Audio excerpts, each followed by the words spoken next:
Chapter 1. The Birth of the Prince and the Pauper. In the ancient city of London, on a certain autumn day in the second quarter of the 16th century, a boy was born to a poor family of the name of Canty, who did not want him. On the same day, another English child was born to a rich family of the name of Tudor, who did want him. All England wanted him too. England had so longed for him, and hoped for him, and prayed God for him, that now that he was really come, the people went nearly mad for joy. Mere acquaintances hugged and kissed each other and cried. Everybody took a holiday, and high and low, rich and poor, feasted and danced and sang and got very mellow, and they kept this up for days and nights together. By day, London was a sight to see, with gay banners waving from every balcony and housetop, and splendid pageants marching along. By night, it was again a sight to see, with its great bonfires at every corner, and its troops of revellers making merry around them. There was no talk in all England, but of the new baby, Edward Tudor, Prince of Wales, who lay lapped in silks and satins, unconscious of all this fuss, and not knowing that great lords and ladies were tending him and watching over him, and not caring either. But there was no talk about the other baby, Tom Canty, lapped in his poor rags, except among the family of paupers whom he had just come to trouble with his presence. Chapter 2. Tom's Early Life. Let us skip a number of years. London was 1500 years old, and was a great town for that day. It had 100,000 inhabitants, some think double as many. The streets were very narrow, and crooked, and dirty, especially in the part where Tom Canty lived, which was not far from London Bridge. The houses were of wood, with the second story projecting over the first, and the third sticking its elbows out beyond the second. The higher the houses grew, the broader they grew. They were skeletons of strong crisscross beams, with solid material between coated with plaster. The beams were painted red or blue or black, according to the owner's taste, and this gave the houses a very picturesque look. The windows were small, glazed with little diamond-shaped panes, and they opened outward on hinges like doors. The house which Tom's father lived in was up a foul little pocket called Awful Court, out of Pudding Lane. It was small, decayed, and rickety, but it was packed full of wretchedly poor families. Canty's tribe occupied a room on the third floor. The mother and father had a sort of bedstead in the corner, but Tom, his grandmother, and his two sisters, Bet and Nan, were not restricted. They had all the floor to themselves and might sleep where they chose. There were the remains of a blanket or two, and some bundles of ancient and dirty straw, but these could not rightly be called beds, for they were not organized. They were kicked into a general pile, mornings, and selections made from the mass at night, for service. Bet and Nan were 15-year-old twins. They were good-hearted girls, unclean, clothed in rags, and profoundly ignorant. Their mother was like them, but the father and the grandmother were a couple of fiends. They got drunk whenever they could, then they fought each other or anybody else who came in the way. They cursed and swore always, drunk or sober. John Canty was a thief, and his mother a beggar. They made beggars of the children, but failed to make thieves of them. Among but not of the dreadful rabble that inhabited the house was a good old priest whom the king had turned out of house and home with a pension of a few farthings, and he used to get the children aside and teach them right ways secretly. Father Andrew also taught Tom a little Latin and how to read and write, and would have done the same with the girls, but they were afraid of the jeers of their friends, who could not have endured such a queer accomplishment in them. All Awful Court was just such another hive as Canty's house. Drunkenness, riot, and brawling were the order there every night and nearly all night long. Broken heads were as common as hunger in that place. Yet little Tom was not unhappy. He had a hard time of it, but did not know it. It was the sort of time that all the Awful Court boys had, therefore he supposed it was the correct and comfortable thing. When he came home empty-handed at night, he knew his father would curse him and thrash him first, and that when he was done, the awful grandmother would do it all over again and improve on it, and that away in the night, his starving mother would slip to him stealthily with any miserable scrap or crust she had been able to save for him by going hungry herself. Notwithstanding, she was often caught in that sort of treason and soundly beaten for it by her husband. No, Tom's life went along well enough, especially in summer. He only begged just enough to save himself, for the laws against mendicancy were stringent and the penalties heavy, so he put in a good deal of his time listening to good Father Andrew's charming old tales and legends about giants and fairies, dwarfs and genii, and enchanted castles, and gorgeous kings and princes. His head grew to be full of these wonderful things, and many a night as he lay in the dark on his scant and offensive straw, tired, hungry, and smarting from a thrashing, he unleashed his imagination, and soon forgot his aches and pains in delicious picturings to himself of the charmed life of a petted prince in a regal palace. One desire came in time to haunt him day and night. It was to see a real prince with his own eyes. He spoke of it once to some of his awful court comrades, but they jeered him and scoffed him so unmercifully that he was glad to keep his dream to himself after that. He often read the priest's old books and got him to explain and enlarge upon them. His dreamings and readings worked certain changes in him by and by. His dream people were so fine that he grew to lament his shabby clothing and his dirt, and to wish to be clean and better clad. He went on playing in the mud just the same, and enjoying it too, but instead of splashing around in the Thames solely for the fun of it, he began to find an added value in it because of the washings and cleansings it afforded. Tom could always find something going on around the Maypole in Cheapside and at the fairs, and now and then he and the rest of London had a chance to see a military parade when some famous unfortunate was carried prisoner to the Tower by land or boat.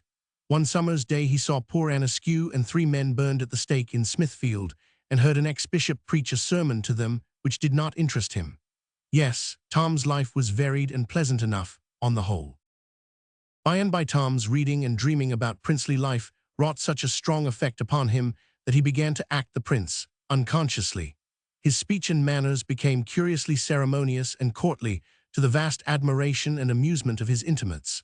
But Tom's influence among these young people began to grow now, day by day, and in time he came to be looked up to by them with a sort of wondering awe as a superior being. He seemed to know so much, and he could do and say such marvelous things, and withal he was so deep and wise. Tom's remarks and Tom's performances were reported by the boys to their elders, and these also presently began to discuss Tom Canty and to regard him as a most gifted and extraordinary creature.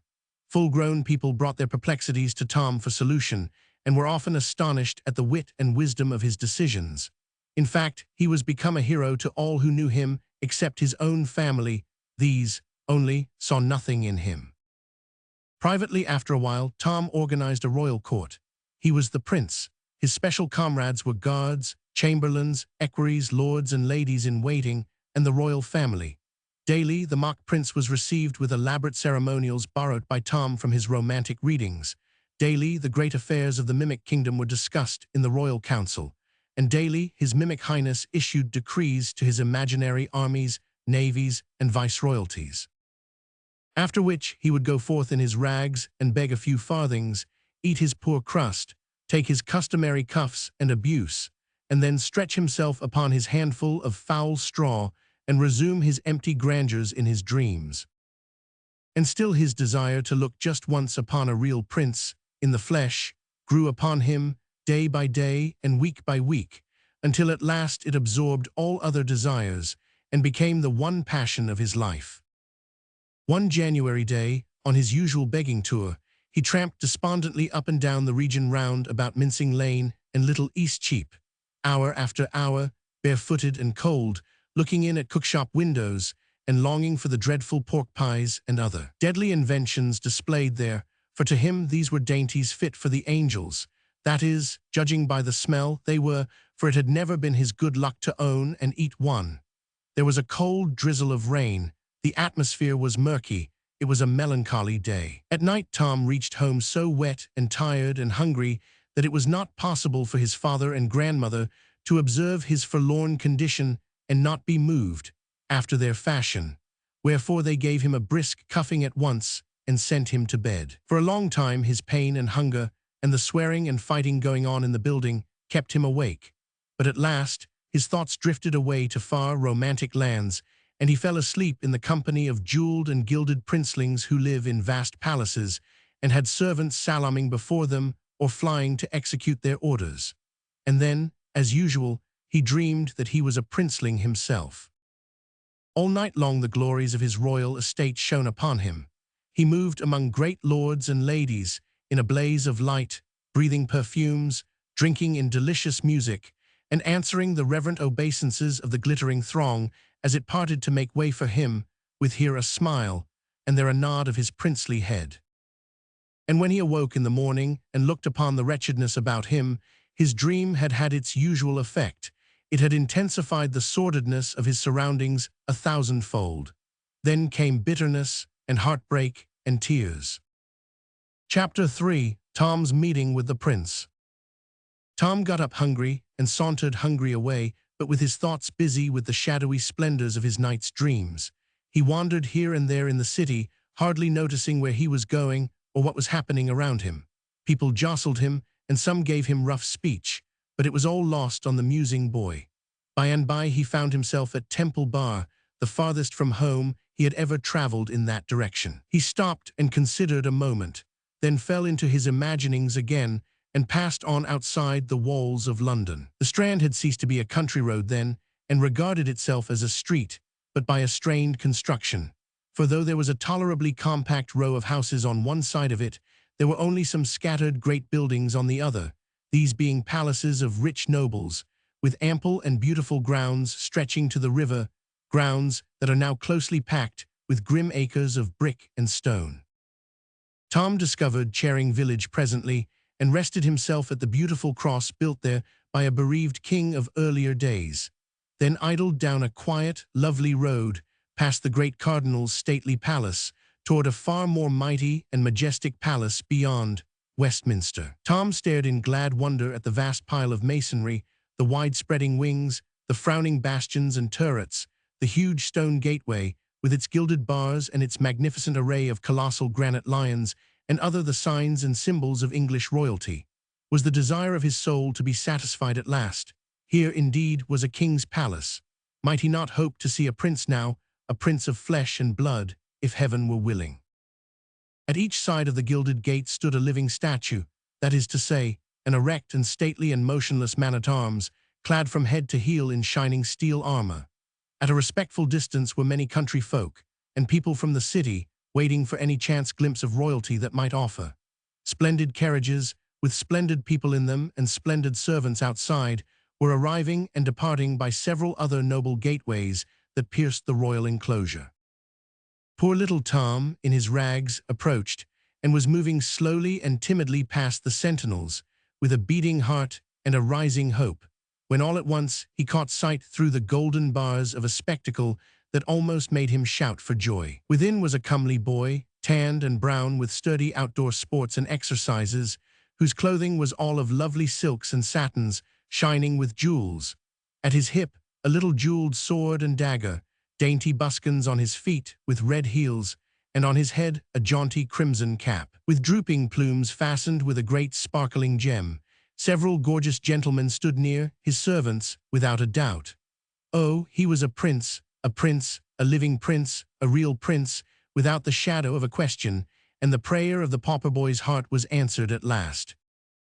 Tom's breath came quick and short with excitement, and his eyes grew big with wonder and delight.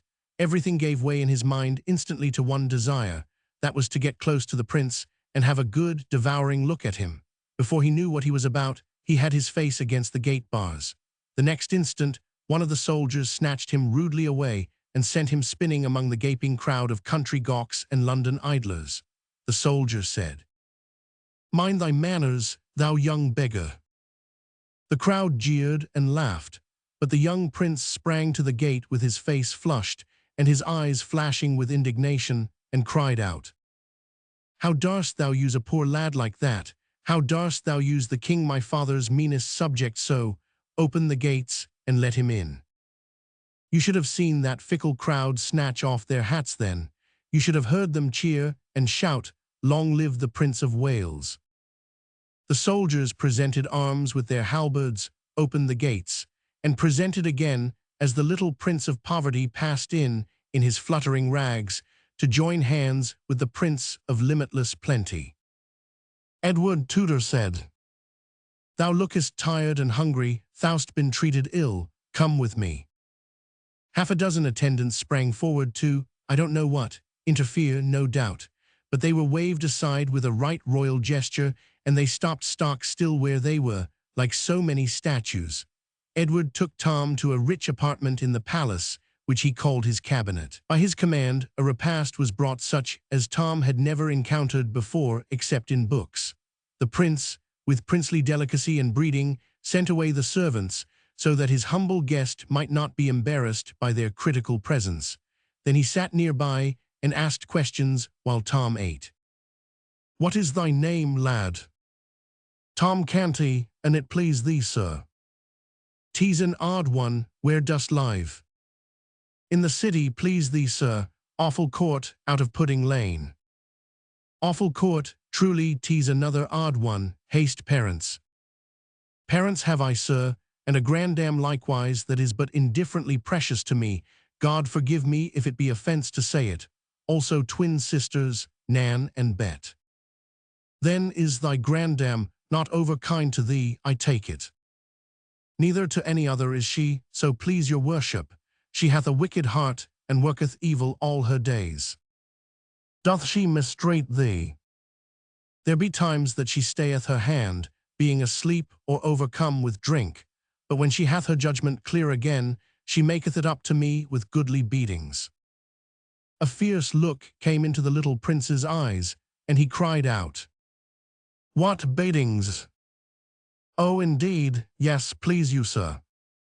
"Beatings, and thou so frail and little. Hark ye, before the night come she shall hie her to the tower, the king my father." "In sooth, you forget, sir, her low degree. The tower is for the great alone." "True, indeed, I had not thought of that. I will consider of her punishment. Is thy father kind to thee?" "Not more than Gammer Canty, sir." "Fathers be alike, mayhap. Mine hath not a doll's temper. He smiteth with a heavy hand, yet sparreth me. He sparreth me not always with his tongue, though sooth to say, how doth thy mother use thee?"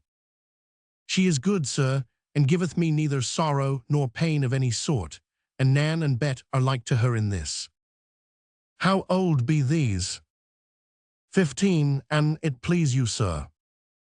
"The Lady Elizabeth, my sister, is 14, and the Lady Jane Grey, my cousin, is of mine own age, and comely and gracious withal. But my sister, the Lady Mary, with her gloomy mien and, look you, do thy sisters forbid their servants to smile, lest the sin destroy their souls." "They, dost think, sir, that they have servants?" The little prince contemplated the little pauper gravely a moment, then said, "And prithee, why not? Who helpeth them undress at night? Who attireth them when they rise?" "None, sir. Wouldst have them take off their garment, and sleep without like the beasts?" "Their garment, have they but one?" "Ah, good your worship, what would they do with more? Truly they have not two bodies each." "It is a quaint and marvellous thought. Thy pardon, I had not meant to laugh. But thy good Nan and thy Bet shall have raiment and lackeys eno, and that soon too, my cofferer shall look to it. No, thank me not, 'tis nothing. Thou speakest well, thou hast an easy grace in it, art learned." "I know not if I am or not, sir. The good priest that is called Father Andrew taught me of his kindness from his books." "Know'st thou the Latin?" "But scantly, sir, I doubt." "Learn it, lad, 'tis hard only at first. The Greek is harder, but neither these nor any tongues else, I think, are hard to the Lady Elizabeth and my cousin. Thou shouldst hear those damsels at it, but tell me of thy awful court. Hast thou a pleasant life there?" "In truth, yes, so please you, sir, save when one is hungry. There be Punch and Judy shows, and monkeys, such antic creatures, and so bravely dressed. And there be plays wherein they that play do shout and fight till all are slain, and 'tis so fine to see, and costeth but a farthing, albeit 'tis main hard to get the farthing, please your worship." "Tell me more." "We lads of awful court do strive against each other with the cudgel, like to the fashion of the prentices, sometimes." The prince's eyes flashed. Said he, "Mary, that would not I mislike. Tell me more."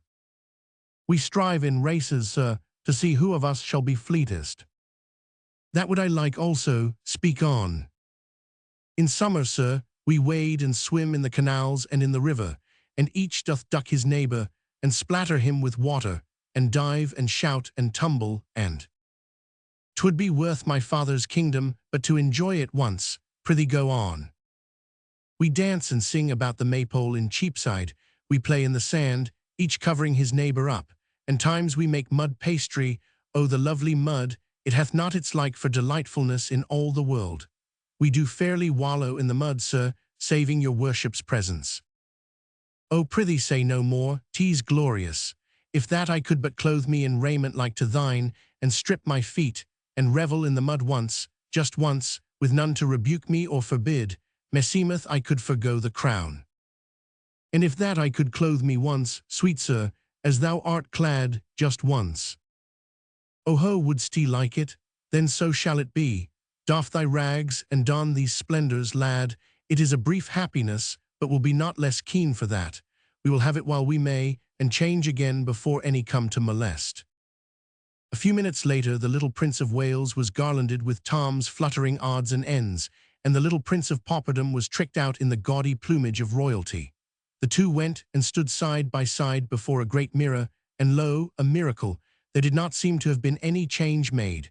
They stared at each other, then at the glass, then at each other again. At last the puzzled princeling said, "What dost thou make of this?" "Ah, good your worship, require me not to answer. It is not meet that one of my degree should utter the thing." "Then will I utter it.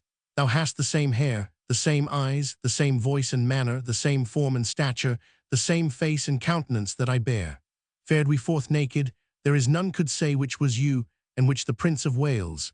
And now that I am clothed as thou wert clothed, it seemeth I should be able the more nearly to feel as thou didst when the brute soldier, hark ye, is not this a bruise upon your hand? Yes, but it is a slight thing, and your worship knoweth that the poor man-at-arms.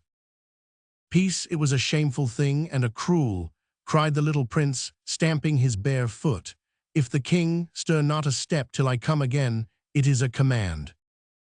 In a moment he had snatched up and put away an article of national importance that lay upon a table, and was out at the door and flying through the palace grounds in his bannered rags, with a hot face and glowing eyes. As soon as he reached the great gate, he seized the bars and tried to shake them, shouting, "Open, unbar the gates." The soldier that had maltreated Tom obeyed promptly, and as the prince burst through the portal, half smothered with royal wrath, the soldier fetched him a sounding box on the ear that sent him whirling to the roadway, and said, "Take that, thou beggar's spawn, for what thou got'st me from his highness." The crowd roared with laughter. The prince picked himself out of the mud and made fiercely at the sentry, shouting, "I am the Prince of Wales, my person is sacred, and thou shalt hang for laying thy hand upon me." The soldier brought his halberd to present arms, and said mockingly, "I salute your gracious highness," then angrily, "Be off, thou crazy rubbish." Here the jeering crowd closed round the poor little prince, and hustled him far down the road, hooting him and shouting, "Way for his royal highness, way for the Prince of Wales." Chapter 4. The Prince's Troubles Begin. After hours of persistent pursuit and persecution, the little prince was at last deserted by the rabble and left to himself. As long as he had been able to rage against the mob and threaten it royally, and royally utter commands that were good stuff to laugh at, he was very entertaining. But when weariness finally forced him to be silent, he was no longer of use to his tormentors, and they sought amusement elsewhere. He looked about him now, but could not recognize the locality. He was within the city of London, that was all he knew. He moved on aimlessly, and in a little while the houses thinned, and the passers-by were infrequent. He bathed his bleeding feet in the brook which flowed then where Farringdon Street now is, rested a few moments, then passed on, and presently came upon a great space with only a few scattered houses in it, and a prodigious church. He recognized this church. Scaffoldings were about, everywhere, and swarms of workmen, for it was undergoing elaborate repairs. The prince took heart at once. He felt that his troubles were at an end now. He said to himself, "It is the ancient Grey Friars Church, which the king my father hath taken from the monks, and given for a home for ever for poor and forsaken children, and new named it Christ's Church. Right gladly will they serve the Son of him who hath done so generously by them, and the more that that Son is himself as poor and as forlorn as any that be sheltered here this day, or ever shall be." He was soon in the midst of a crowd of boys who were running, jumping, playing at ball and leapfrog, and otherwise disporting themselves, and right noisily, too. They were all dressed alike, and in the fashion which in that day prevailed among serving men and prentices, that is to say, each had on the crown of his head a flat black cap about the size of a saucer, which was not useful as a covering, it being of such scanty dimensions, neither was it ornamental. From beneath it the hair fell unparted to the middle of the forehead and was cropped straight around, a clerical band at the neck, a blue gown that fitted closely and hung as low as the knees or lower, full sleeves, a broad red belt, bright yellow stockings, gartered above the knees, low shoes with large metal buckles. It was a sufficiently ugly costume. The boys stopped their play and flocked about the prince, who said with native dignity, "Good lads, say to your master that Edward, Prince of Wales, desireth speech with him." A great shout went up at this, and one rude fellow said, "Mary, art thou his grace's messenger, beggar?" The prince's face flushed with anger, and his ready hand flew to his hip, but there was nothing there. There was a storm of laughter, and one boy said, "Didst mark that? He fancied he had a sword, belike he is the prince himself." This sally brought more laughter. Poor Edward drew himself up proudly and said, "I am the prince, and it ill beseemeth you that feed upon the king my father's bounty to use me so." This was vastly enjoyed, as the laughter testified. The youth who had first spoken shouted to his comrades, "Ho, swine, slaves, pensioners of his grace's princely father, where be your manners? Down on your marrow bones, all of ye, and do reverence to his kingly port and royal rags." With boisterous mirth, they dropped upon their knees in a body and did mock homage to their prey. The prince spurned the nearest boy with his foot and said fiercely, "Take thou that, till the morrow come and I build thee a gibbet." Ah, but this was not a joke. This was going beyond fun. The laughter ceased on the instant, and fury took its place. A dozen shouted, "Hail him forth, to the horsepond, to the horsepond! Where be the dogs? Ho there, lion, ho fangs!" Then followed such a thing as England had never seen before. The sacred person of the heir to the throne rudely buffeted by plebeian hands, and set upon and torn by dogs. As night drew to a close that day, the prince found himself far down in the close-built portion of the city. His body was bruised, his hands were bleeding, and his rags were all besmirched with mud. He wandered on, and grew more and more bewildered, and so tired and faint he could hardly drag one foot after the other. He had ceased to ask questions of anyone, since they brought him only insult instead of information. He kept muttering to himself, "Awful court, that is the name. If I can but find it before my strength is wholly spent, and I drop, then am I saved, for his people will take me to the palace and prove that I am none of theirs, but the true prince, and I shall have mine own again." And now and then his mind reverted to his treatment by those rude Christ's Hospital boys, and he said, "When I am king, they shall not have bread and shelter only, but also teachings out of books. For a full belly is little worth where the mind is starved, and the heart. I will keep this diligently in my remembrance, that this day's lesson be not lost upon me, and my people suffer thereby, for learning softeneth the heart and breedeth gentleness and charity." The lights began to twinkle, it came on to rain, the wind rose, and a raw and gusty night set in. The houseless prince, the homeless heir to the throne of England, still moved on, drifting deeper into the maze of squalid alleys where the swarming hives of poverty and misery were massed together. Suddenly, a great drunken ruffian collared him and said, "Out to this time of night again, and hast not brought a farthing home, I warrant me. If it be so, and I do not break all the bones in thy lean body, then am I not John Canty, but some other." The prince twisted himself loose, unconsciously brushed his profaned shoulder, and eagerly said, "O, art his father truly? Sweet heaven grant it be so, then wilt thou fetch him away and restore me." "His father, I know not what thou mean'st. I but know I am thy father, as thou shalt soon have cause to. O, jest not, palter not, delay not. I am worn, I am wounded, I can bear no more. Take me to the king my father, and he will make thee rich beyond thy wildest dreams. Believe me, man, believe me. I speak no lie, but only the truth. Put forth thy hand and save me. I am indeed the Prince of Wales." The man stared down, stupefied, upon the lad, then shook his head and muttered, "Gone stark mad as any Tom o' Bedlam," then collared him once more, and said with a coarse laugh and an oath, "But mad or no mad, I and thy gammer canty will soon find where the soft places in thy bones lie, or I'm no true man."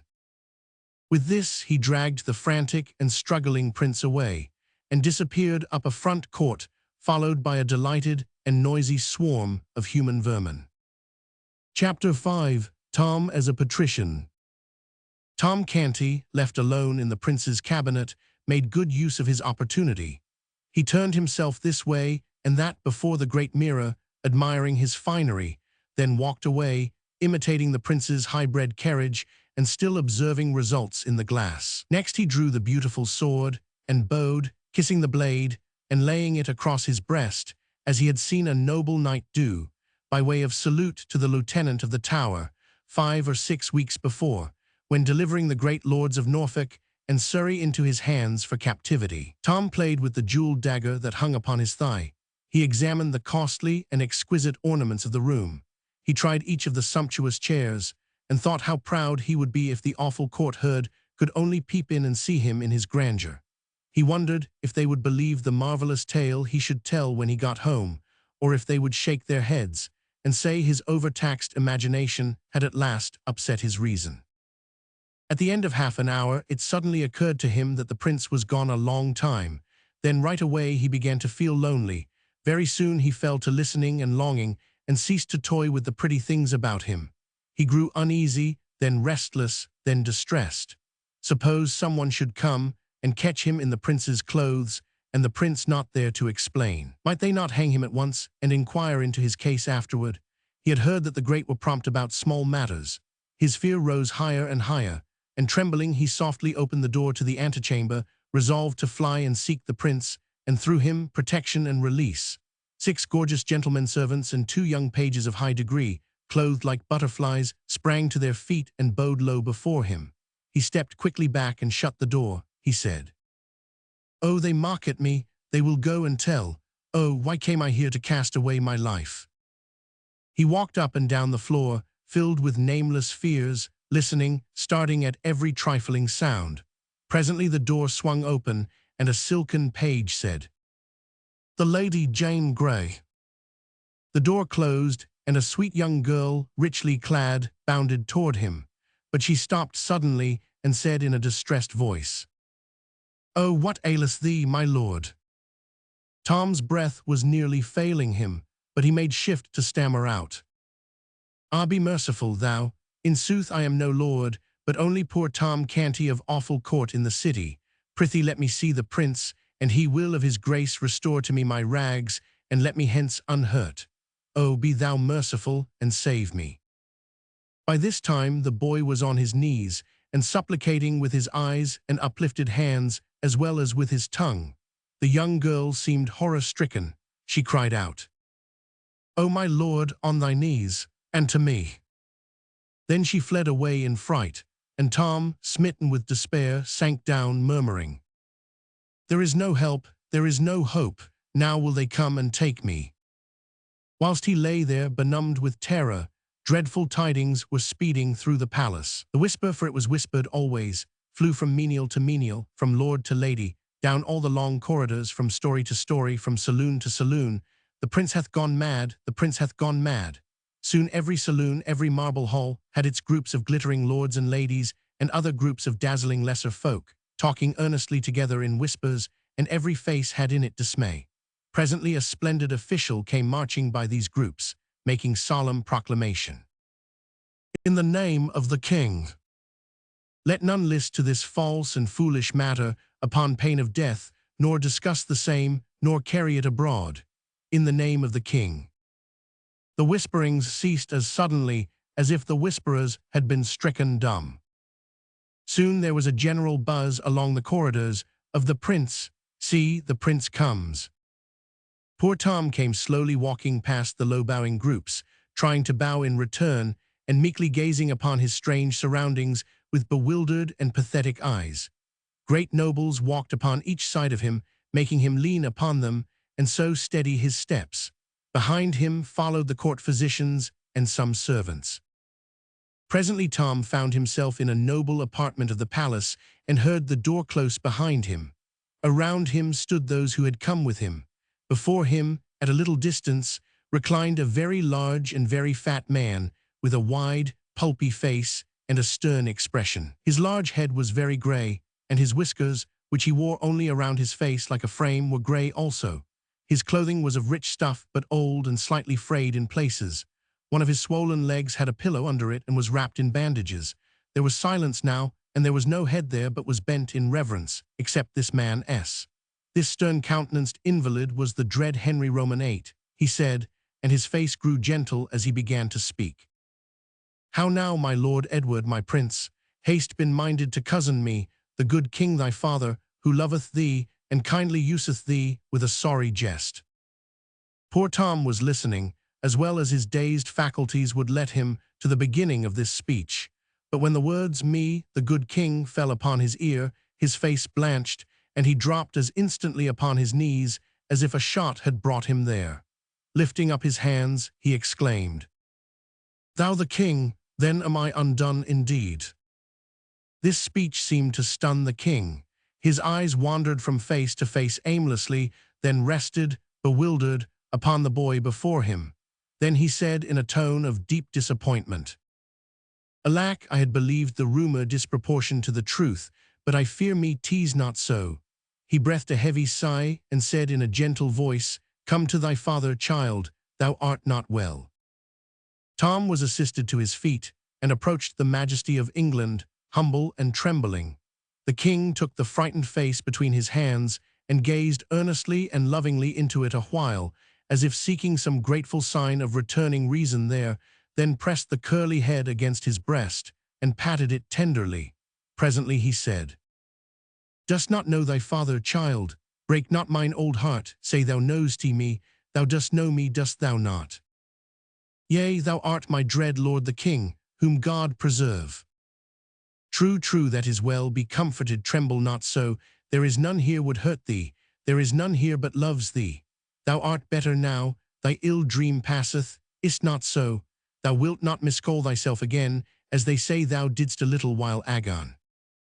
I pray thee of thy grace believe me, I did but speak the truth, most dread lord, for I am the meanest among thy subjects, being a pauper born, and teased by a sore mischance and accident I am here, albeit I was therein nothing blameful.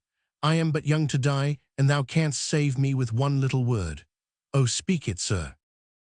"Die, talk not so, sweet prince, peace, peace, to thy troubled heart, thou shalt not die." Tom dropped upon his knees with a glad cry. "God requite thy mercy, O my king, and save thee long to bless thy land." Then springing up, he turned a joyful face toward the two lords in waiting, and exclaimed, "Thou heardst it, I am not to die, the king hath said it." There was no movement, save that all bowed with grave respect, but no one spoke. He hesitated, a little confused, then turned timidly toward the king, saying, "I may go now." "Go, surely, if thou desirest, but why not tarry yet a little? Whither wouldst he go?" Tom dropped his eyes and answered humbly, "Peradventure I mistook, but I did think me free, and so was I moved to seek again the kennel where I was born and bred to misery, yet which harboureth my mother and my sisters, and so is home to me, whereas these pomps and splendours whereunto I am not used. Oh, please you, sir, to let me go." The king was silent and thoughtful a while, and his face betrayed a growing distress and uneasiness. Presently he said, with something of hope in his voice, "Perchance he is but mad upon this one strain, and hath his wits unmarred as toucheth other matter. God send it may be so, we will make trial." Then he asked Tom a question in Latin, and Tom answered him lamely in the same tongue. The lords and doctors manifested their gratification also. The king said, "'Twas not according to his schooling and ability, but showeth that his mind is but diseased, not stricken fatally. How say you, sir?" The physician addressed bowed low, and replied, "It jumpeth with my own conviction, sire, that thou hast divined aright. The king looked pleased with this encouragement, coming as it did from so excellent authority, and continued with good heart. Now mark ye all, we will try him further. He put a question to Tom in French. Tom stood silent a moment, embarrassed by having so many eyes centered upon him, then said diffidently, "I have no knowledge of this tongue, so please your majesty." The king fell back upon his couch. The attendants flew to his assistance, but he put them aside and said, "Trouble me not, it is nothing but a scurvy faintness. Raise me, there 'tis sufficient. Come hither, child, there rest thy poor troubled head upon thy father's heart, and be at peace. Thou'lt soon be well, 'tis but a passing fantasy. Fear thou not, thou'lt soon be well." Then he turned toward the company, his gentle manner changed, and baleful lightnings began to play from his eyes. He said, "List ye all, this my son is mad, but it is not permanent. Overstudy hath done this, and somewhat too much of confinement. Away with his books and teachers, see ye to it. Pleasure him with sports, beguile him in wholesome ways, so that his health come again." He raised himself higher still, and went on with energy, "He is mad, but he is my son, and England's heir, and mad or sane, still shall he reign. And hear ye further, and proclaim it. Whoso speaketh of this, his distemper worketh against the peace and order of these realms, and shall to the gallows. Give me to drink, I burn, this sorrow sappeth my strength. There, take away the cup, support me. There, that is well, mad is he. Were he 1,000 times mad, yet is he Prince of Wales, and I the king will confirm it. This very morrow shall he be installed in his princely dignity in due and ancient form. Take instant order for it, my Lord Hertford." One of the nobles knelt at the royal couch, and said, "The king's majesty knoweth that the hereditary great marshal of England lieth attainted in the Tower. It were not meet that one attainted. Peace, insult not mine ears with his hated name. Is this man to live forever? Am I to be balked of my will? Is the prince to tarry uninstalled? Because, forsooth, the realm lacketh an earl marshal free of treasonable taint to invest him with his honours. No, by the splendour of God, warn my parliament to bring me Norfolk's doom before the sun rise again, else shall they answer for it grievously." Lord Hertford said, "The king's will is law," and, rising, returned to his former place. Gradually the wrath faded out of the old king's face, and he said, "Kiss me, my prince, there, what fearest thou? Am I not thy loving father? Thou art good to me that am unworthy, O mighty and gracious Lord, that in truth I know. But it grieveth me to think of him that is to die, and 'tis like thee, 'tis like thee, I know thy heart is still the same, even though thy mind hath suffered hurt, for thou wert ever of a gentle spirit. But this duke standeth between thee and thine honours. I will have another in his stead, that shall bring no taint to his great office. Comfort thee, my prince, trouble not thy poor head with this matter. But is it not I that speed him hence, my liege? How long might he not live, but for me? Take no thought of him, my prince, he is not worthy. Kiss me once again, and go to thy trifles and amusements, for my malady distresseth me. I am hoary, and would rest. Go with thine uncle Hertford and thy people, and come again when my body is refreshed." Tom, heavy-hearted, was conducted from the presence, for this last sentence was a death-blow to the hope he had cherished that now he would be set free. Once more he heard the buzz of low voices exclaiming, the prince comes." His spirits sank lower and lower as he moved between the glittering files of bowing courtiers, for he recognized that he was indeed a captive now, and might remain forever shut up in this gilded cage, a forlorn and friendless prince, except God in his mercy take pity on him and set him free. And turn where he would, he seemed to see floating in the air the severed head and the remembered face of the great Duke of Norfolk, the eyes fixed on him reproachfully. His old dreams had been so pleasant, but this reality was so dreary. Chapter 6. Tom receives instructions.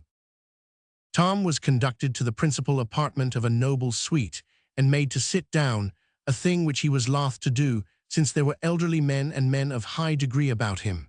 He begged them to be seated also, but they only bowed their thanks or murmured them, and remained standing. He would have insisted, but his uncle, the Earl of Hertford, whispered in his ear, "Prithee, insist not, my lord. It is not meet that they sit in thy presence." The Lord St. John was announced, and after making obeisance to Tom, he said, "I come upon the king's errand, concerning a matter which requireth privacy. Will it please your royal highness to dismiss all that attend you here, save my lord the Earl of Hertford?" Observing that Tom did not seem to know how to proceed, Hertford whispered him to make a sign with his hand, and not trouble himself to speak unless he chose. When the waiting gentleman had retired, Lord St. John said, "His Majesty commandeth, that for due and weighty reasons of state, the Prince's grace shall hide his infirmity in all ways that be within his power, till it be past, and he be as he was before. To wit, that he shall deny to none that he is the true Prince, and heir to England's greatness, that he shall uphold his princely dignity, and shall receive, without word or sign of protest, that reverence and observance which unto it do appertain of right and ancient usage, that he shall cease to speak to any of that lowly birth and life his malady hath conjured out of the unwholesome imaginings of o'erwrought fancy, that he shall strive with diligence to bring unto his memory again those faces which he was wont to know, and where he faileth, he shall hold his peace, neither betraying by semblance of surprise or other sign that he hath forgot, that upon occasions of state, whensoever any matter shall perplex him as to the thing he should do or the utterance he should make, he shall show naught of unrest to the curious that look on, but take advice in that matter of the Lord Hertford, or my humble self, which are commanded of the king to be upon this service and close at call, till this commandment be dissolved.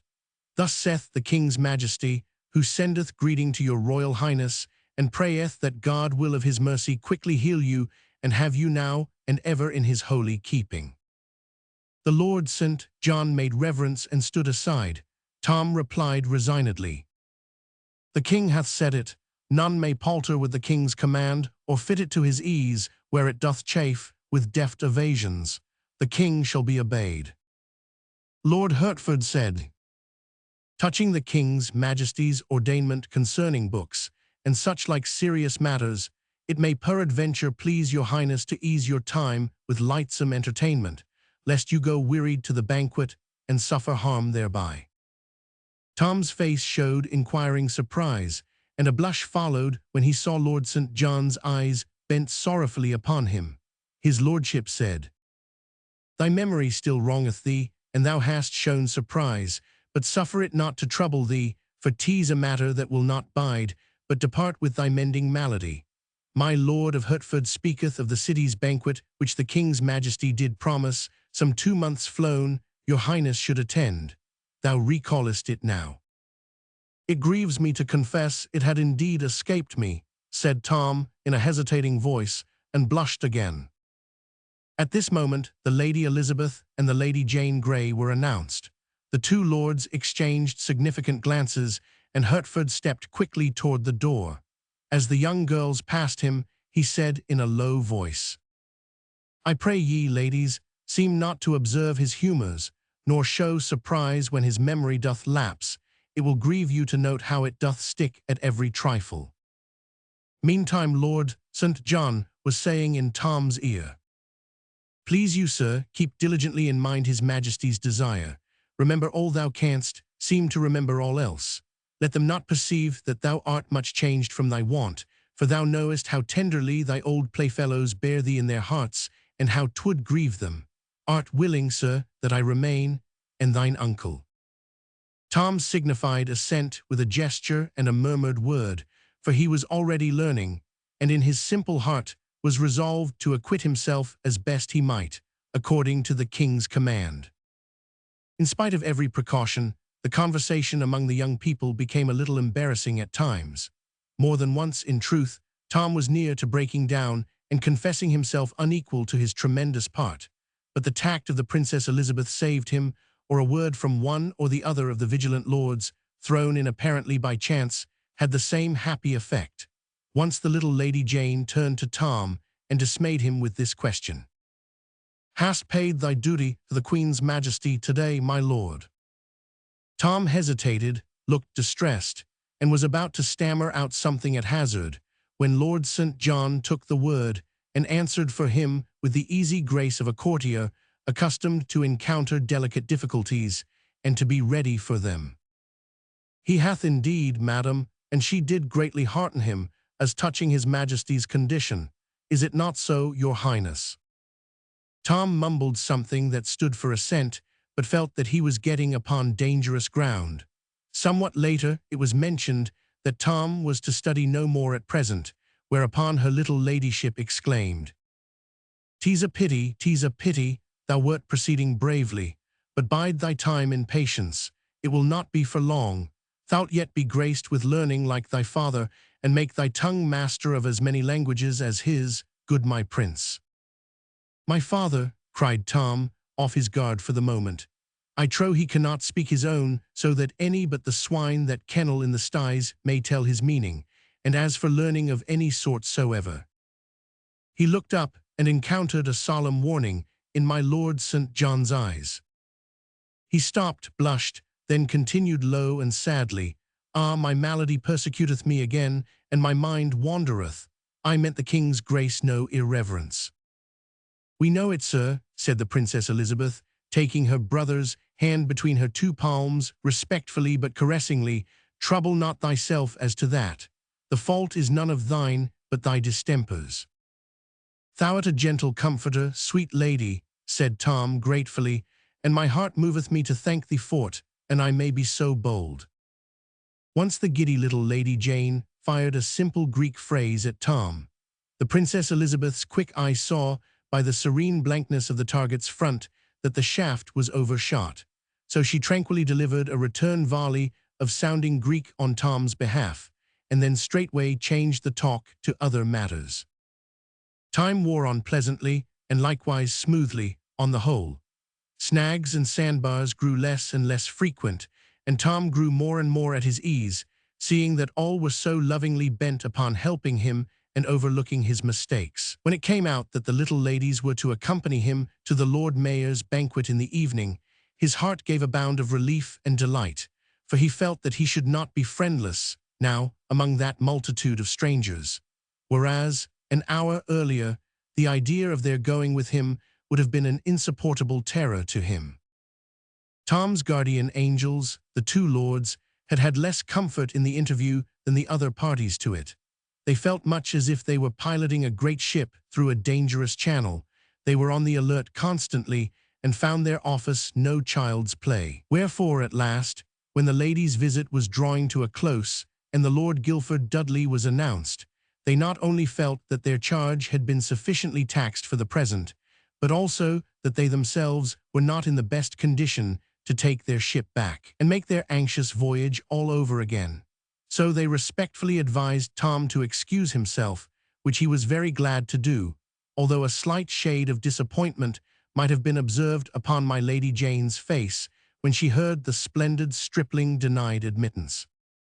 There was a pause now, a sort of waiting silence which Tom could not understand. He glanced at Lord Hertford, who gave him a sign, but he failed to understand that also. The ready Elizabeth came to the rescue with her usual easy grace. She made reverence and said, "Have we leave of the prince's grace my brother to go?" Tom said, "Indeed your ladyships can have whatsoever of me they will, for the asking, yet would I rather give them any other thing that in my poor power lieth, than leave to take the light and blessing of their presence hence. Give ye good den, and God be with ye." Then he smiled inwardly at the thought, "'Tis not for naught I have dwelt, but among princes in my reading, and taught my tongue some slight trick of their broidered and gracious speech withal." When the illustrious maidens were gone, Tom turned wearily to his keepers and said, "May it please your lordships to grant me leave to go into some corner and rest me." Lord Hertford said, "So please your highness, it is for you to command, it is for us to obey.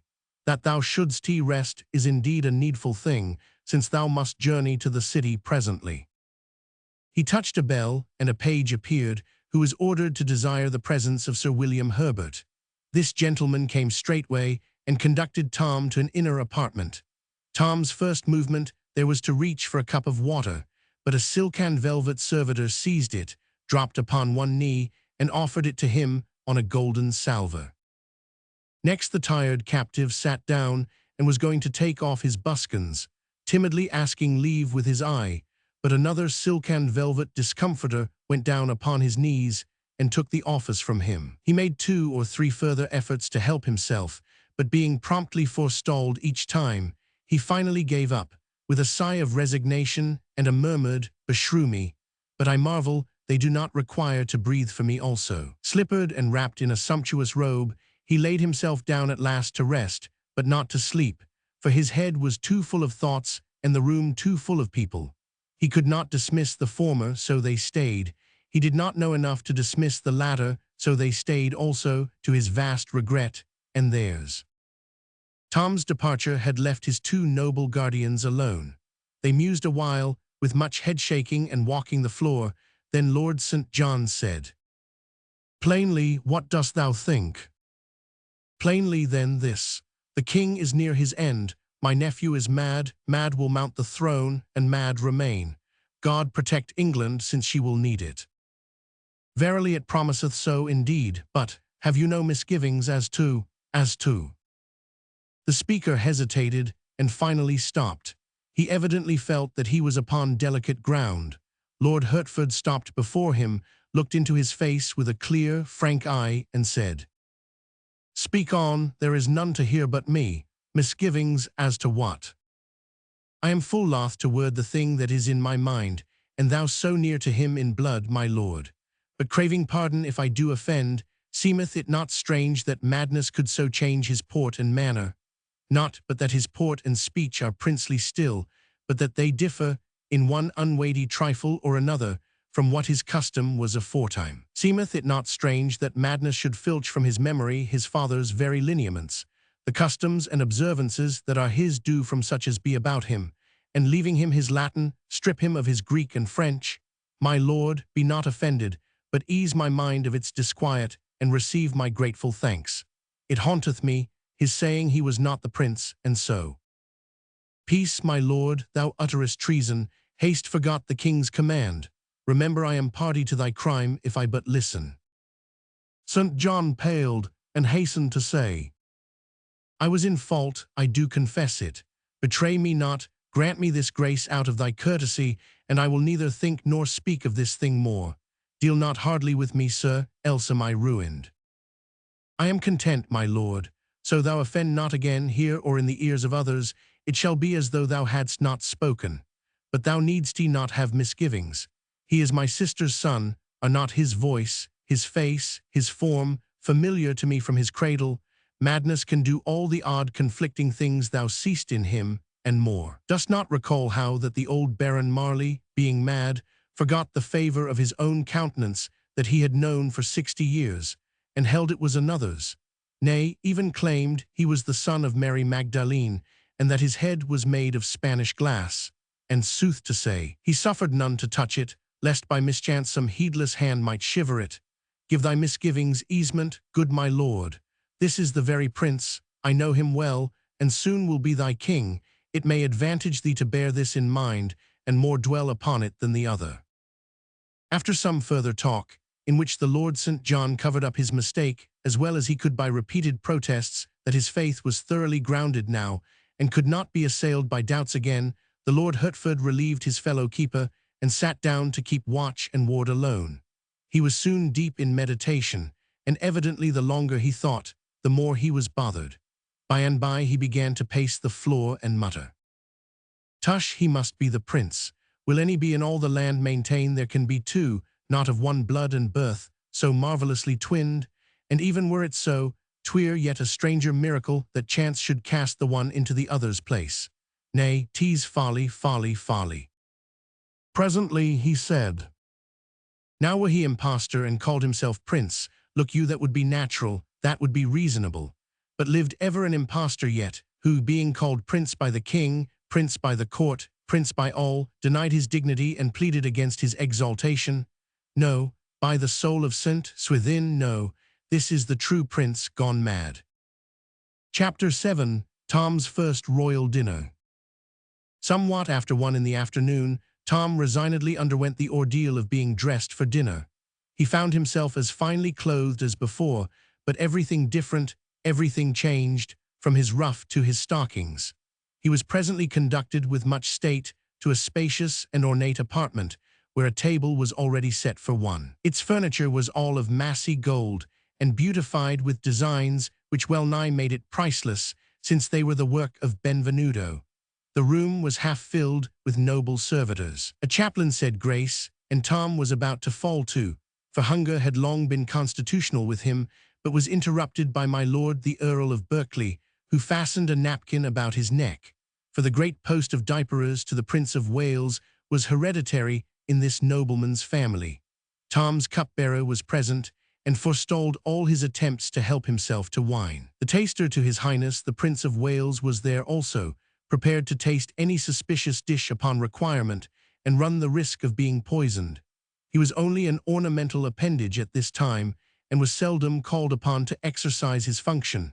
But there had been times, not many generations past, when the office of taster had its perils, and was not a grandeur to be desired. Why they did not use a dog or a plumber seems strange, but all the ways of royalty are strange.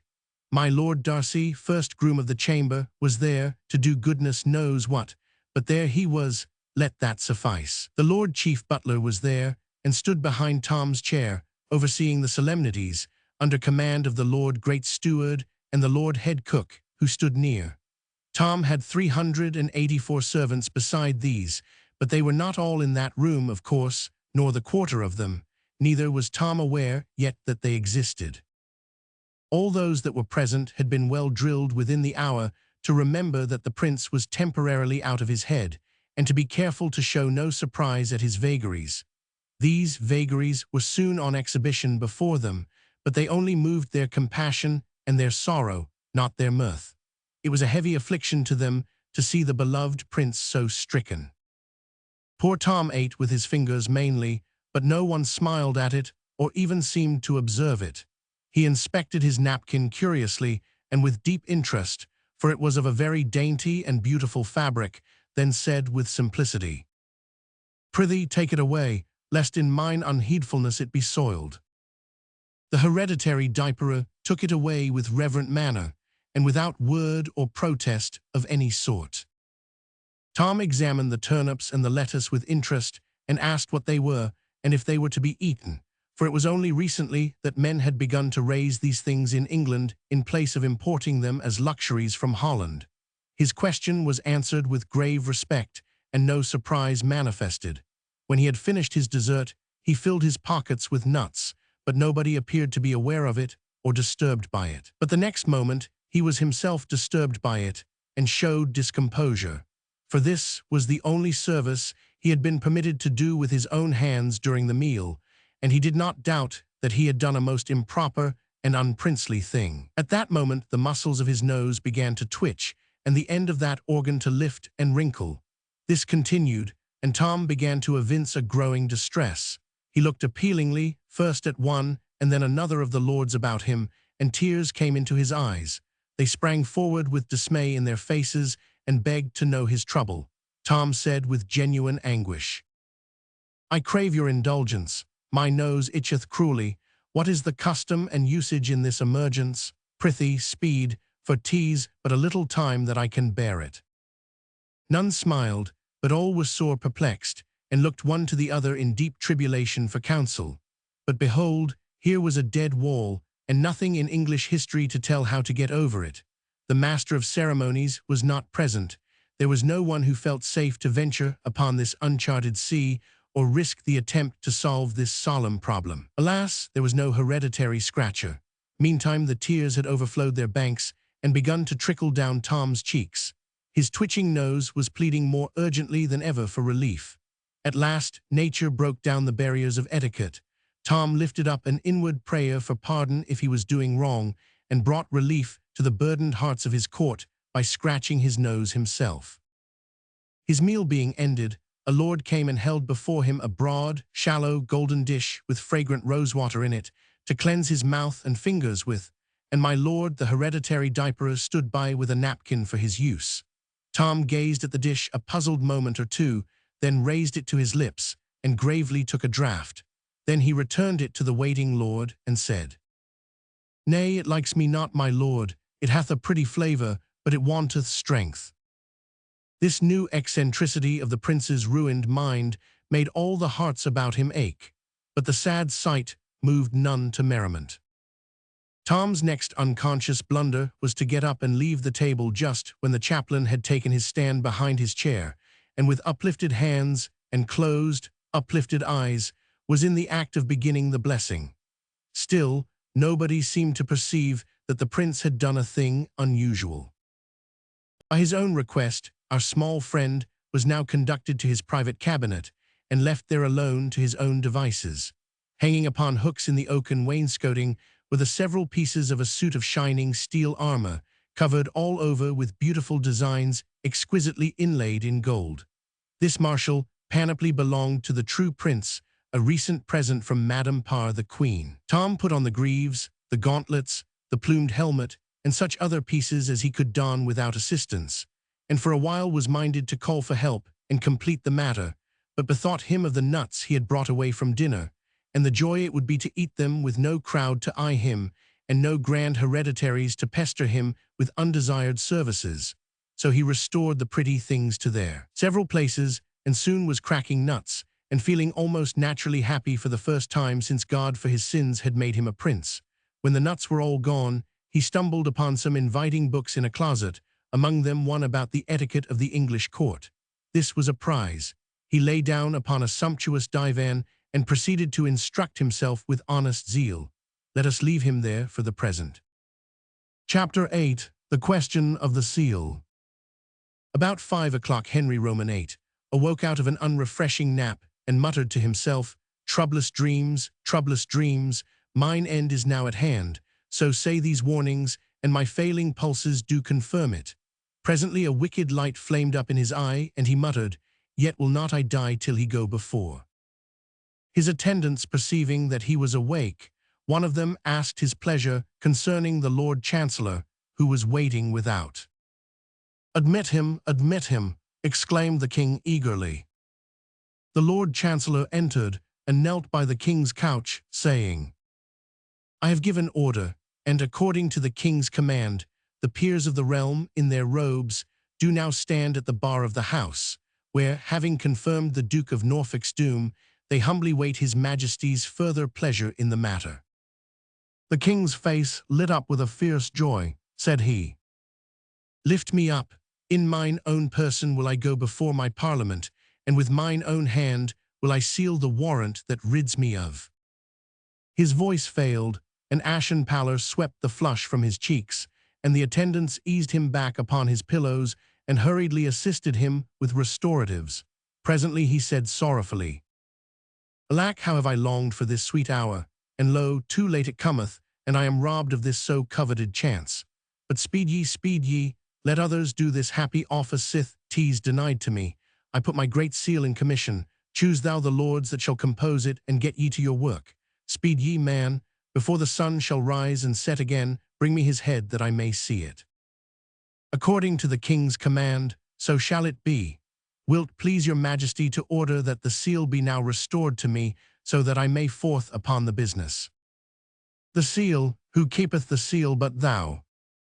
Please your majesty, you did take it from me 2 days since, saying it should no more do its office till your own royal hand should use it upon the Duke of Norfolk's warrant. Why so in sooth I do remember. What did I with it? I am very feeble, so oft these days doth my memory play the traitor with me. 'Tis strange. The king dropped into inarticulate mumblings, shaking his grey head weakly from time to time, and gropingly trying to recollect what he had done with the seal. At last, my Lord Hertford ventured to kneel and offer information. Sire, if that I may be so bold, here be several that do remember with me how that you gave the great seal into the hands of his highness, the Prince of Wales, to keep against the day that— True, most true, interrupted the king. Fetch it, go, time flieth. Lord Hertford flew to Tom, but returned to the king before very long, troubled and empty-handed. He delivered himself to this effect. It grieveth me, my lord the king, to bear so heavy and unwelcome tidings. But it is the will of God that the prince's affliction abideth still, and he cannot recall to mind that he received the seal. So came I quickly to report, thinking it were waste of precious time, and little worth withal, that any should attempt to search the long array of chambers and saloons that belong unto his royal high. A groan from the king interrupted the lord at this point. After a little while, his majesty said, with a deep sadness in his tone, "Trouble him no more, poor child. The hand of God lieth heavy upon him, and my heart goeth out in loving compassion for him, and sorrow that I may not bear his burden on mine old trouble-weighted shoulders, and so bring him peace." He closed his eyes, fell to mumbling, and presently was silent. After a time he opened his eyes again, and gazed vacantly around until his glance rested upon the kneeling Lord Chancellor. Instantly his face flushed with wrath. "What thou here yet, by the glory of God, and thou gettest not about that traitor's business, thy mitre shall have holiday the morrow for lack of a head to grace withal." The trembling Chancellor answered, "Good your Majesty, I cry you mercy, I but waited for the seal." "Man, hast lost thy wits. The small seal which aforetime I was wont to take with me abroad lieth in my treasury, and since the great seal hath flown away, shall not it suffice? Haste lost thy wits. Begone, and hark ye, come no more till thou do bring his head." The poor Chancellor was not long in removing himself from this dangerous vicinity, nor did the commission waste time in giving the royal assent to the work of the slavish Parliament, and appointing the morrow for the beheading of the premier peer of England, the luckless Duke of Norfolk. Chapter 9. The River Pageant. At 9 in the evening, the whole vast river front of the palace was blazing with light. The river itself, as far as the eye could reach citywards, was so thickly covered with watermen's boats, and with pleasure barges, all fringed with colored lanterns, and gently agitated by the waves, that it resembled a glowing and limitless garden of flowers stirred to soft motion by summer winds. The grand terrace of stone steps leading down to the water, spacious enough to mass the army of a German principality upon, was a picture to see, with its ranks of royal halberdiers in polished armor, and its troops of brilliantly costumed servitors flitting up and down, and to and fro, in the hurry of preparation. Presently a command was given, and immediately all living creatures vanished from the steps. Now the air was heavy with the hush of suspense and expectancy. As far as one's vision could carry, he might see the myriads of people in the boats rise up and shade their eyes from the glare of lanterns and torches and gaze toward the palace. A file of 40 or 50 state barges drew up to the steps. They were richly gilt, and their lofty prows and sterns were elaborately carved. Some of them were decorated with banners and streamers, some with cloth of gold and arras embroidered with coats of arms, others with silken flags that had numberless little silver bells fastened to them, which shook out tiny showers of joyous music whenever the breezes fluttered them. Others of yet higher pretensions, since they belonged to nobles in the prince's immediate service, had their sides picturesquely fenced with shields gorgeously emblazoned with armorial bearings. Each state barge was towed by a tender. Besides the rowers, these tenders carried each a number of men-at-arms in glossy helmet and breastplate, and a company of musicians. The advance guard of the expected procession now appeared in the great gateway, a troop of halberdiers. They were dressed in striped hose of black and tawny, velvet caps graced at the sides with silver roses, and doublets of murrey and blue cloth, embroidered on the front and back with the 3 feathers, the prince's blazon, woven in gold. Their halberd staves were covered with crimson velvet, fastened with gilt nails, and ornamented with gold tassels. Filing off on the right and left, they formed 2 long lines, extending from the gateway of the palace to the water's edge. A thick rayed cloth or carpet was then unfolded and laid down between them by attendants in the gold and crimson liveries of the prince. This done, a flourish of trumpets resounded from within. A lively prelude arose from the musicians on the water, and 2 ushers with white wands marched with a slow and stately pace from the portal. They were followed by an officer bearing the civic mace, after whom came another carrying the city's sword, then several sergeants of the city guard in their full accoutrements and with badges on their sleeves. then the Garter king at arms in his tabard, then several knights of the Bath each with a white lace on his sleeve, then their esquires, then the judges in their robes of scarlet and coifs, then the Lord High Chancellor of England in a robe of scarlet, open before and purfled with minever, then a deputation of aldermen in their scarlet cloaks, and then the heads of the different civic companies in their robes of state. Now came 12 French gentlemen in splendid habiliments, consisting of porpents of white damask barred with gold, short mantles of crimson velvet lined with violet taffeta, and carnation-coloured hautstachosses, and took their way down the steps. They were of the suite of the French ambassador, and were followed by 12 cavaliers of the suite of the Spanish ambassador, clothed in black velvet, unrelieved by any ornament. Following these came several great English nobles with their attendants. There was a flourish of trumpets within, and the prince's uncle, the future great Duke of Somerset, emerged from the gateway, arrayed in a doublet of black cloth of gold, and a cloak of crimson satin flowered with gold, and ribanded with nets of silver. He turned, doffed his plumed cap, bent his body in a low reverence, and began to step backward, bowing at each step. A prolonged trumpet blast followed, and a proclamation, "Way for the high and mighty the Lord Edward, Prince of Wales." High aloft on the palace walls, a long line of red tongues of flame leapt forth with a thunder crash. The mast whirled on the river, burst into a mighty roar of welcome, and Tom Canty, the cause and hero of it all, stepped into view and slightly bowed his princely head. He was magnificently habited in a doublet of white satin, with a front piece of purple cloth of tissue, powdered with diamonds and edged with ermine. Over this he wore a mantle of white cloth of gold, pounced with a triple-feathered crest, lined with blue satin, set with pearls and precious stones, and fastened with a clasp of brilliants. About his neck hung the Order of the Garter and several princely foreign orders, and wherever light fell upon him, jewels responded with a blinding flash. O Tom Canty, born in a hovel, bred in the gutters of London, familiar with rags and dirt and misery, what a spectacle is this! Chapter 10. The Prince in the Toils. We left John Canty dragging the rightful prince into awful court, with a noisy and delighted mob at his heels. There was but one person in it who offered a pleading word for the captive, and he was not heeded. He was hardly even heard, so great was the turmoil. The prince continued to struggle for freedom, and to rage against the treatment he was suffering, until John Canty lost what little patience was left in him, and raised his oaken cudgel in a sudden fury over the prince's head. The single pleader for the lad sprang to stop the man's arm, and the blow descended upon his own wrist. Canty roared out, "Thou'lt meddle, wilt thou, then have thy reward." His cudgel crashed down upon the meddler's head.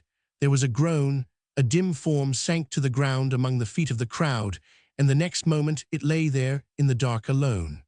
The mob pressed on, their enjoyment nothing disturbed by this episode. Presently the prince found himself in John Canty's abode, with the door closed against the outsiders. By the vague light of a tallow candle, which was thrust into a bottle, he made out the main features of the loathsome den, and also the occupants of it. 2 frowsy girls and a middle-aged woman cowered against the wall in one corner, with the aspect of animals habituated to harsh usage, and expecting and dreading it now. From another corner stole a withered hag, with streaming grey hair and malignant eyes. John Canty said to this one, "Tarry, there's fine mummeries here. Mar them not till thou'st enjoyed them, then let thy hand be heavy as thou wilt. Stand forth, lad. Now say thy foolery again, and thou'st not forgot it. Name thy name, who art thou?" The insulted blood mounted to the little prince's cheek once more, and he lifted a steady and indignant gaze to the man's face, and said, "'Tis but ill-breeding in such as thou to command me to speak. I tell thee now, as I told thee before, I am Edward, Prince of Wales, and none other." The stunning surprise of this reply nailed the hag's feet to the floor where she stood, and almost took her breath. She stared at the prince in stupid amazement, which so amused her ruffianly son that he burst into a roar of laughter. But the effect upon Tom Canty's mother and sisters was different. Their dread of bodily injury gave way at once to distress of a different sort. They ran forward with woe and dismay in their faces, exclaiming, "Oh, poor Tom, poor lad!"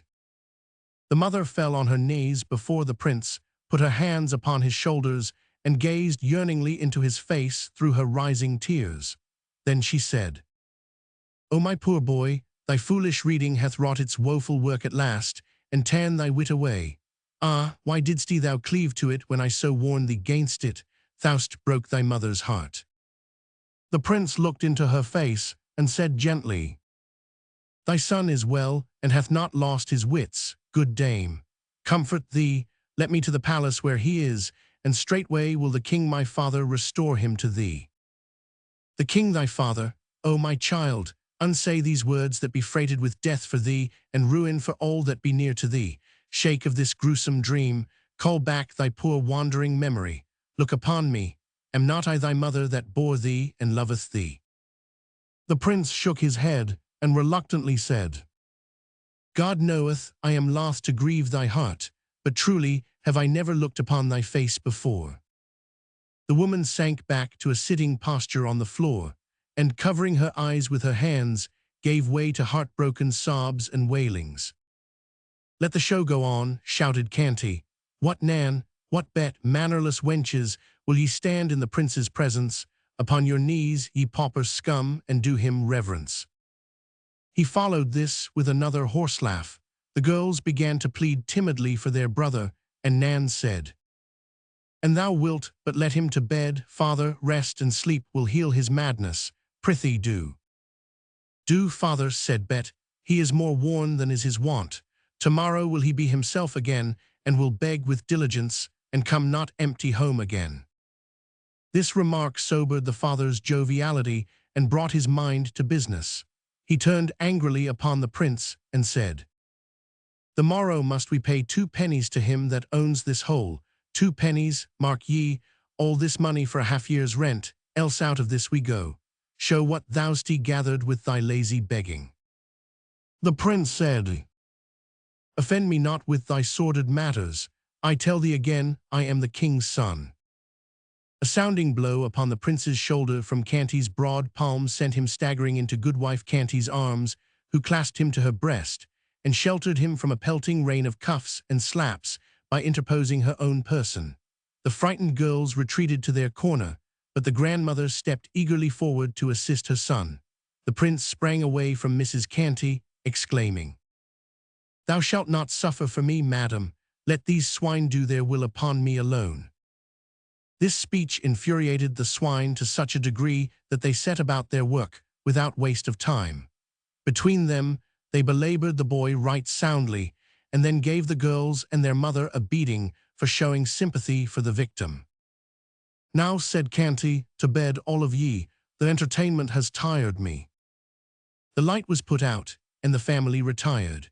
As soon as the snorings of the head of the house and his mother showed that they were asleep, the young girls crept to where the prince lay, and covered him tenderly from the cold with straw and rags, and their mother crept to him also, and stroked his hair, and cried over him, whispering broken words of comfort and compassion in his ear the while. She had saved a morsel for him to eat also, but the boy's pains had swept away all appetite, at least for black and tasteless crusts. He was touched by her brave and costly defense of him, and by her commiseration, and he thanked her in very noble and princely words, and begged her to go to her sleep and try to forget her sorrows. And he added that the king his father would not let her loyal kindness and devotion go unrewarded. This return to his madness broke her heart anew, and she strained him to her breast again, and then went back, drowned in tears, to her bed. As she lay thinking and mourning, the suggestion began to creep into her mind that there was an undefinable something about this boy that was lacking in Tom Canty, mad or sane. She could not describe it, she could not tell just what it was, and yet her sharp mother instinct seemed to detect it and perceive it. What if the boy were really not her son, after all? Oh, absurd! She almost smiled at the idea, spite of her griefs and troubles. No matter, she found that it was an idea that would not down, but persisted in haunting her. It pursued her, it harassed her, it clung to her, and refused to be put away or ignored. At last she perceived that there was not going to be any peace for her until she should devise a test that should prove, clearly and without question, whether this lad was her son or not, and so banish these wearing and worrying doubts. Ah yes, this was plainly the right way out of the difficulty. Therefore she set her wits to work at once to contrive that test. but it was an easier thing to propose than to accomplish. She turned over in her mind one promising test after another, but was obliged to relinquish them all. None of them were absolutely sure, absolutely perfect, and an imperfect one could not satisfy her. Evidently she was racking her head in vain. It seemed manifest that she must give the matter up. While this depressing thought was passing through her mind, her ear caught the regular breathing of the boy, and she knew he had fallen asleep. And while she listened, the measured breathing was broken by a soft, startled cry, such as one utters in a troubled dream. This chance occurrence furnished her instantly with a plan worth all her labored tests combined. She at once set herself feverishly, but noiselessly, to work to relight her candle, muttering to herself, "Had I but seen him then, I should have known. Since that day when he was little that the powder burst in his face, he hath never been startled of a sudden out of his dreams or out of his thinkings, but he hath cast his hand before his eyes, even as he did that day, and not as others would do it, with the palm inward, but always with the palm turned outward. I have seen it 100 times, and it hath never varied nor ever failed. Yes, I shall soon know now." By this time she had crept to the slumbering boy's side, with the candle shaded in her hand. She bent heedfully and warily over him, scarcely breathing in her suppressed excitement, and suddenly flashed the light in his face and struck the floor by his ear with her knuckles. The sleeper's eyes sprang wide open, and he cast a startled stare about him, but he made no special movement with his hands. The poor woman was smitten almost helpless with surprise and grief, but she contrived to hide her emotions and to soothe the boy to sleep again. Then she crept apart and communed miserably with herself upon the disastrous result of her experiment. She tried to believe that her Tom's madness had banished this habitual gesture of his, but she could not do it. "No," she said, "his hands are not mad. They could not unlearn so old a habit in so brief a time. Oh, this is a heavy day for me." Still hope was as stubborn now as doubt had been before. She could not bring herself to accept the verdict of the test. She must try the thing again. The failure must have been only an accident. So she startled the boy out of his sleep a second and a third time at intervals, with the same result which had marked the first test. Then she dragged herself to bed and fell sorrowfully asleep, saying, "But I cannot give him up. Oh no, I cannot. He must be my boy." The poor mother's interruptions having ceased, and the prince's pains having gradually lost their power to disturb him, utter weariness at last sealed his eyes in a profound and restful sleep. Hour after hour slipped away, and still he slept like the dead. Thus 4 or 5 hours passed. Then his stupor began to lighten. Presently, while half asleep and half awake, he murmured, "Sir William." After a moment, "Ho, Sir William Herbert, hie thee hither and list to the strangest dream that ever. Sir William, dost hear? Man, I did think me changed to a pauper, and, ho there, guards, Sir William, what, is there no groom of the chamber in waiting? Alack, it shall go hard with." "What aileth thee?" asked a whisper near him. "Who art thou calling?"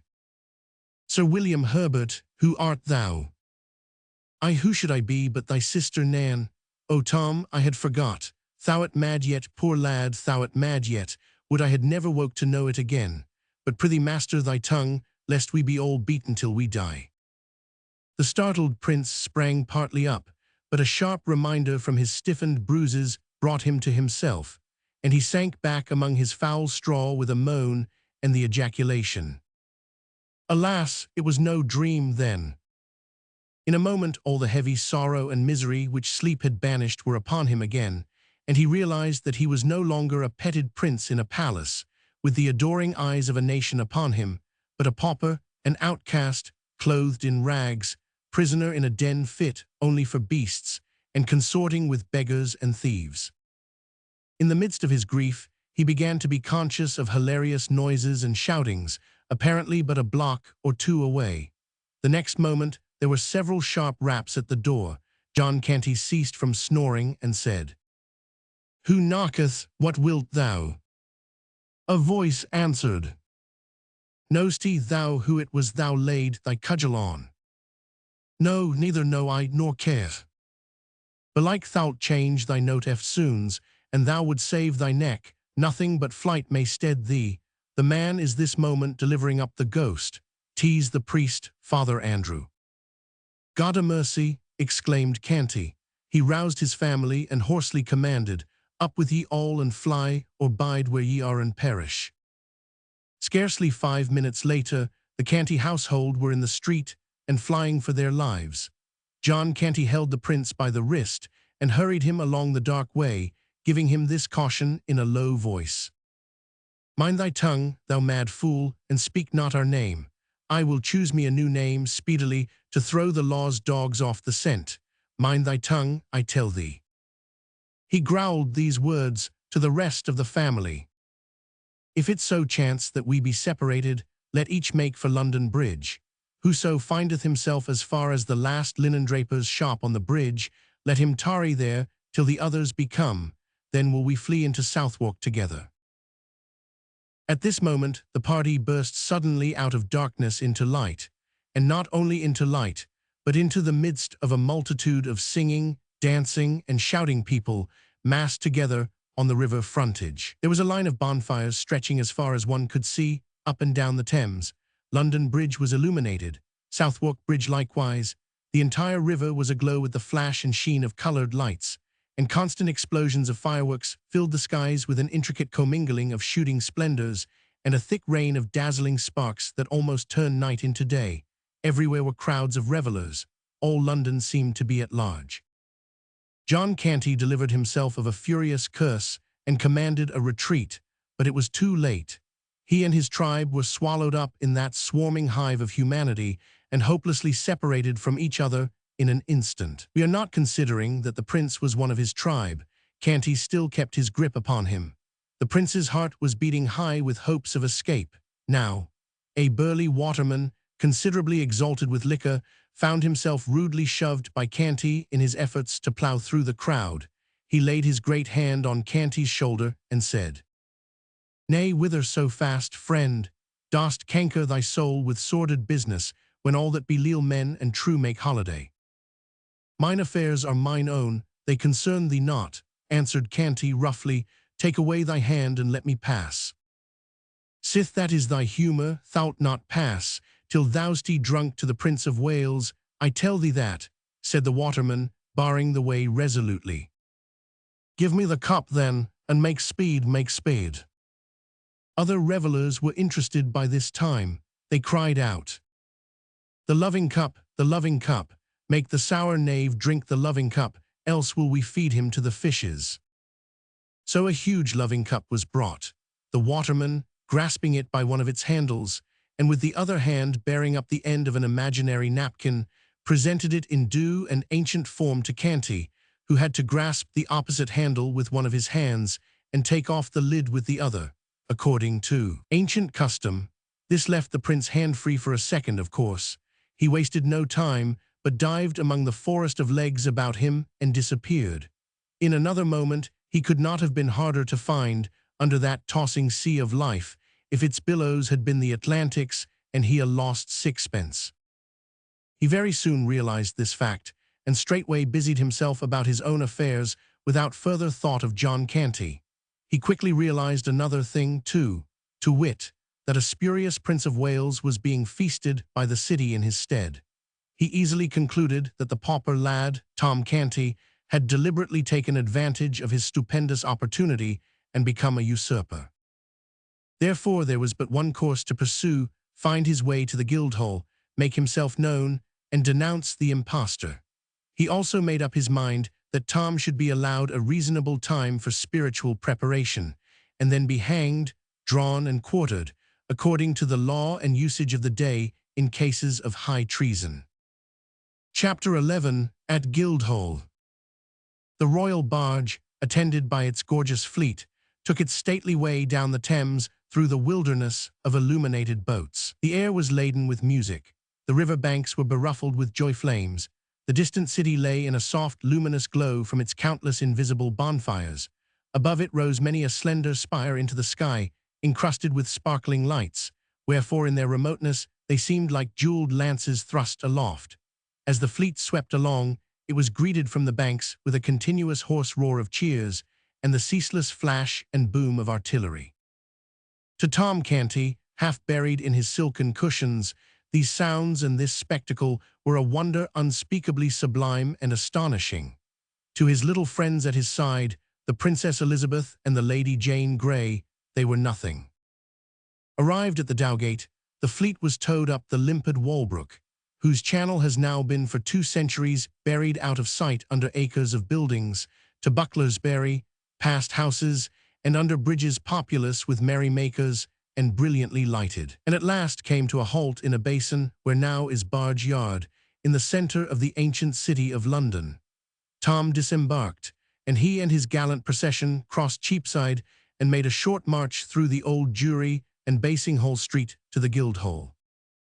Tom and his little ladies were received with due ceremony by the Lord Mayor and the fathers of the city, in their gold chains and scarlet robes of state, and conducted to a rich canopy of state at the head of the great hall, preceded by heralds making proclamation, and by the mace and the city sword. The lords and ladies who were to attend upon Tom and his 2 small friends took their places behind their chairs. At a lower table, the court grandees and other guests of noble degree were seated, with the magnates of the city. The commoners took places at a multitude of tables on the main floor of the hall. From their lofty vantage ground the giants Gog and Magog, the ancient guardians of the city, contemplated the spectacle below them with eyes grown familiar to it in forgotten generations.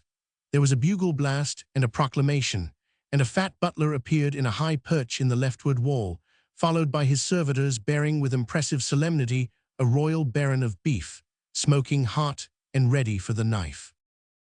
After grace, Tom, being instructed, rose, and the whole house with him, and drank from a portly golden loving cup with the Princess Elizabeth. From her it passed to the Lady Jane, and then traversed the general assemblage. So the banquet began. By midnight the revelry was at its height. Now came one of those picturesque spectacles so admired in that old day. A description of it is still extant in the quaint wording of a chronicler who witnessed it. Space being made, presently entered a baron and an earl apparelled after the Turkish fashion in long robes of bodkin powdered with gold, hats on their heads of crimson velvet, with great rolls of gold, girded with 2 swords, called scimitars, hanging by great baldricks of gold. Next came yet another baron and another earl, in 2 long gowns of yellow satin, traversed with white satin, and in every bend of white was a bend of crimson satin, after the fashion of Russia, with furred hats of grey on their heads, either of them having an hatchet in their hands, and boots with pikes, points a foot long, turned up. And after them came a knight, then the Lord High Admiral, and with him 5 nobles, in doublets of crimson velvet, voided low on the back and before to the cannel bone, laced on the breasts with chains of silver. And over that, short cloaks of crimson satin, and on their heads hats after the dancers' fashion, with pheasants' feathers. In them, these were apparelled after the fashion of Prussia. The torchbearers, which were about 100, were apparelled in crimson satin and green, like Moors, their faces black. Next came in a marmory. Then the minstrels, which were disguised, danced, and the lords and ladies did wildly dance also, that it was a pleasure to behold.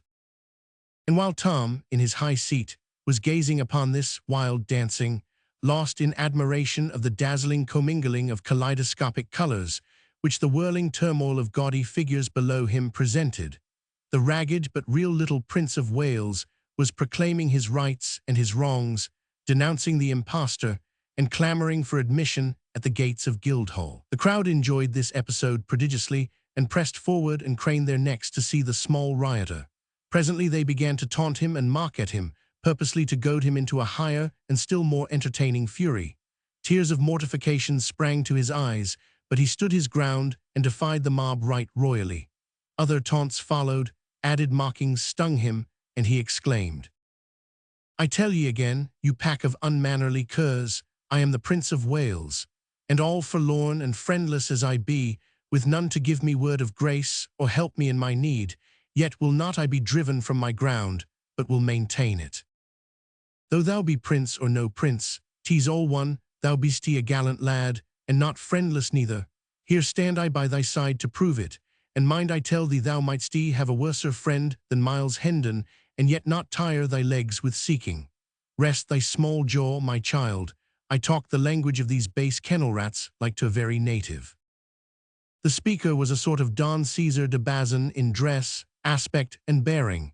He was tall, trim-built, muscular. His doublet and trunks were of rich material, but faded and threadbare, and their gold lace adornments were sadly tarnished. His ruff was rumpled and damaged. The plume in his slouched hat was broken and had a bedraggled and disreputable look. At his side, he wore a long rapier in a rusty iron sheath. His swaggering carriage marked him at once as a ruffler of the camp. The speech of this fantastic figure was received with an explosion of jeers and laughter. Some cried, "'Tis another prince in disguise. Wear thy tongue, friend, belike he is dangerous. Marry, he looketh it, mark his eye. Pluck the lad from him, to the horsepond why the cub." Instantly a hand was laid upon the prince, under the impulse of this happy thought. As instantly the stranger's long sword was out, and the meddler went to the earth under a sounding thump with the flat of it. The next moment a score of voices shouted, "Kill the dog! Kill him! Kill him!" And the mob closed in on the warrior, who backed himself against a wall and began to lay about him with his long weapon like a madman. His victims sprawled this way and that, but the mob tide poured over their prostrate forms and dashed itself against the champion with undiminished fury. His moments seemed numbered, his destruction certain, when suddenly a trumpet blast sounded, a voice shouted, "Way for the king's messenger," and a troop of horsemen came charging down upon the mob, who fled out of harm's reach as fast as their legs could carry them. The bold stranger caught up the prince in his arms, and was soon far away from danger and the multitude. Return we within the Guildhall. Suddenly, high above the jubilant roar and thunder of the revel, broke the clear peal of a bugle note. There was instant silence, a deep hush. Then a single voice rose, that of the messenger from the palace, and began to pipe forth a proclamation, the whole multitude standing listening.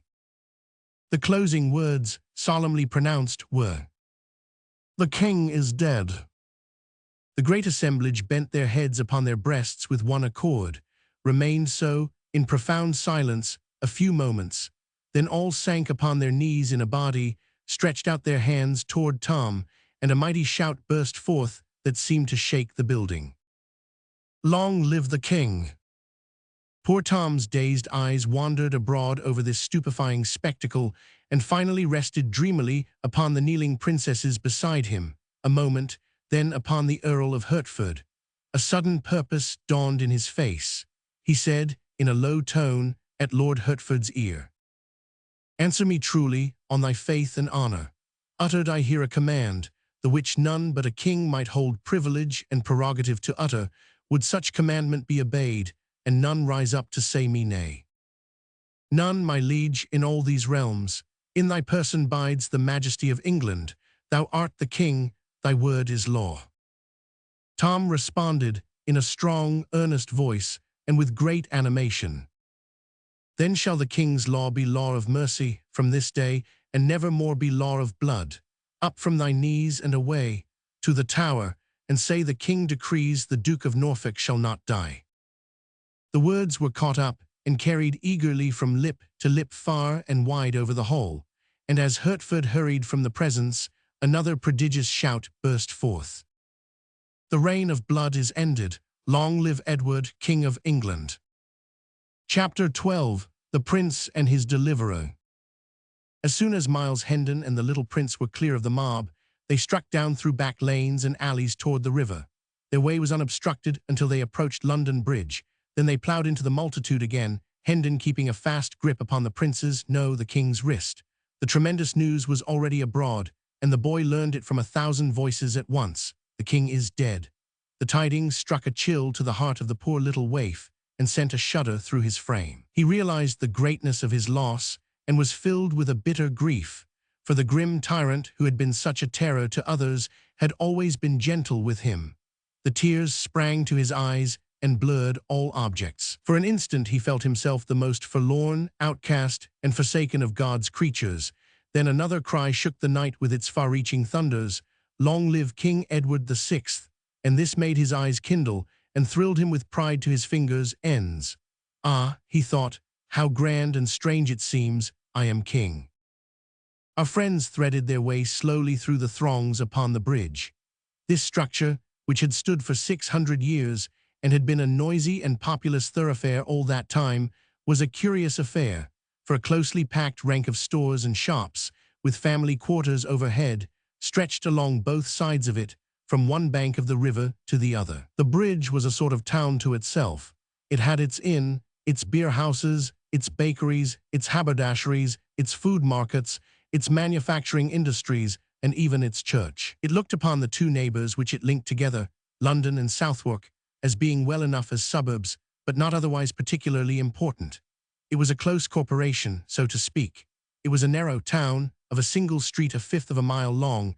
Its population was but a village population, and everybody in it knew all his fellow townsmen intimately, and had known their fathers and mothers before them, and all their little family affairs into the bargain. It had its aristocracy, of course, its fine old families of butchers and bakers and what not, who had occupied the same old premises for 500 or 600 years, and knew the great history of the bridge from beginning to end, and all its strange legends, and who always talked bridgy talk, and thought bridgy thoughts, and lied in a long, level, direct, substantial bridgy way.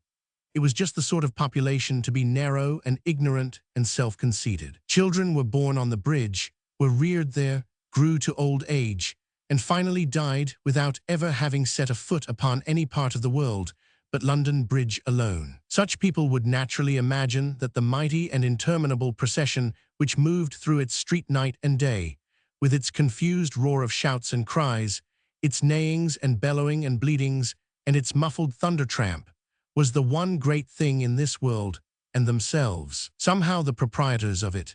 And so they were, in effect. At least they could exhibit it from their windows, and did, for a consideration, whenever a returning king or hero gave it a fleeting splendor, for there was no place like it for affording a long, straight, uninterrupted view of marching columns.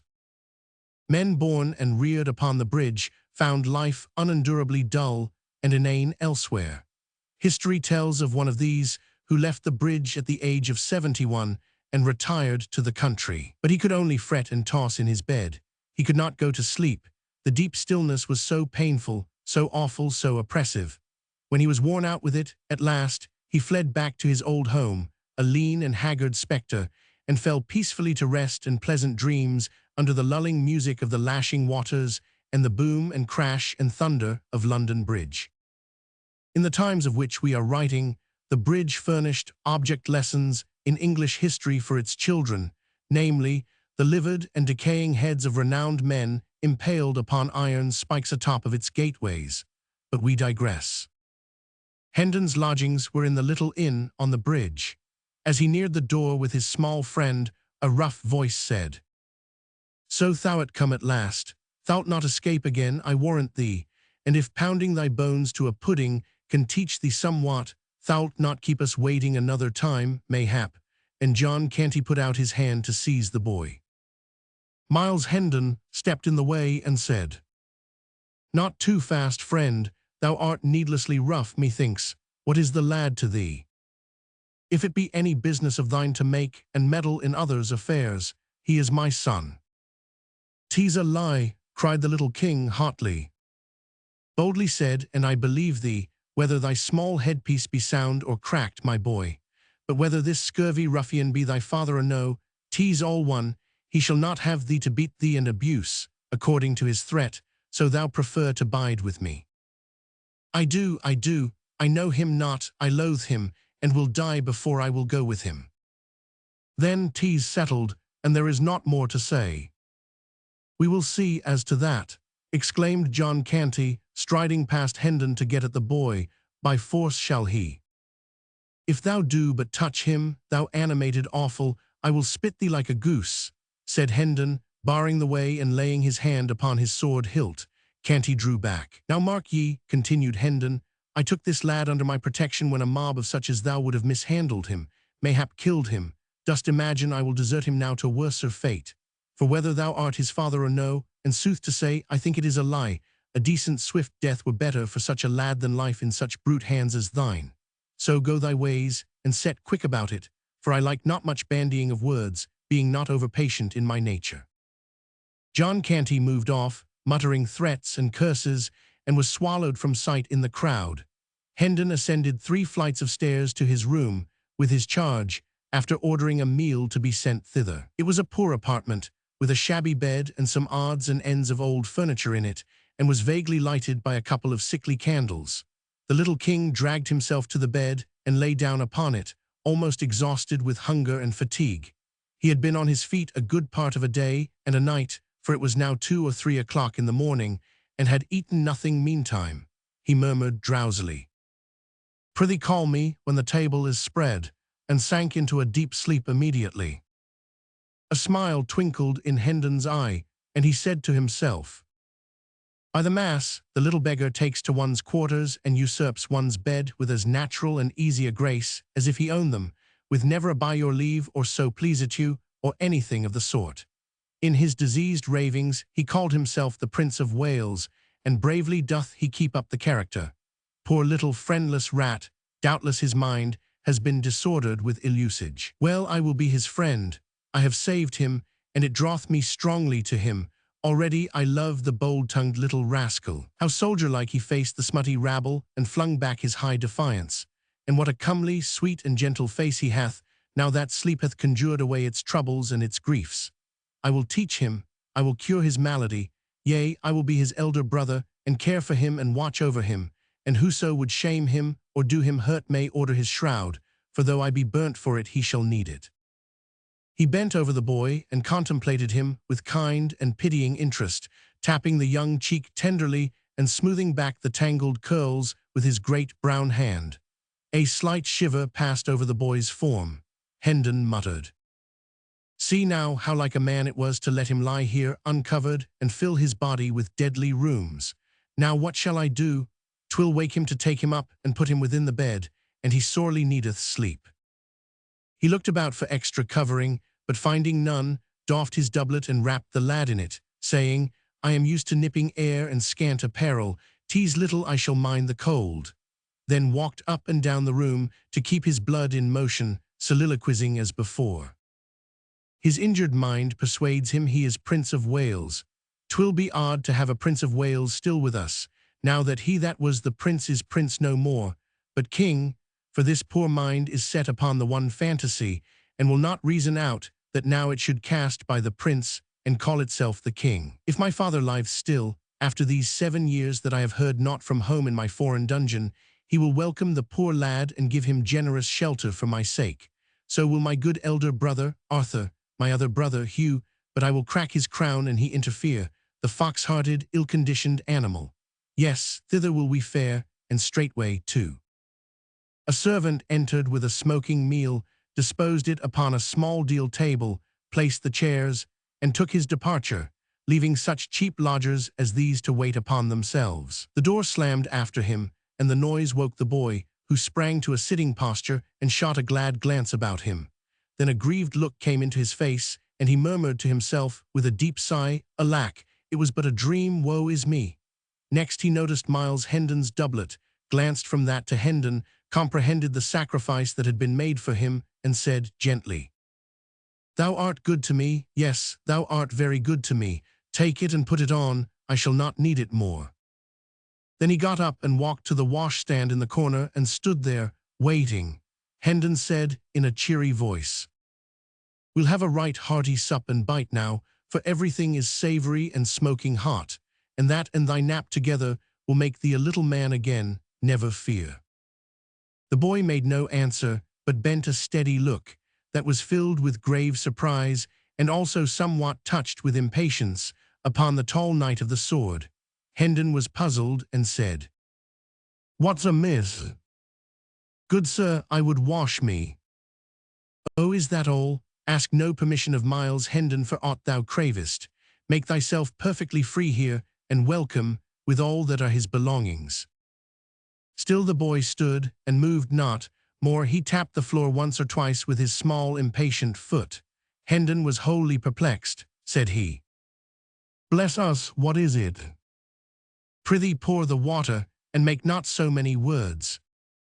Hendon, suppressing a horse laugh, and saying to himself, "By all the saints, but this is admirable," stepped briskly forward and did the small insolent's bidding, then stood by in a sort of stupefaction until the command, "Come, the towel," woke him sharply up. He took up a towel from under the boy's nose and handed it to him without comment.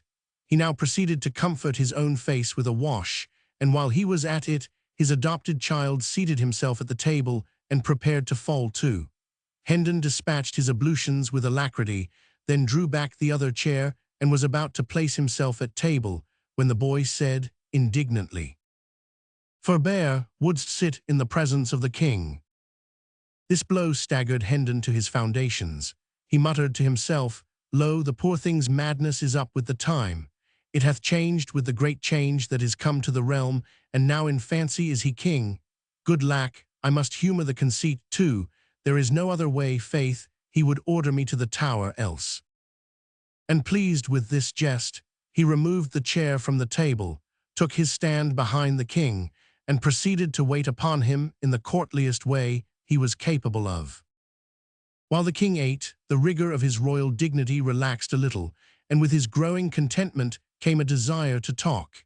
He said, "I think thou callest thyself Miles Hendon, if I heard thee aright." "Yes, sire," Miles replied, then observed to himself, "If I must humour the poor lad's madness, I must sire him, I must majesty him, I must not go by halves, I must stick at nothing that belongeth to the part I play, else shall I play it ill and work evil to this charitable and kindly cause." The king warmed his heart with a second glass of wine, and said, "I would know thee, tell me thy story. Thou hast a gallant way with thee, and a noble art nobly born." "We are of the tale of the nobility, good your majesty. My father is a baronet, one of the smaller lords by knight service, Sir Richard Hendon of Hendon Hall, by Monk's Home in Kent." "The name has escaped my memory. Go on, tell me thy story." "'Tis not much, your majesty, yet perchance it may beguile a short half-hour for want of a better. My father, Sir Richard, is very rich, and of a most generous nature. My mother died whilst I was yet a boy. I have two brothers, Arthur my elder, with a soul like to his father, and Hugh, younger than I, a mean spirit, covetous, treacherous, vicious, underhanded, a reptile. Such was he from the cradle. Such was he 10 years past, when I last saw him, a ripe rascal at 19, I being 20 then, and Arthur 22. There is none other of us but the Lady Edith, my cousin. She was 16 then, beautiful, gentle, good, the daughter of an earl, the last of her race, heiress of a great fortune and a lapsed title. My father was her guardian.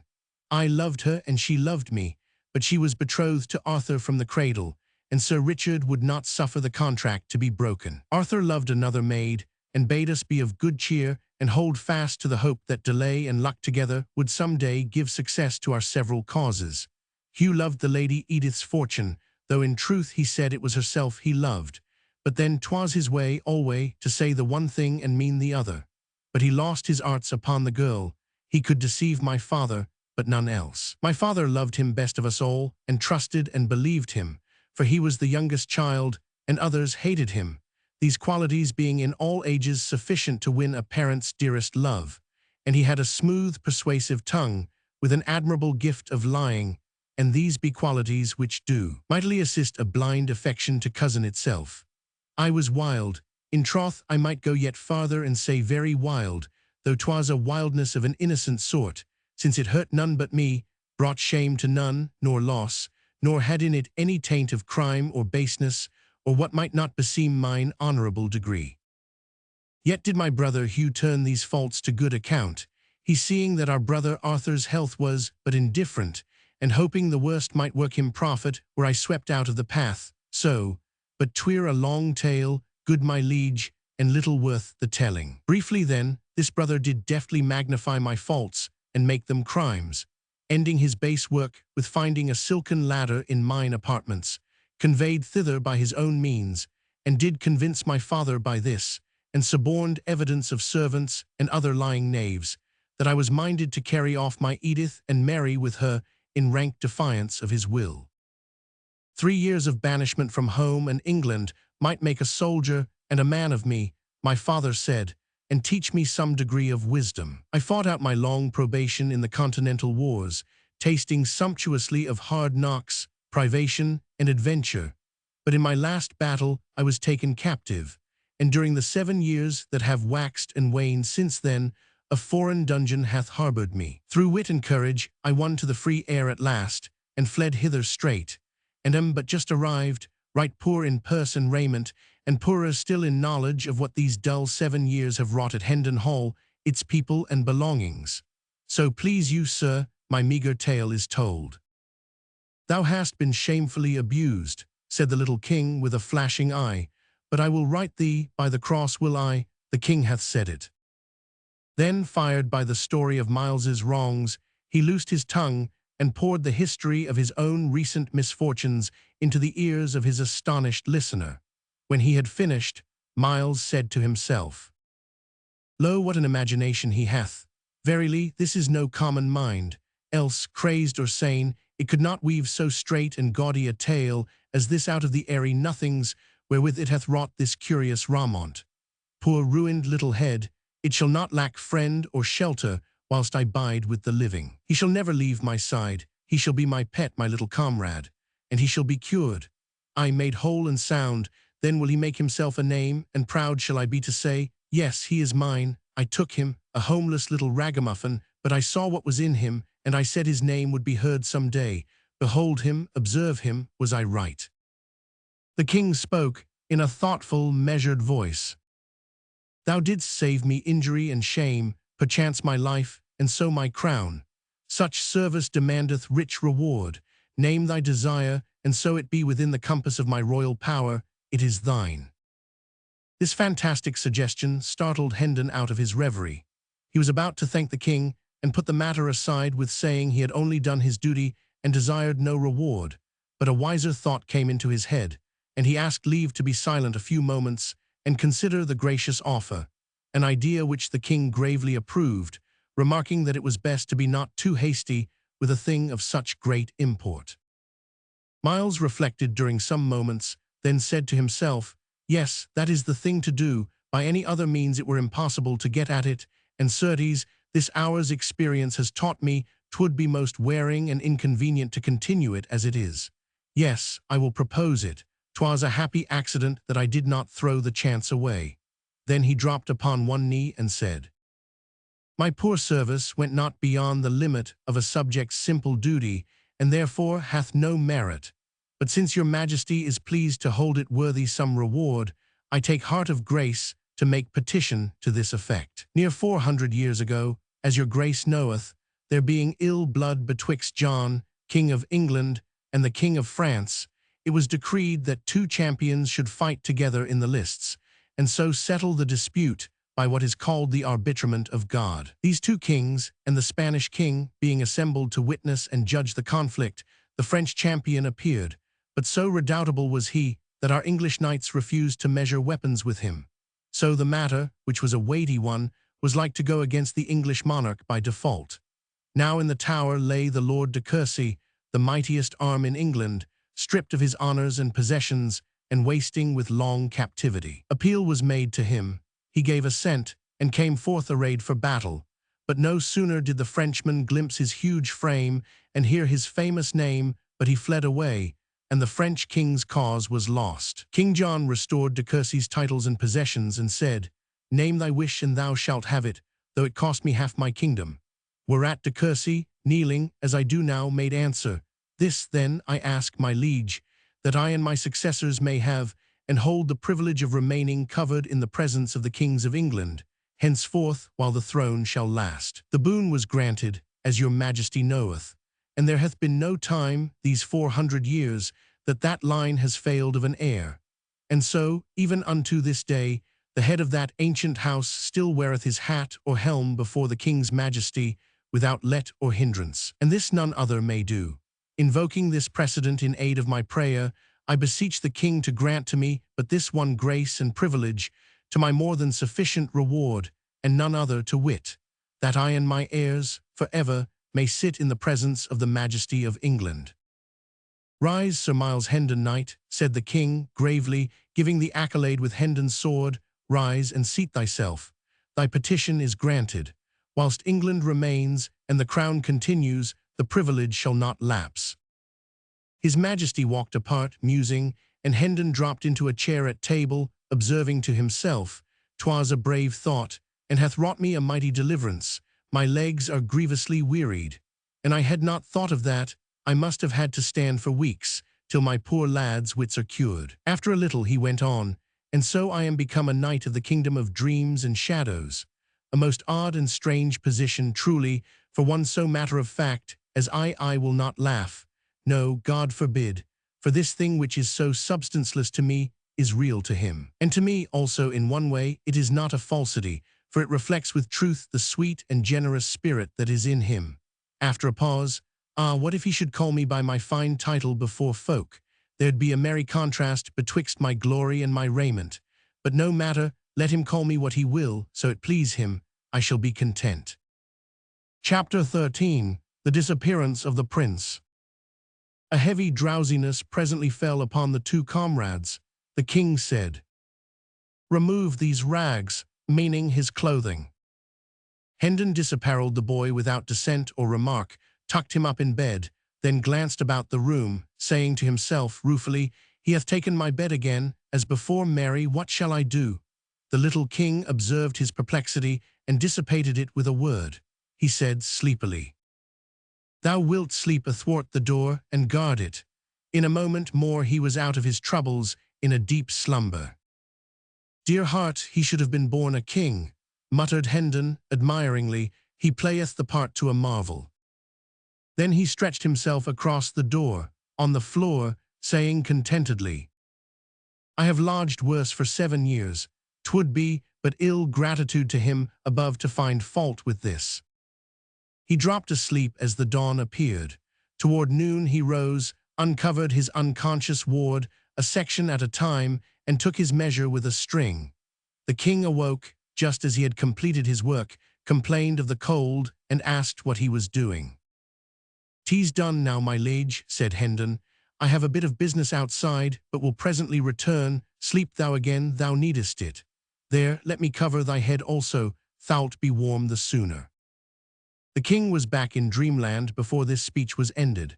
Miles slipped softly out, and slipped as softly in again, in the course of 30 or 40 minutes, with a complete second-hand suit of boys' clothing, of cheap material and showing signs of wear, but tidy and suited to the season of the year. He seated himself and began to overhaul his purchase, mumbling to himself, "A longer purse would have got a better sort, but when one has not the long purse one must be content with what a short one may do. There was a woman in our town did dwell." He stirred, methinks, I must sing in a less thunderous key. 'Tis not good to mar his sleep, with this journey before him, and he so wearied out, poor chap. This garment, 'tis well enough, a stitch here and another one there will set it aright. This other is better, albeit a stitch or two will not come amiss in it likewise. These be very good and sound, and will keep his small feet warm and dry. An odd new thing to him belike, since he has doubtless been used to foot it bare, winters and summers the same. Would thread were bread, seeing one getteth a year's sufficiency for a farthing, and such a brave big needle without cost, for mere love. Now shall I have the demon's own time to thread it." And so he had. He did as men have always done, and probably always will do to the end of time, held the needle still, and tried to thrust the thread through the eye, which is the opposite of a woman's way. Time and time again the thread missed the mark, going sometimes on one side of the needle, sometimes on the other, sometimes doubling up against the shaft. But he was patient, having been through these experiences before when he was soldiering. He succeeded at last, and took up the garment that had lain waiting, meantime, across his lap, and began his work. The inn is paid, the breakfast that is to come included, and there is wherewithal left to buy a couple of donkeys and meet our little costs for the 2 or 3 days betwixt this and the plenty that awaits us at Hendon Hall. She loved her whose. Body o' me, I have driven the needle under my nail. It matters little, 'tis not a novelty, yet 'tis not a convenience neither. We shall be merry there, little one, never doubt it. Thy troubles will vanish there, and likewise thy sad distemper. She loved her husband dearly, but another man's. These be noble large stitches, holding the garment up and viewing it admiringly. They have a grandeur and a majesty that do cause these small stingy ones of the tailor-man to look mightily paltry and plebeian. She loved her husband dearly. But another man, he loved she. Mary T's done, a goodly piece of work, too, and wrought with expedition. Now will I wake him, apparel him, pour for him, feed him, and then will we hie us to the mart by the Tabard Inn in Southwark, and be pleased to rise, my liege. He answereth not, what ho, my liege? Of a truth must I profane his sacred person with a touch, sith his slumber is deaf to speech. What? He threw back the covers, the boy was gone. He stared about him in speechless astonishment for a moment, noticed for the first time that his ward's ragged raiment was also missing. Then he began to rage and storm and shout for the innkeeper. At that moment, a servant entered with the breakfast. "Explain, thou limb of Satan, or thy time is come," roared the man of war, and made so savage a spring toward the waiter that this latter could not find his tongue, for the instant, for fright and surprise. "Where is the boy?" In disjointed and trembling syllables, the man gave the information desired. "You were hardly gone from the place, your worship, when a youth came running and said it was your worship's will that the boy come to you straight, at the bridge end on the Southwark side. I brought him hither, and when he woke the lad and gave his message, the lad did grumble some little for being disturbed so early, as he called it, but straightway trussed on his rags and went with the youth, only saying it had been better manners that your worship came yourself, not sent a stranger, and so thou'rt a fool and easily cozened, hang all thy breed, yet mayhap no hurt is done, possibly no harm is meant the boy. I will go fetch him, make the table ready. Stay, the coverings of the bed were disposed as if one lay beneath them, happened that by accident. I know not, good your worship, I saw the youth meddle with them, he that came for the boy. Thousand deaths, 'twas done to deceive me, 'tis plain 'twas done to gain time. Hark ye, was that youth alone?" "All alone, your worship." "Art sure?" "Sure, your worship." "Collect thy scattered wits, bethink thee, take time, man." After a moment's thought, the servant said, "When he came, none came with him, but now I remember me that, as the two stepped into the throng of the bridge, a ruffian-looking man plunged out from some near place, and just as he was joining them—" "What then? Out with it!" thundered the impatient Hendon, interrupting. "Just then the crowd lapped them up and closed them in, and I saw no more, being called by my master, who was in a rage, because a joint that the scrivener had ordered was forgot, though I take all the saints to witness that to blame me for that miscarriage were like holding the unborn babe to judgment for sins calm. Out of my sight, idiot, thy prating drives me mad. Hold, whither art flying? Canst not bide still an instant, went they toward Southwark. Even so, your worship, for, as I said before, as to that detestable joint, the babe unborn is no whit more blameless than. Art here yet, and prating still? Vanish, lest I throttle thee." The servitor vanished. Hendon followed after him, passed him, and plunged down the stairs 2 steps at a stride, muttering, "'Tis that scurvy villain that claimed he was his son. I have lost thee, my poor little mad master. It is a bitter thought, and I had come to love thee so. No, by book and bell, not lost, for I will ransack the land till I find thee again. Poor child, yonder is his breakfast and mine, but I have no hunger now, so let the rats have it. Speed, that is the word." As he wormed his swift way through the noisy multitudes upon the bridge, he several times said to himself, clinging to the thought as if it were a particularly pleasing one, he grumbled, but he went, yes, because he thought Miles Hendon asked it, sweet lad, he would ne'er have done it for another, I know it well. Chapter 14. Le Roi est mort, vive le Roi. Toward daylight of the same morning, Tom Canty stirred out of a heavy sleep and opened his eyes in the dark. He lay silent a few moments, trying to analyze his confused thoughts and impressions and get some sort of meaning out of them. Then suddenly he burst out in a rapturous but guarded voice. "I see it all. Now God be thanked, I am indeed awake at last. Come joy, vanish sorrow. Ho, Nan, Bet, kick off your straw and hie ye hither to my side, till I do pour into your unbelieving ears the wildest madcap dream that ever the spirits of night did conjure up to astonish the soul of man withal. Ho, Nan, I say, Bet." A dim form appeared at his side, and a voice said, "Wilt deign to deliver thy commands?" "Commands, "Oh, woe is me, I know thy voice, speak thou, who am I?" "Thou, in sooth, yesternight wert thou the Prince of Wales, today art thou my most gracious liege, Edward, King of England." Tom buried his head among his pillows, murmuring plaintively, "Alack, it was no dream. Go to thy rest, sweet sir, leave me to my sorrows." Tom slept again, and after a time he had this pleasant dream. He thought it was summer, and he was playing all alone in the fair meadow called Goodman's Fields, when a dwarf only a foot high, with long red whiskers and a humped back, appeared to him suddenly and said, "Dig by that stump." He did so, and found 12 bright new pennies, wonderful riches. Yet this was not the best of it, for the dwarf said, "I know thee, thou art a good lad, and a deserving, thy distresses shall end, for the day of thy reward is come. Dig here every 7th day, and thou shalt find always the same treasure, 12 bright new pennies. Tell none, keep the secret."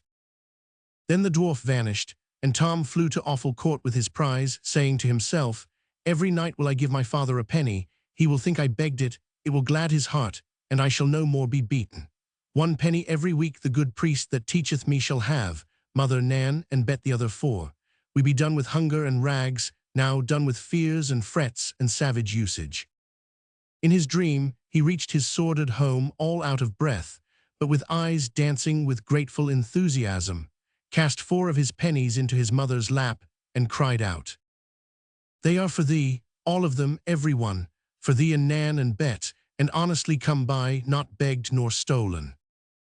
The happy and astonished mother strained him to her breast, and exclaimed, "It waxeth late, may it please your majesty to rise." Ah, that was not the answer he was expecting. The dream had snapped asunder, he was awake. He opened his eyes. The richly clad First Lord of the bedchamber was kneeling by his couch. The gladness of the lying dream faded away. The poor boy recognized that he was still a captive and a king. The room was filled with courtiers clothed in purple mantles, the morning color, and with noble servants of the monarch. Tom sat up in bed and gazed out from the heavy silken curtains upon this fine company.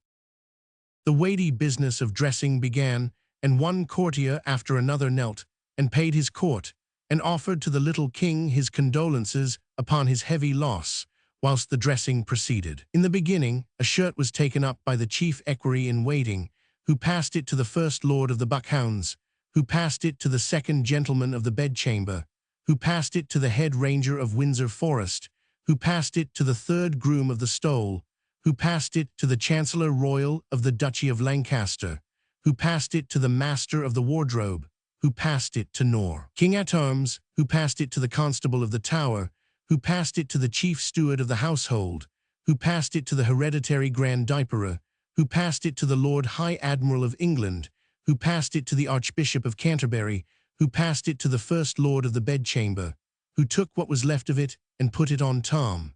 Poor little wondering chap, it reminded him of passing buckets at a fire. Each garment in its turn had to go through this slow and solemn process. Consequently, Tom grew very weary of the ceremony, so weary that he felt an almost gushing gratefulness when he at last saw his long silken hose begin the journey down the line and knew that the end of the matter was drawing near. But he exulted too soon. The First Lord of the Bedchamber received the hose and was about to encase Tom's legs in them, when a sudden flush invaded his face, and he hurriedly hustled the things back into the hands of the Archbishop of Canterbury with an astounded look and a whispered, "See, my lord," pointing to a something connected with the hose. The Archbishop paled, then flushed, and passed the hose to the Lord High Admiral, whispering, "See, my lord." The Admiral passed the hose to the Hereditary Grand Diaperer, and had hardly breath enough in his body to ejaculate, "See, my lord." The hose drifted backward along the line, to the Chief Steward of the Household, the Constable of the Tower, King at Arms, the Master of the Wardrobe, the Chancellor Royal of the Duchy of Lancaster, the third groom of the stole, the head ranger of Windsor Forest, the second gentleman of the bedchamber, the First Lord of the Buckhounds, accompanied always with that amazed and frightened see, till they finally reached the hands of the chief equerry in waiting, who gazed a moment, with a pallid face, upon what had caused all this dismay, then hoarsely whispered, "Body of my life, a tag gone from a truss point. to the tower with the head keeper of the king's hose, after which he leaned upon the shoulder of the first lord of the Buckhounds to regather his vanished strength whilst fresh hose, without any damaged strings to them, were brought. But all things must have an end, and so in time Tom Canty was in a condition to get out of bed. The proper official poured water, the proper official engineered the washing, the proper official stood by with a towel, and by Tom got safely through the purifying stage and was ready for the services of the hairdresser royal. When he at length emerged from this master's hands, he was a gracious figure and as pretty as a girl, in his mantle and trunks of purple satin and purple-plumed cap. He now moved in state toward his breakfast-room through the midst of the courtly assemblage, and as he passed, these fell back, leaving his way free, and dropped upon their knees. After breakfast he was conducted, with regal ceremony, attended by his great officers and his guard of 50 gentlemen pensioners bearing gilt battle-axes, to the throne-room, where he proceeded to transact business of state. His uncle, Lord Hertford, took his stand by the throne to assist the royal mind with wise counsel. The body of illustrious men named by the late king as his executors appeared, to ask Tom's approval of certain acts of theirs, rather a form, and yet not wholly a form, since there was no protector as yet. The Archbishop of Canterbury made report of the decree of the Council of Executors concerning the obsequies of his late most illustrious Majesty, and finished by reading the signatures of the executors, to wit, the Archbishop of Canterbury, the Lord Chancellor of England, William Lord St. John, John Lord Russell, Edward Earl of Hertford, John Viscount Lisle, Cuthbert Bishop of Durham. Tom was not listening. An earlier clause of the document was puzzling him. At this point he turned and whispered to Lord Hertford. "What day did he say the burial hath been appointed for?" "The 16th of the coming month, my liege." "'Tis a strange folly, will he keep?" Poor chap, he was still new to the customs of royalty. He was used to seeing the forlorn dead of awful court hustled out of the way with a very different sort of expedition. However, the Lord Hertford set his mind at rest with a word or two. A Secretary of State presented an order of the Council appointing the morrow at 11 for the reception of the foreign ambassadors, and desired the King's assent. Tom turned an inquiring look toward Hertford, who whispered, "Your Majesty will signify consent. They come to testify their royal master's sense of the heavy calamity which hath visited your grace and the realm of England." Tom did as he was bidden. Another secretary began to read a preamble concerning the expenses of the late king's household, which had amounted to £28,000 during the preceding 6 months, a sum so vast that it made Tom Canty gasp. He gasped again when the fact appeared that £20,000 of this money was still owing and unpaid, and once more when it appeared that the king's coffers were about empty and his 1,200 servants much embarrassed for lack of the wages due them. Tom spoke out with lively apprehension. "We be going to the dogs, 'tis plain. 'Tis meet and necessary that we take a smaller house and set the servants at large, sith they be of no value but to make delay, and trouble one with offices that harass the spirit and shame the soul, they misbecoming any but a dull, that hath nor brains nor hands to help itself withal. I remember me of a small house that standeth over against the fish market by Billingsgate." A sharp pressure upon Tom's arm stopped his foolish tongue and sent a blush to his face, but no countenance there betrayed any sign that this strange speech had been remarked or given concern.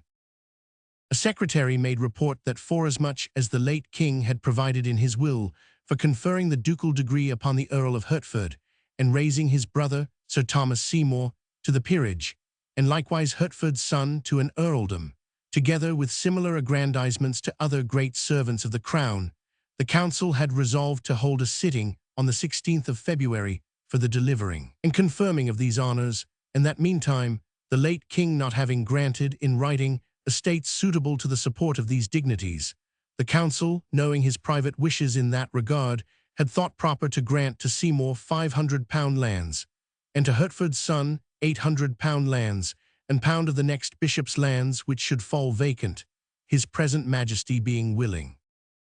Tom was about to blurt out something about the propriety of paying the late king's debts first, before squandering all this money, but a timely touch upon his arm from the thoughtful Hertford saved him this indiscretion, wherefore he gave the royal assent without spoken comment, but with much inward discomfort. While he sat reflecting a moment over the ease with which he was doing strange and glittering miracles, a happy thought shot into his mind.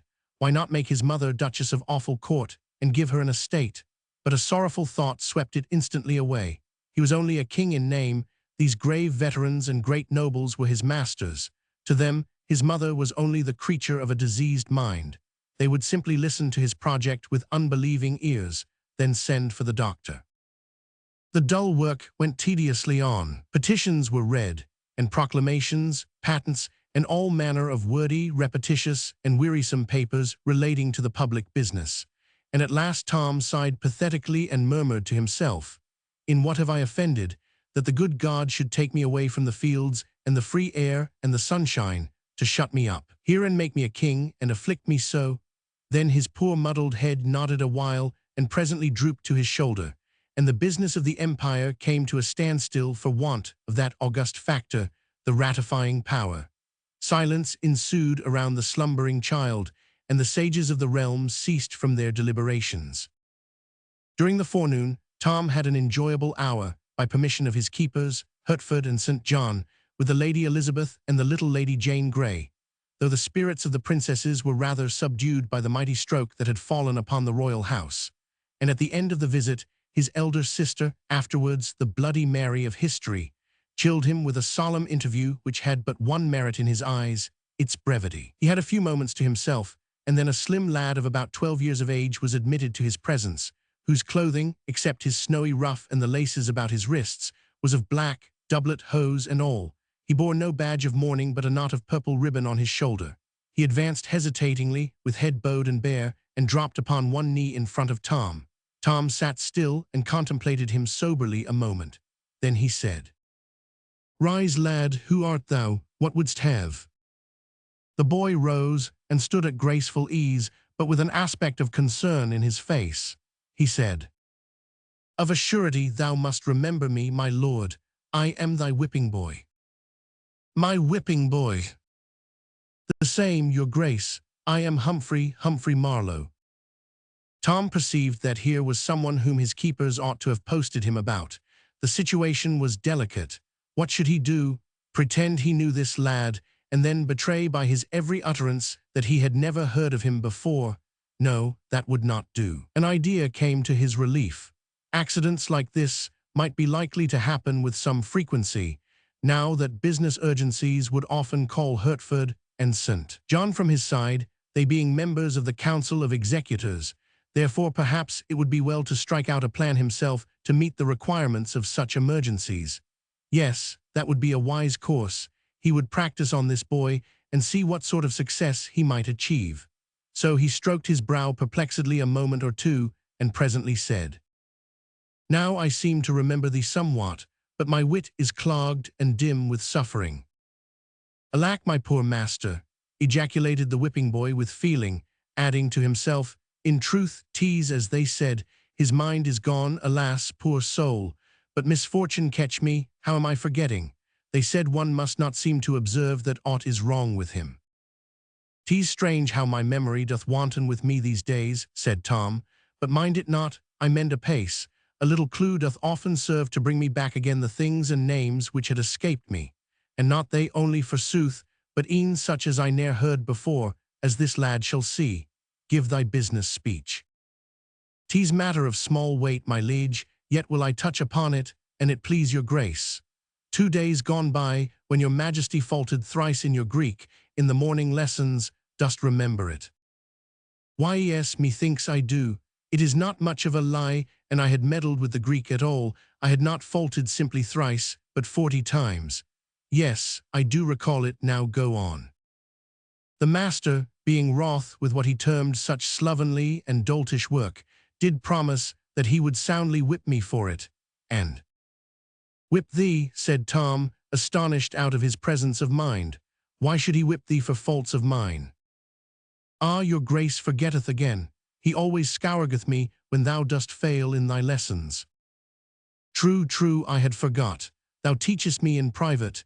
Then if I fail, he argueth that thy office was lamely done, and, O my liege, what words are these? I, the humblest of thy servants, presume to teach thee. Then where is thy blame? What riddle is this? Am I in truth gone mad, or is it thou? Explain, speak out.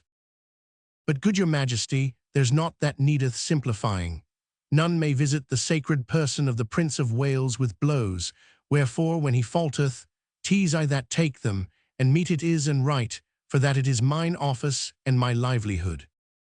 Tom stared at the tranquil boy, observing to himself, Lo, it is a wonderful thing, a most strange and curious trade. I marvel they have not hired a boy to take my combings and my dressings for me, would heaven they would. And they will do this thing, I will take my lashings in mine own person, giving God thanks for the change. Then he said aloud, And hast thou been beaten, poor friend, according to the promise? No, good your majesty, my punishment was appointed for this day, and peradventure it may be annulled, as unbefitting the season of mourning that is come upon us. I know not, and so have made bold to come hither and remind your grace about your gracious promise to intercede in my behalf. With the master, to save thee thy whipping. Ah, thou dost remember. My memory mendeth, thou seest. Set thy mind at ease, thy back shall go unscathed, I will see to it. Oh, thanks, my good lord, cried the boy, dropping upon his knee again. Mayhap I have ventured far eno, and yet. Seeing Master Humphrey hesitate, Tom encouraged him to go on, saying he was in the granting mood. Then will I speak it out, for it lieth near my heart. Sith thou art no more Prince of Wales but King, thou canst order matters as thou wilt, with none to say thee nay, wherefore it is not in reason that thou wilt longer vex thyself with dreary studies, but wilt burn thy books, and turn thy mind to things less irksome. Then am I ruined, and mine orphan sisters with me. Ruined, prithee how? My back is my bread, O my gracious liege, if it go idle I starve. And thou cease from study mine office is gone thou'lt need no whipping boy, do not turn me away. Tom was touched with this pathetic distress. He said, with a right royal burst of generosity, Discomfort thyself no further, lad. Thine office shall be permanent in thee and thy line forever. Then he struck the boy a light blow on the shoulder with the flat of his sword, exclaiming, Rise, Humphrey Marlowe, hereditary grand whipping boy to the royal house of England. Banish sorrow, I will betake me to my books again, and study so ill that they must in justice treble thy wage, so mightily shall the business of thine office be augmented. The grateful Humphrey responded fervidly, Thanks, O most noble master, this princely lavishness doth far surpass my most distempered dreams of fortune. Now shall I be happy all my days, and all the house of Marlowe after me. Tom had wit enough to perceive that here was a lad who could be useful to him. He encouraged Humphrey to talk, and he was nothing loath. He was delighted to believe that he was helping in Tom's cure. For always, as soon as he had finished calling back to Tom's diseased mind the various particulars of his experiences and adventures in the royal schoolroom and elsewhere about the palace, he noticed that Tom was then able to recall the circumstances quite clearly. At the end of an hour, Tom found himself well freighted with very valuable information concerning personages and matters pertaining to the court, so he resolved to draw instruction from this source daily, and to this end he would give order to admit Humphrey to the royal closet whenever he might come, provided the Majesty of England was not engaged with other people. Humphrey had hardly been dismissed when my Lord Hertford arrived with more trouble for Tom. He said that the lords of the council, fearing that some overwrought report of the king's damaged health might have leaked out and got abroad, they deemed it wise and best that his Majesty should begin to dine in public after a day or two.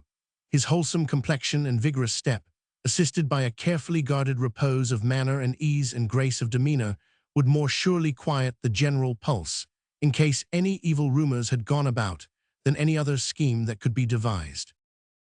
Then the Earl proceeded, very delicately, to instruct Tom as to the observances proper to the stately occasion, under the rather thin disguise of reminding him concerning things already known to him. But to his vast gratification, it turned out that Tom needed very little help in this line. He had been making use of Humphrey in that direction, for Humphrey had mentioned that within a few days he was to begin to dine in public, having gathered it from the swift-winged gossip of the court. Tom kept these facts to himself, however. Seeing the royal memory so improved, the Earl ventured to apply a few tests to it in an apparently casual way to find out how far its amendment had progressed. The results were happy here and there in spots where Humphrey's tracks remained, and on the whole my lord was greatly pleased and encouraged.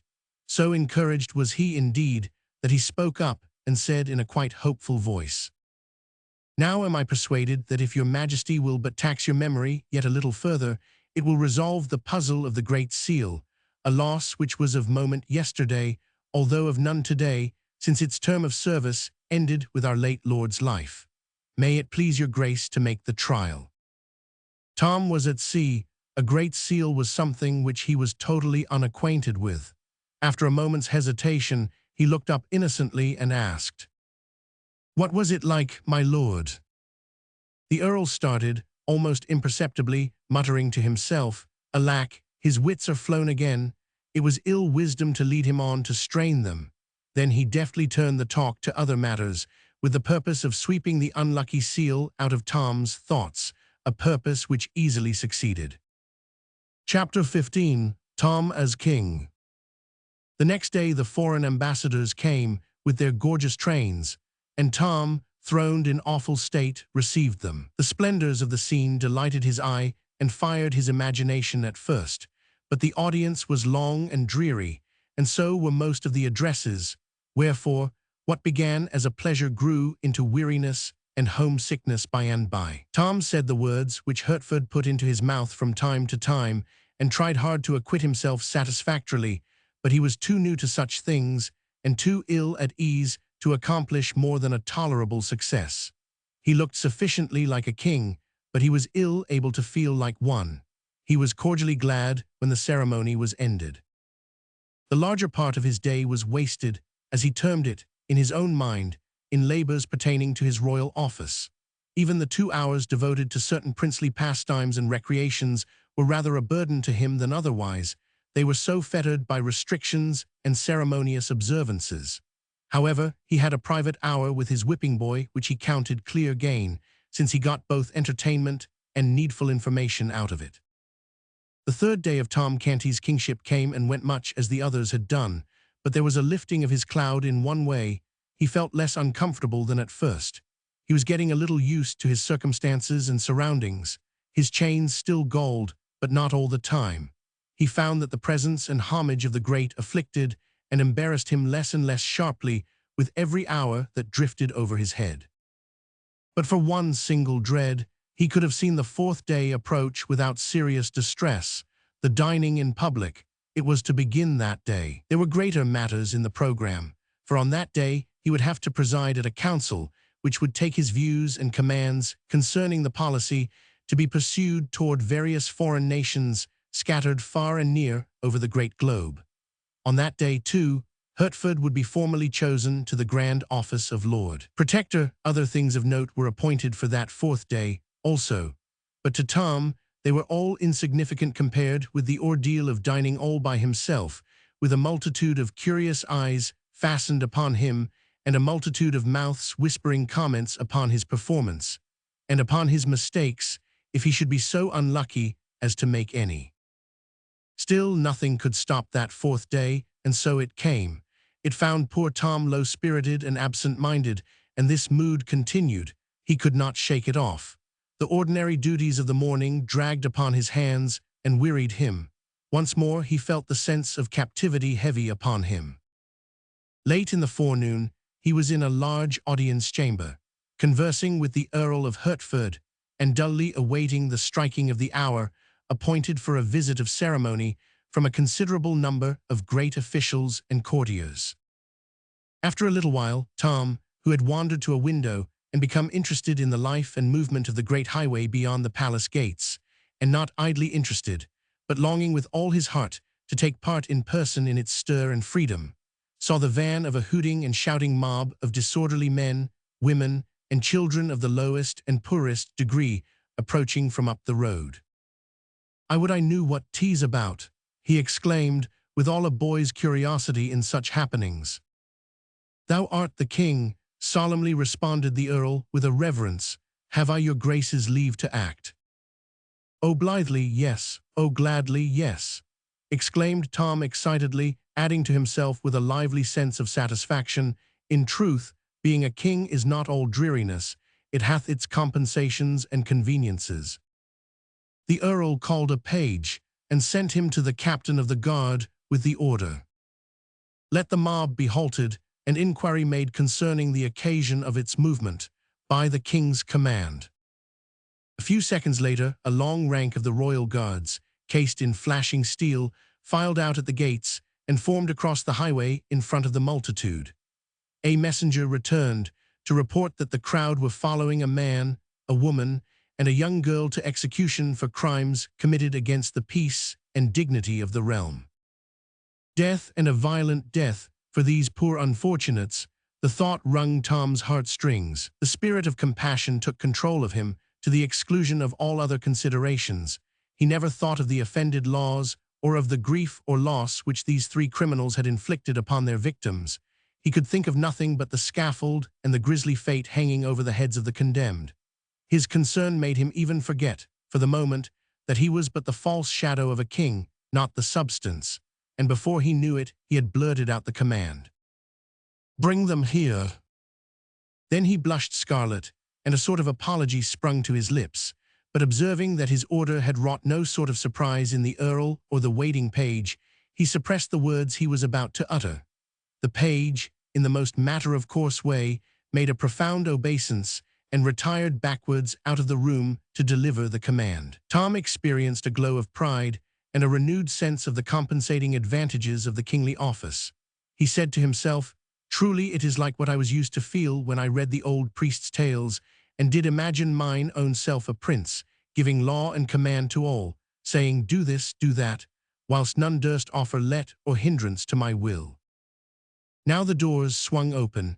One high-sounding title after another was announced, the personages owning them followed, and the place was quickly half-filled with noble folk and finery. But Tom was hardly conscious of the presence of these people, so wrought up was he and so intensely absorbed in that other and more interesting matter.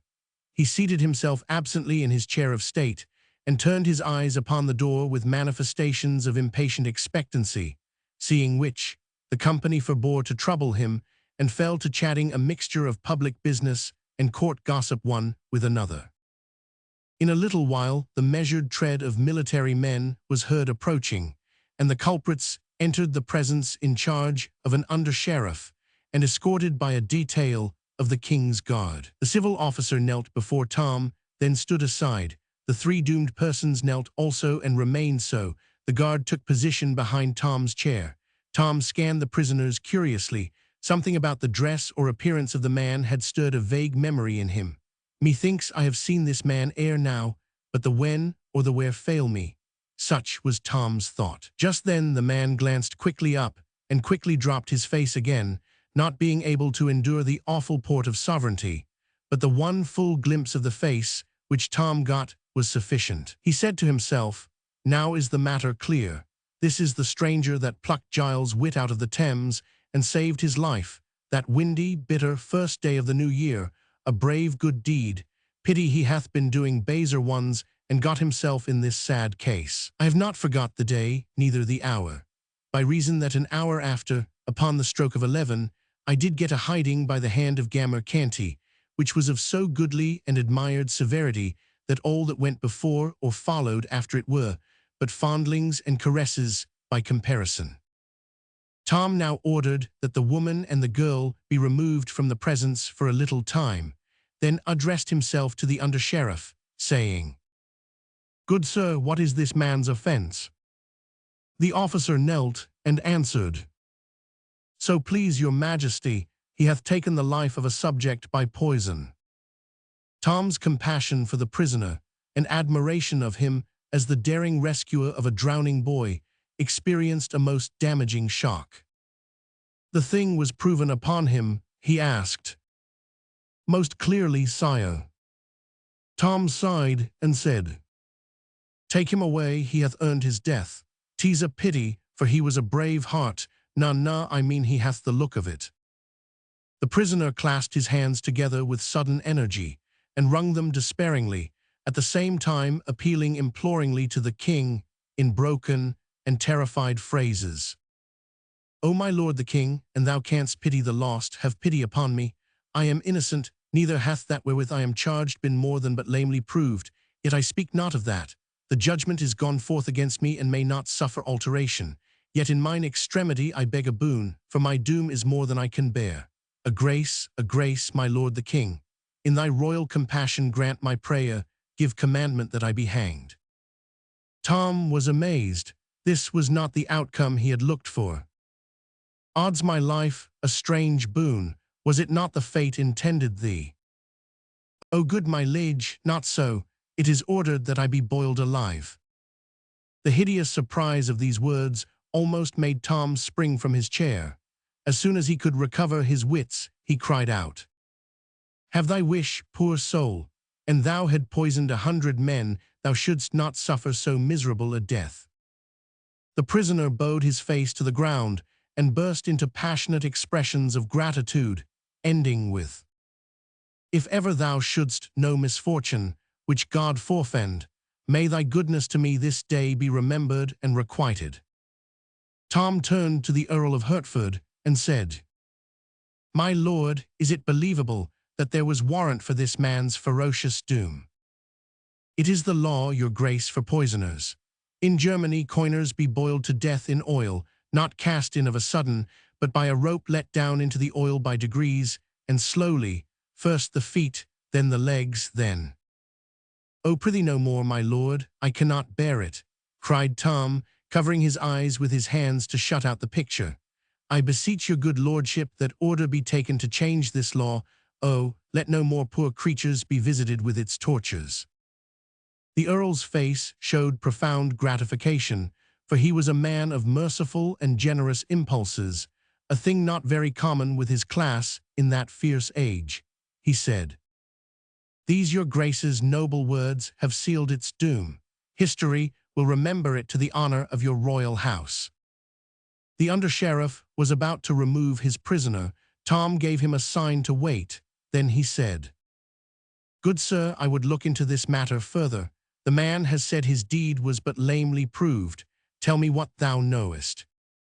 If the king's grace please, it did appear upon the trial that this man entered into a house in the hamlet of Islington, where one lay sick. 3 witnesses say it was at 10 of the clock in the morning, and 2 say it was some minutes later, the sick man being alone at the time, and sleeping, and presently the man came forth again and went his way. The sick man died within the hour, being torn with spasms and retchings. Did any see the poison given? Was poison found? Marry, no, my liege. Then how doth one know there was poison given at all? Please your majesty, the doctors testified that none die with such symptoms, but by poison. Weighty evidence, this, in that simple age.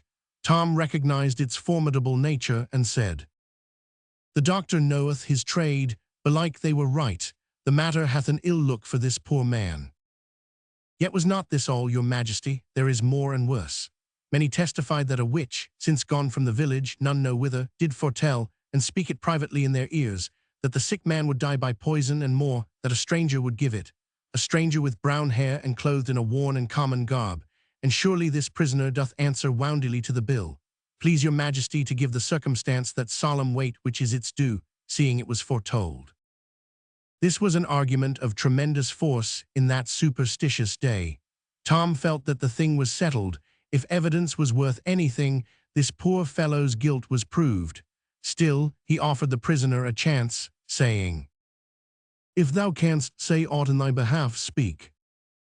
Naught that will avail, my king. I am innocent, yet cannot I make it appear.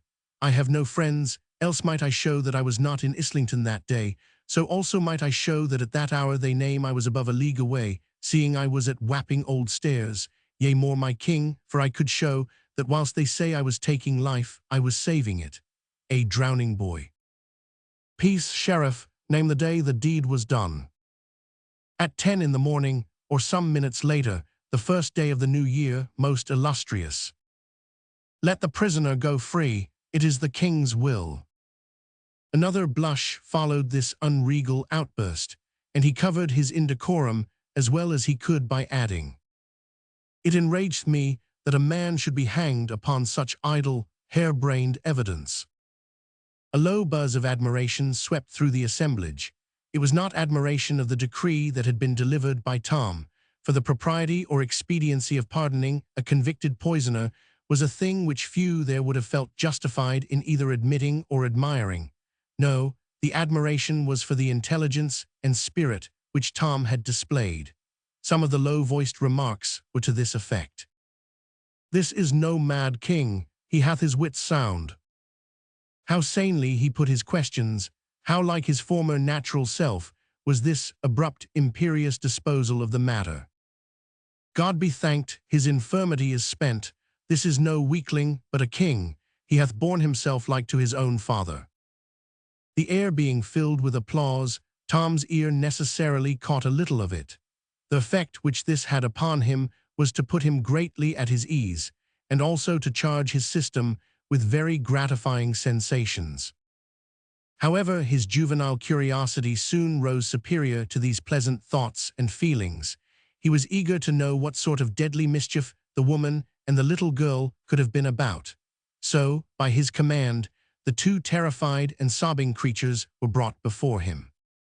"What is it that these have done?" he inquired of the sheriff. "Please your majesty, a black crime is charged upon them and clearly proven, wherefore the judges have decreed, according to the law, that they be hanged. They sold themselves to the devil, such is their crime." Tom shuddered. He had been taught to abhor people who did this wicked thing. Still, he was not going to deny himself the pleasure of feeding his curiosity for all that, so he asked, "Where was this done, and when?"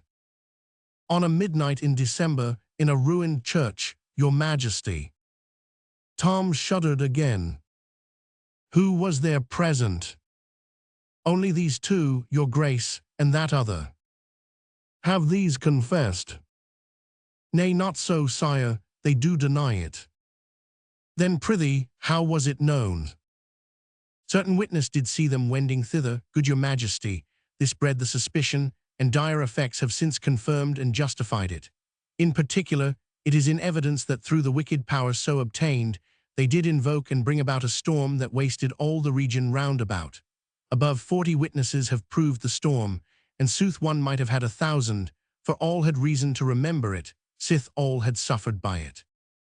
Certes, this is a serious matter." Tom turned this dark piece of scoundrelism over in his mind a while, then asked, "Suffered the woman also by the storm?" Several old heads among the assemblage nodded their recognition of the wisdom of this question. The sheriff, however, saw nothing consequential in the inquiry. He answered with simple directness, "Indeed did she, your majesty, and most righteously, as all aver. Her habitation was swept away, and herself and child left shelterless. Methinks the power to do herself so ill a turn was dearly bought. She had been cheated, had she paid but a farthing for it. That she paid her soul, and her child's, argueth that she is mad. If she is mad, she knoweth not what she doth, therefore sinneth not." The elderly heads nodded recognition of Tom's wisdom once more, and one individual murmured, "And the king be mad himself, according to report. Then is it a madness of a sort that would improve the sanity of some I wot of, if by the gentle providence of God they could but catch it." "What age hath the child?" asked Tom. 9 years, please your majesty." "By the law of England, may a child enter into covenant and sell itself, my lord?" asked Tom, turning to a learned judge. "The law doth not permit a child to make or meddle in any weighty matter, good my liege, holding that its callow wit unfitteth it to cope with the riper wit and evil schemings of them that are its elders. The devil may buy a child, if he so choose, and the child agree thereto, but not an Englishman. In this latter case, the contract would be null and void.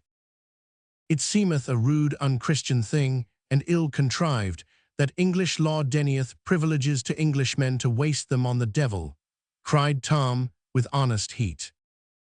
This novel view of the matter excited many smiles, and was stored away in many heads to be repeated about the court as evidence of Tom's originality as well as progress toward mental health. The elder culprit had ceased from sobbing and was hanging upon Tom's words with an excited interest and a growing hope. Tom noticed this, and it strongly inclined his sympathies toward her in her perilous and unfriended situation. Presently he asked, "How wrought they to bring the storm?" "By pulling off their stockings, sire." This astonished Tom and also fired his curiosity to fever heat.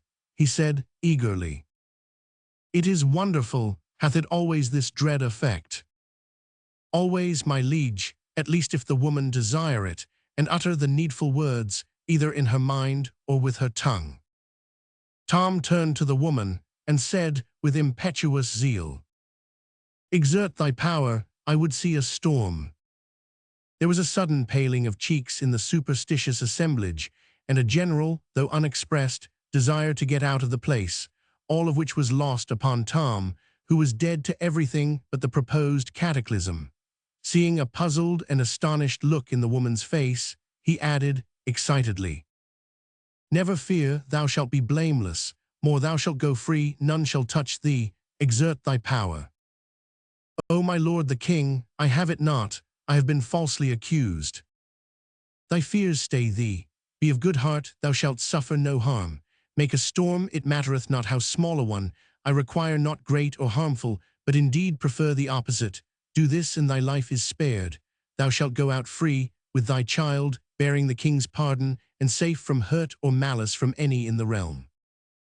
The woman prostrated herself, and protested, with tears, that she had no power to do the miracle, else she would gladly win her child's life alone, and be content to lose her own, if by obedience to the king's command so precious a grace might be acquired. Tom urged, the woman still adhered to her declarations. Finally he said, "I think the woman hath said true, and my mother were in her place and gifted with the devil's functions, she had not stayed a moment to call her storms and lay the whole land in ruins, if the saving of my forfeit life were the price she got. It is argument that other mothers are made in like mould. Thou art free, good wife, thou and thy child, for I do think thee innocent. Now thou'st he not to fear, being pardoned, pull off thy stockings. And thou canst make me a storm, thou shalt be rich." The redeemed creature was loud in her gratitude, and proceeded to obey, whilst Tom looked on with eager expectancy, a little marred by apprehension, the courtiers at the same time manifesting decided discomfort and uneasiness. The woman stripped her own feet and her little girl's also, and plainly did her best to reward the king's generosity with an earthquake, but it was all a failure and a disappointment. Tom sighed and said, "There, good soul, trouble thyself no further, thy power is departed out of thee. Go thy way in peace, and if it return to thee at any time, forget me not, but fetch me a storm." Chapter 16. The State Dinner. The dinner hour drew near, yet strangely enough, the thought brought but slight discomfort to Tom, and hardly any terror. The morning's experiences had wonderfully built up his confidence. The poor little ash-cat was already more wonted to his strange garret, after 4 days' habit, than a mature person could have become in a full month. A child's facility in accommodating itself to circumstances was never more strikingly illustrated. Let us privileged ones hurry to the great banqueting room and have a glance at matters there, whilst Tom is being made ready for the imposing occasion. It is a spacious apartment, with gilded pillars and pilasters, and pictured walls and ceilings. At the door stand tall guards, as rigid as statues, dressed in rich and picturesque costumes and bearing halberds. In a high gallery which runs all around the place is a band of musicians and a packed company of citizens of both sexes in brilliant attire. In the center of the room, upon a raised platform, is Tom's table. Now let the ancient chronicler speak. A gentleman enters the room bearing a rod, and along with him another bearing a tablecloth, which after they have both kneeled 3 times with the utmost veneration, he spreads upon the table, and after kneeling again they both retire. Then come 2 others, one with the rod again, the other with a salt cellar, a plate, and bread. When they have kneeled as the others had done, and placed what was brought upon the table, they too retire with the same ceremonies performed by the first. At last come two nobles, richly clothed, one bearing a tasting knife, who, after prostrating themselves 3 times in the most graceful manner, approach and rub the table with bread and salt, with as much awe as if the king had been present. So end the solemn preliminaries. Now far down the echoing corridors we hear a bugle blast, and the indistinct cry, "Place for the king, way for the king's most excellent majesty." These sounds are momently repeated, they grow nearer and nearer, and presently, almost in our faces, the martial note peals and the cry rings out, "Way for the king." At this instant the shining pageant appears and files in at the door with a measured march. Let the chronicler speak again. First come gentlemen, barons, earls, knights of the garter, all richly dressed and bareheaded.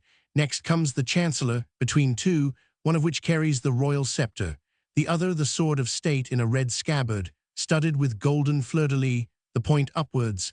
Next comes the king himself, whom, upon his appearing, 12 trumpets and many drums salute with a great burst of welcome, whilst all in the galleries rise in their places, crying, "God save the king." After him come nobles attached to his person, and on his right and left march his guard of honor, his 50 gentlemen pensioners, with gilt battle-axes. This was all fine and pleasant. Tom's pulse beat high, and a glad light was in his eye. He bore himself right gracefully, and all the more so because he was not thinking of how he was doing it, his mind being charmed and occupied with the blithe sights and sounds about him. And besides, nobody can be very ungraceful in nicely fitting beautiful clothes after he has grown a little used to them, especially if he is for the moment unconscious of them. Tom remembered his instructions and acknowledged his greeting with a slight inclination of his plumed head and a courteous, "I thank ye, my good people."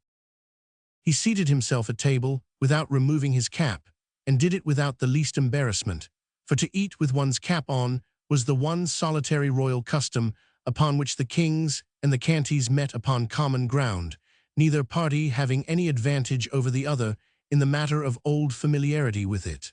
The pageant broke up and grouped itself picturesquely and remained bareheaded. Now to the sound of gay music, the yeomen of the guard entered, the tallest and mightiest men in England, they being carefully selected in this regard, but we will let the chronicler tell about it. The yeomen of the guard entered, bareheaded, clothed in scarlet, with golden roses upon their backs, and these went and came, bringing in each turn a course of dishes served in plate. These dishes were received by a gentleman in the same order they were brought, and placed upon the table, while the taster gave to each guard a mouthful to eat of the particular dish he had brought, for fear of any poison. Tom made a good dinner, notwithstanding he was conscious that hundreds of eyes followed each morsel to his mouth, and watched him eat it with an interest which could not have been more intense if it had been a deadly explosive, and was expected to blow him up and scatter him all about the place. He was careful not to hurry, and equally careful not to do anything whatever for himself, but wait till the proper official knelt down and did it for him. He got through without a mistake, flawless and precious triumph. When the meal was over at last, and he marched away in the midst of his bright pageant, with the happy noises in his ears of blaring bugles, rolling drums, and thundering acclamations, he felt that if he had seen the worst of dining in public it was an ordeal which he would be glad to endure several times a day, if by that means he could but buy himself free from some of the more formidable requirements of his royal office. Chapter 17. Foo-Foo the First.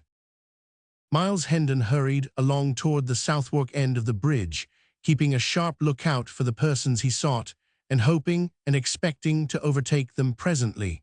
He was disappointed in this, however. By asking questions, he was enabled to track them part of the way through Southwark. Then all traces ceased, and he was perplexed as to how to proceed. Still, he continued his efforts as best he could during the rest of the day. Nightfall found him leg-weary, half-famished, and his desire as far from accomplishment as ever, so he supped at the Tabard Inn and went to bed, resolved to make an early start in the morning and give the town an exhaustive search. As he lay thinking and planning, he presently began to reason thus. The boy would escape from the ruffian, his reputed father, if possible. Would he go back to London and seek his former haunts? No, he would not do that. He would avoid recapture. What then would he do? Never having had a friend in the world, or a protector, until he met Miles Hendon, he would naturally try to find that friend again, provided the effort did not require him to go toward London and danger. He would strike for Hendon Hall, that is what he would do, for he knew Hendon was homeward bound, and there he might expect to find him. Yes, the case was plain to Hendon. He must lose no more time in Southwark, but move at once through Kent, toward Monk's home, searching the wood and inquiring as he went. Let us return to the vanished little king now. The ruffian whom the waiter at the inn on the bridge saw about to join the youth and the king did not exactly join them, but fell in close behind them and followed their steps. He said nothing. His left arm was in a sling, and he wore a large green patch over his left eye. He limped slightly and used an oaken staff as a support. The youth led the king a crooked course through Southwark, and by struck into the high road beyond. The king was irritated now, and said he would stop here. It was Hendon's place to come to him, not his to go to Hendon. He would not endure such insolence. He would stop where he was. The youth said, "Thou'lt tarry here, and thy friend lying wounded in the wood yonder. So be it then." The king's manner changed at once. He cried out, "Wounded, and who hath dared to do it? But that is apart. Lead on, faster, sirrah, art shod with lead. Wounded is he. Now though the doer of it be a duke's son, he shall rue it." It was some distance to the wood, but the space was speedily traversed. The youth looked about him, discovered a bough sticking in the ground, with a small bit of rag tied to it, then led the way into the forest, watching for similar boughs and finding them at intervals. They were evidently guides to the point he was aiming at. By and by an open place was reached, where were the charred remains of a farmhouse, and near them a barn which was falling to ruin and decay. There was no sign of life anywhere, and utter silence prevailed. The youth entered the barn, the king following eagerly upon his heels. No one there. The king shot a surprised and suspicious glance at the youth and asked, "Where is he?" A mocking laugh was his answer. The king was in a rage in a moment. He seized a billet of wood and was in the act of charging upon the youth when another mocking laugh fell upon his ear. It was from the lame ruffian who had been following at a distance. The king turned and said angrily, "Who art thou? What is thy business here?" "Leave thy foolery," said the man, "and quiet thyself. My disguise is none so good that thou canst pretend thou knowest not thy father through it. Thou art not my father, I know thee not. I am the king. If thou hast hid my servant, find him for me, or thou shalt sup sorrow for what thou hast done." John Canty replied, in a stern and measured voice, "It is plain thou art mad, and I am loath to punish thee, but if thou provoke me, I must. Thy prating doth no harm here, where there are no ears that need to mind thy follies, yet it is well to practice thy tongue to wary speech, that it may do no hurt when our quarters change. I have done a murder, and may not tarry at home, neither shalt thou, seeing I need thy service. My name is changed for wise reasons. It is Hobbs, John Hobbs, thine is Jack. Charge thy memory accordingly. Now then, speak. Where is thy mother? Where are thy sisters? They came not to the place appointed. Knowest thou whither they went?" The king answered sullenly, "Trouble me not with these riddles. My mother is dead. My sisters are in the palace." The youth nearby burst into a derisive laugh, and the king would have assaulted him, but Canty, or Hobbs, as he now called himself, prevented him and said, "Peace, Hugo, vex him not. His mind is astray, and thy ways fret him. Sit thee down, Jack, and quiet thyself. Thou shalt have a morsel to eat anon." Hobbs and Hugo fell to talking together in low voices, and the king removed himself as far as he could from their disagreeable company. He withdrew into the twilight of the farther end of the barn, where he found the earthen floor bedded a foot deep with straw. He lay down here, drew straw over himself in lieu of blankets, and was soon absorbed in thinking. He had many griefs, but the minor ones were swept almost into forgetfulness by the supreme one, the loss of his father.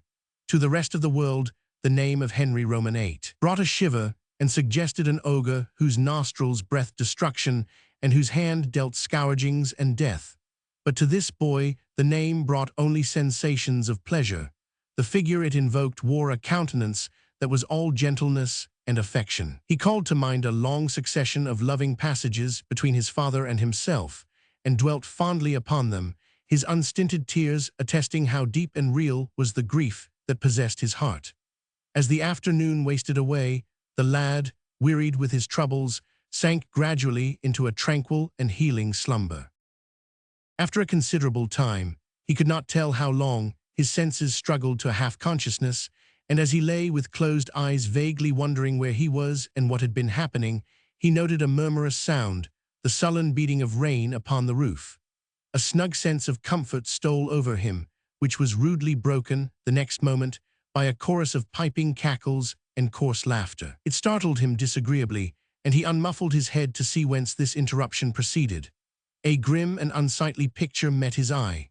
A bright fire was burning in the middle of the floor at the other end of the barn, and around it, and lit weirdly up by the red glare, lolled and sprawled the motliest company of tattered gutter scum and ruffians, of both sexes, he had ever read or dreamed of. They were huge, stalwart men, brown with exposure, long-haired, and clothed in fantastic rags. There were middle-sized youths, of truculent countenance and similarly clad.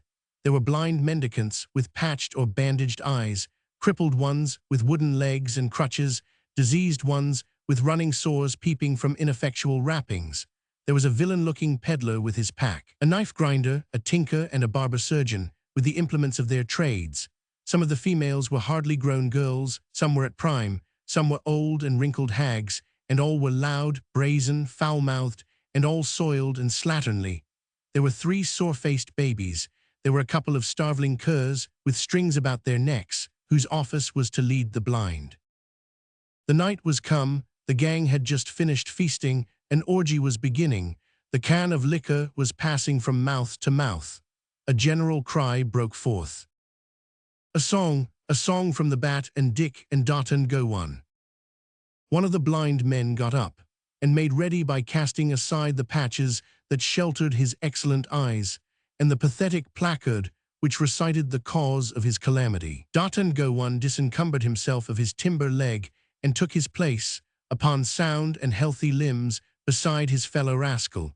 Then they roared out a rollicking ditty, and were reinforced by the whole crew at the end of each stanza in a rousing chorus. By the time the last stanza was reached, the half-drunken enthusiasm had risen to such a pitch that everybody joined in and sang it clear through from the beginning, producing a volume of villainous sound that made the rafters quake. These were the inspiring words. Bien Darkmans then, Baus Mort and Ken. The Bien Coves, Bings Awast. On chats to trine by Rome, Coves dine.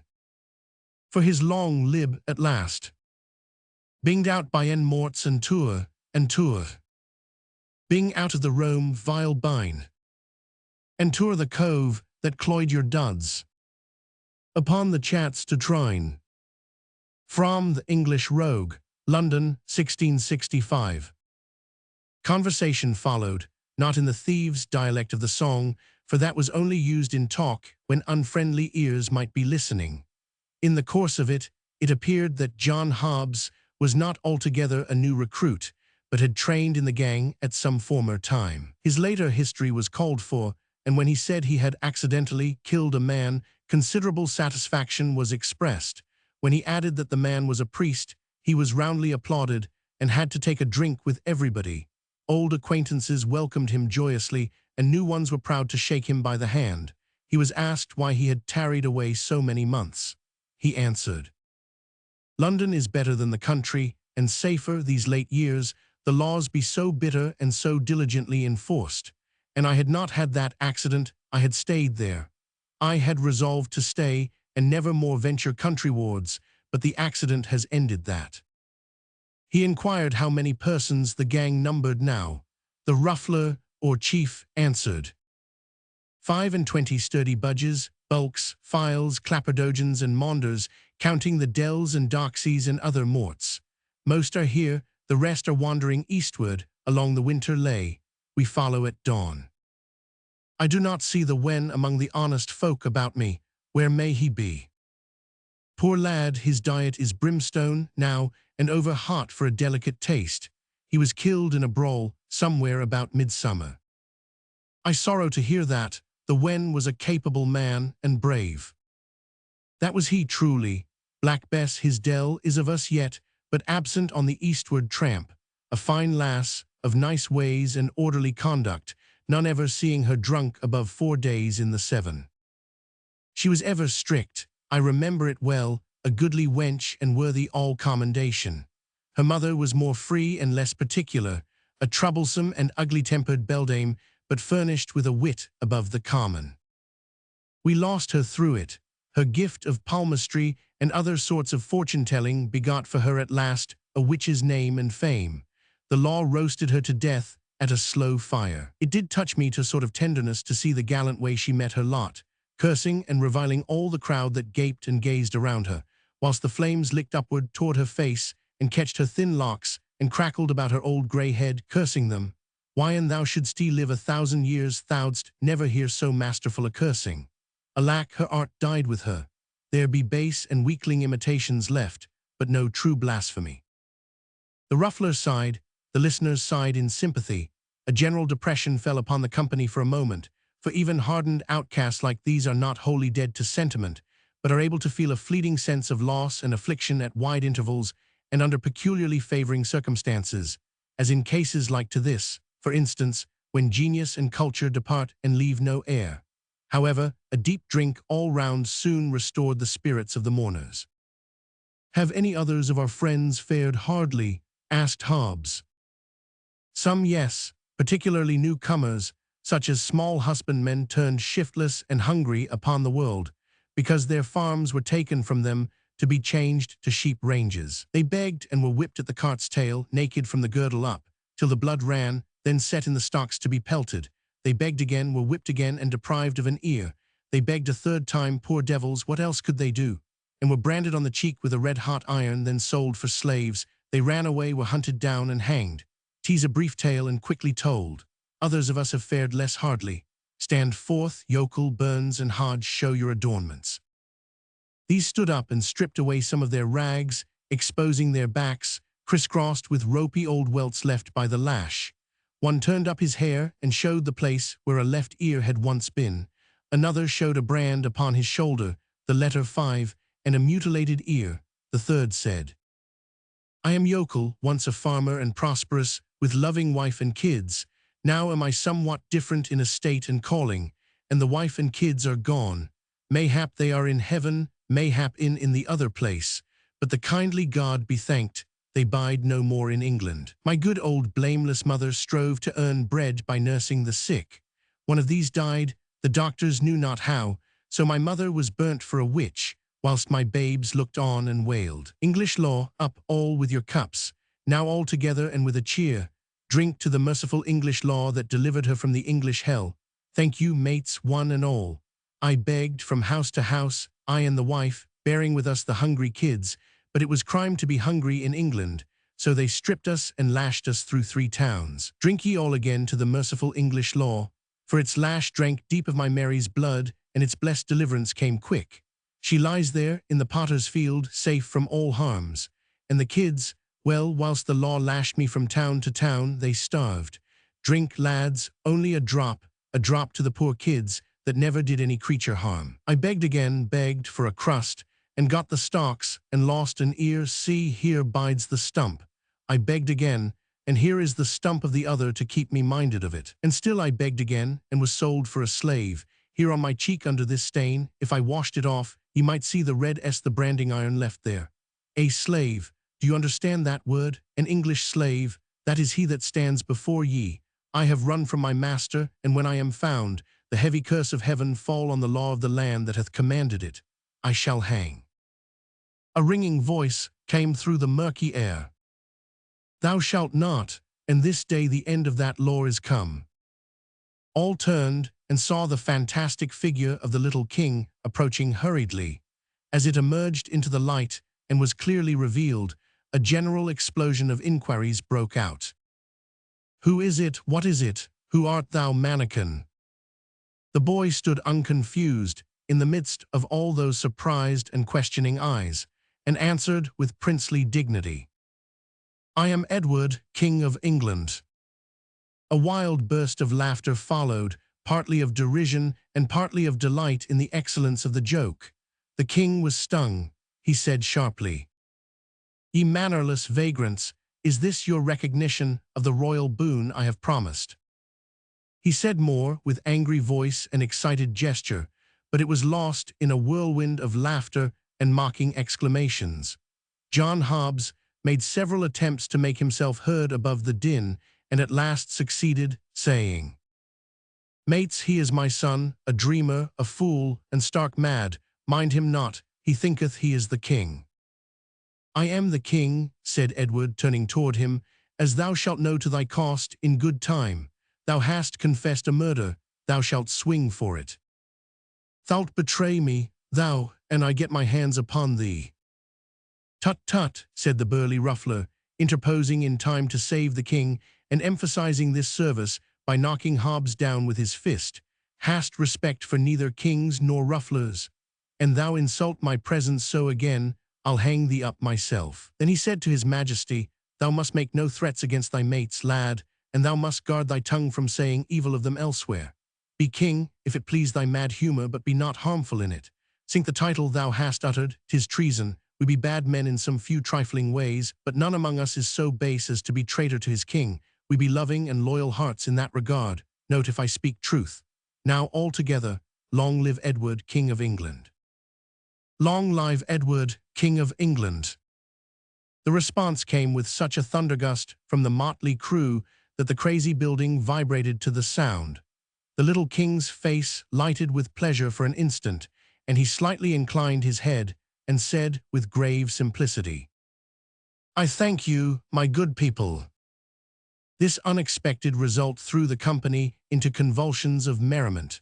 When something like quiet was presently come again, the ruffler said firmly, but with an accent of good nature, "Drop it, boy, 'tis not wise nor well. Humor thy fancy if thou must, but choose some other title." A tinker shrieked out a suggestion.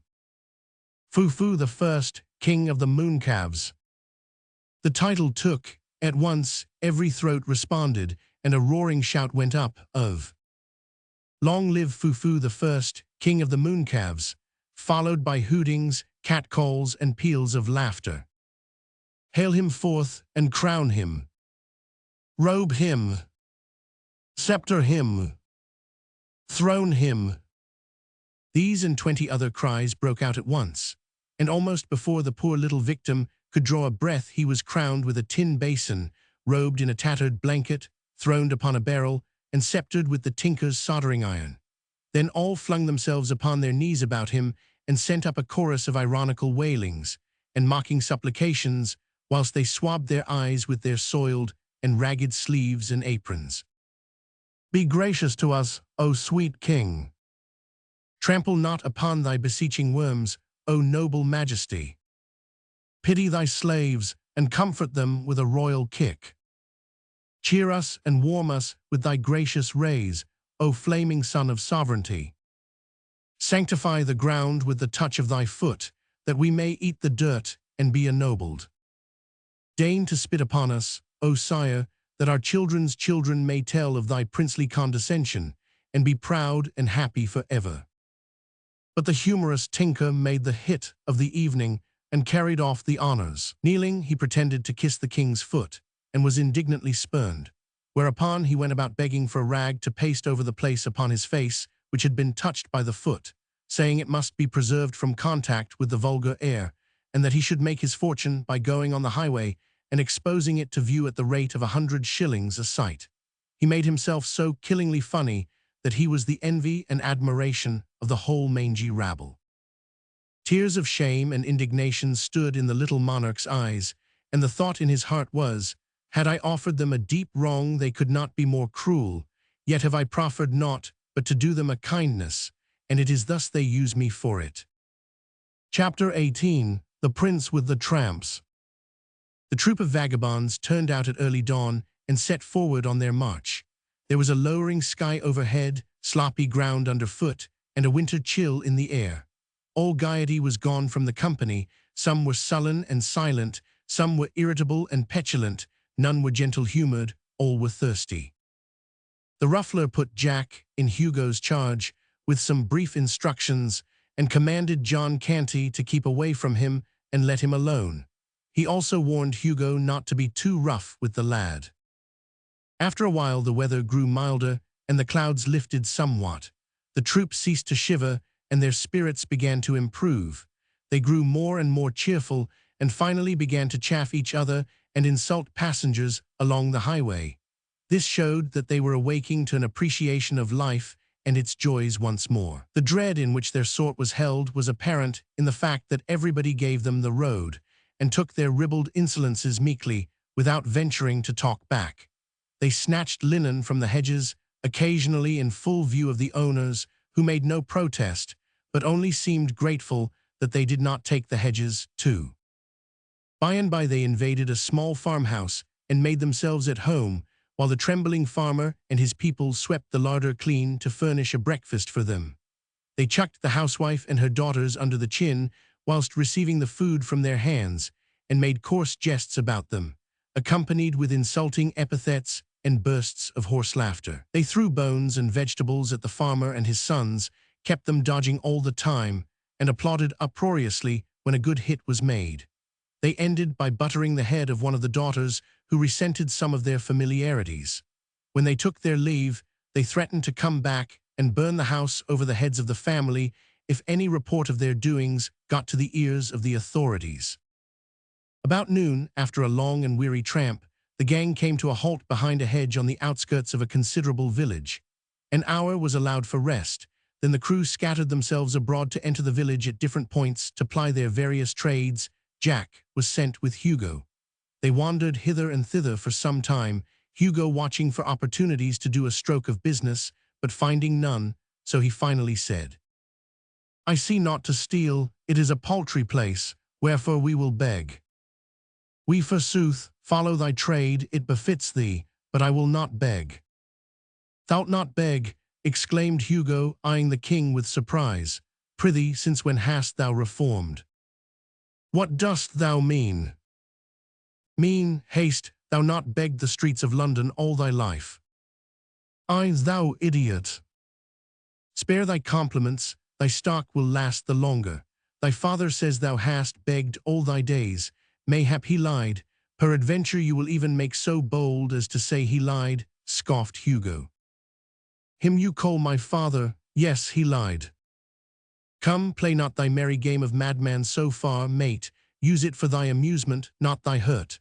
And I tell him this, he will scorch thee finely for it. Save thyself the trouble, I will tell him. I like thy spirit, I do in truth, but I do not admire thy judgment. Bone-rackings and bastings be plenty eno in this life, without going out of one's way to invite them. But a truce to these matters, I believe your father. I doubt not he can lie, I doubt not he doth lie, upon occasion, for the best of us do that, but there is no occasion here. A wise man does not waste so good a commodity as lying for naught. But come, sith it is thy humour to give over begging, wherewithal shall we busy ourselves? With robbing kitchens." The king said, impatiently, "Have done with this folly, you weary me." Hugo replied, with temper, "Now harkee, mate, you will not beg, you will not rob, so be it, but I will tell you what you will do. You will play decoy whilst I beg. Refuse, and you think you may venture." The king was about to reply contemptuously, when Hugo said, interrupting, "Peace, here comes one with a kindly face. Now will I fall down in a fit. When the stranger runs to me, set you up a wail and fall upon your knees, seeming to weep. Then cry out as all the devils of misery were in your belly, and say, 'Oh, sir, it is my poor afflicted brother, and we be friendless. O God's name cast through your merciful eyes one pitiful look upon a sick, forsaken, and most miserable wretch. Bestow one little penny out of thy riches upon one smitten of God and ready to perish. And mind you, keep you on wailing, and abate not till we bilk him of his penny, else shall you rue it.'" Then immediately Hugo began to moan, and groan, and roll his eyes, and reel and totter about, and when the stranger was close at hand, down he sprawled before him with a shriek, and began to writhe and wallow in the dirt, in seeming agony. "Oh dear," cried the benevolent stranger, "oh poor soul, how he doth suffer! There, let me help thee up." "O noble sir, forbear, and God love you for a princely gentleman, but it giveth me cruel pain to touch me when I am taken so. My brother, they will tell your worship how I am racked with anguish when these fits be upon me. A penny, dear sir, a penny, to buy a little food, then leave me to my sorrows." "A penny, thou shalt have 3, thou hapless creature," and he fumbled in his pocket with nervous haste and got them out. "There, poor lad, take them and most welcome. Now come hither, my boy, and help me carry thy stricken brother to yon house, where—" "I am not his brother," said the king, interrupting. "What, not his brother?" "Oh, hear him," groaned Hugo, then privately ground his teeth. "He denies his own brother, and he with one foot in the grave. Boy, thou art indeed hard of heart, if this is thy brother, for shame, and he scarce able to move hand or foot. If he is not thy brother, who is he then? A beggar and a thief. He has got your money and has picked your pocket likewise. And thou wouldst do a healing miracle, lay thy staff over his shoulders, and trust Providence for the rest." But Hugo did not tarry for the miracle. In a moment he was up and off like the wind, the gentleman following after and raising the hue and cry lustily as he went. The king, breathing deep gratitude to heaven for his own release, fled in the opposite direction and did not slacken his pace until he was out of harm's reach. He took the first road that offered and soon put the village behind him. He hurried along as briskly as he could during several hours, keeping a nervous watch over his shoulder for pursuit, but his fears left him at last, and a grateful sense of security took their place. He recognized now that he was hungry and also very tired, so he halted at a farmhouse, but when he was about to speak, he was cut short and driven rudely away. His clothes were against him. He wandered on, wounded and indignant, and was resolved to put himself in the way of like treatment no more. But hunger is pride's master, so, as the evening drew near, he made an attempt at another farmhouse. But here he fared worse than before, for he was called hard names and was promised arrest as a vagrant, except he moved on promptly. The night came on, chilly and overcast, and still the footsore monarch labored slowly on. He was obliged to keep moving, for every time he sat down to rest, he was soon penetrated to the bone with the cold. All his sensations and experiences, as he moved through the solemn gloom and the empty vastness of the night, were new and strange to him. At intervals he heard voices approach, pass by, and fade into silence. And as he saw nothing more of the bodies they belonged to than a sort of formless, drifting blur, there was something spectral and uncanny about it all that made him shudder. Occasionally he caught the twinkle of a light, always far away, apparently almost in another world. If he heard the tinkle of a sheep's bell, it was vague, distant, indistinct.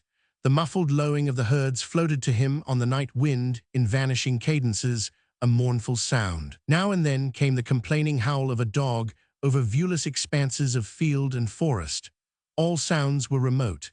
They made the little king feel that all life and activity were far removed from him, and that he stood solitary, companionless, in the center of a measureless solitude.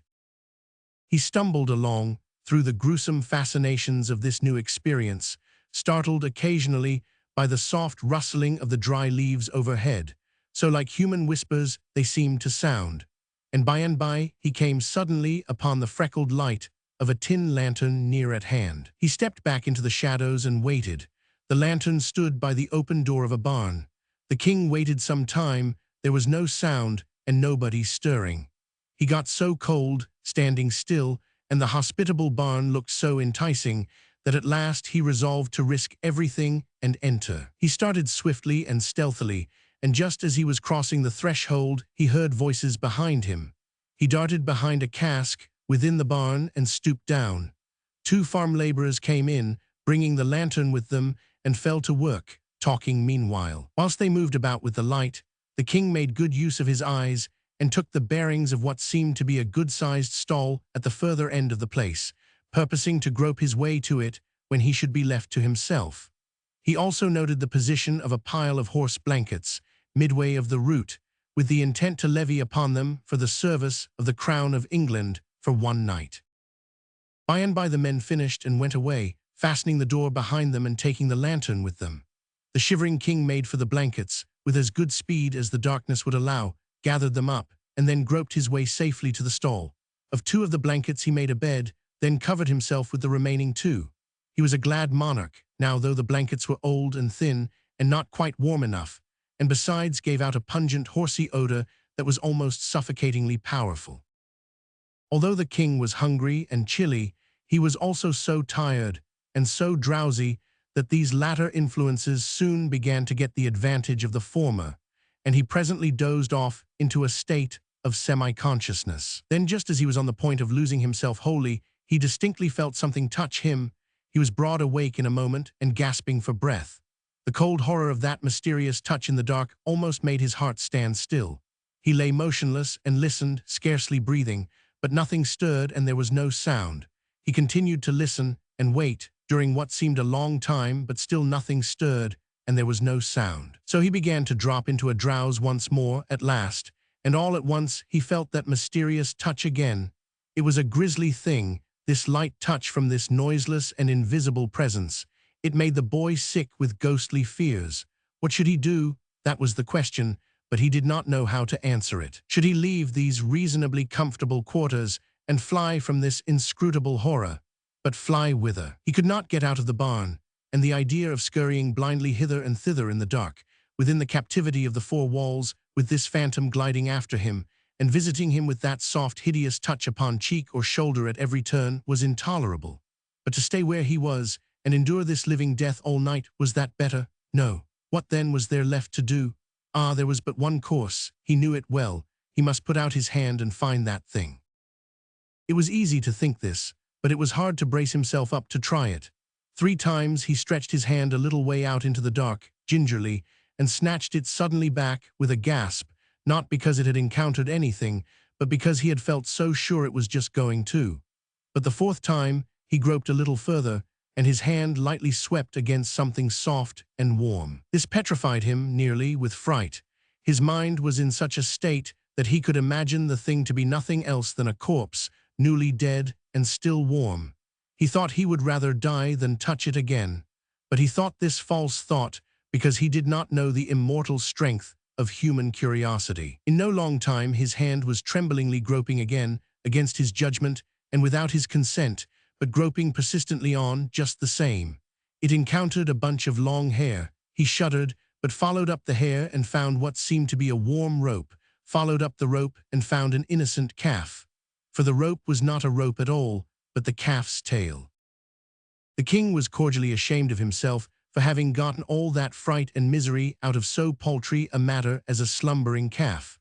But he need not have felt so about it, for it was not the calf that frightened him, but a dreadful non-existent something which the calf stood for, and any other boy in those old superstitious times would have acted and suffered just as he had done.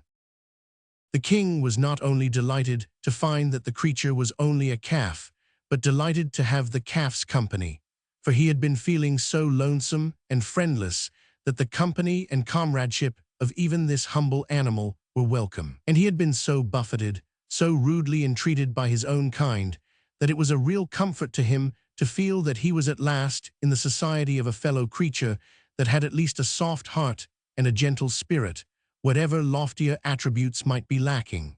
So he resolved to waive rank and make friends with the calf. While stroking its sleek warm back, for it lay near him and within easy reach, it occurred to him that this calf might be utilized in more ways than one. Whereupon he rearranged his bed, spreading it down close to the calf.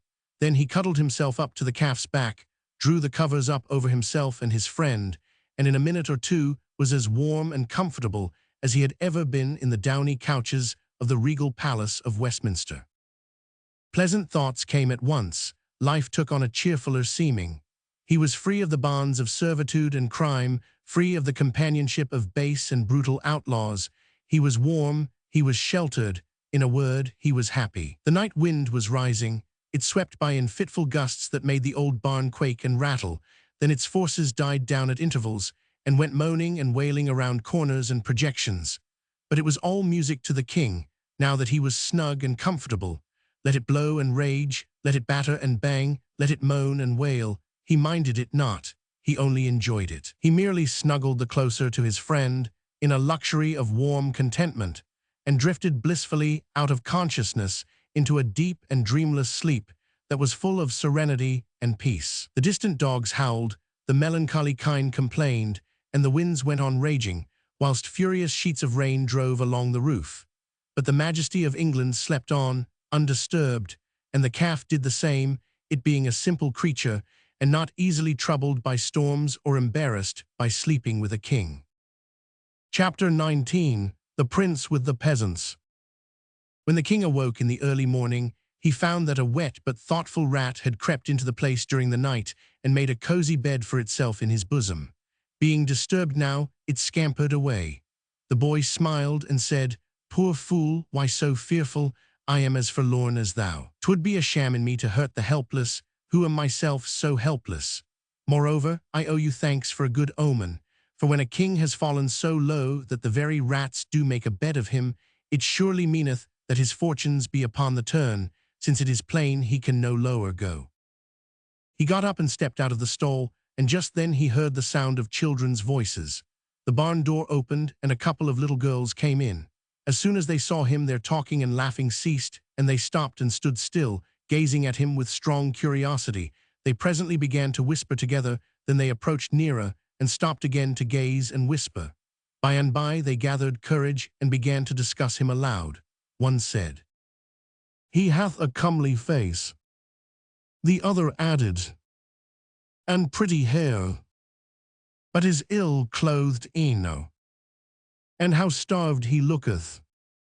They came still nearer, sidling shyly around and about him, examining him minutely from all points, as if he were some strange new kind of animal, but warily and watchfully the while, as if they half feared he might be a sort of animal that would bite upon occasion.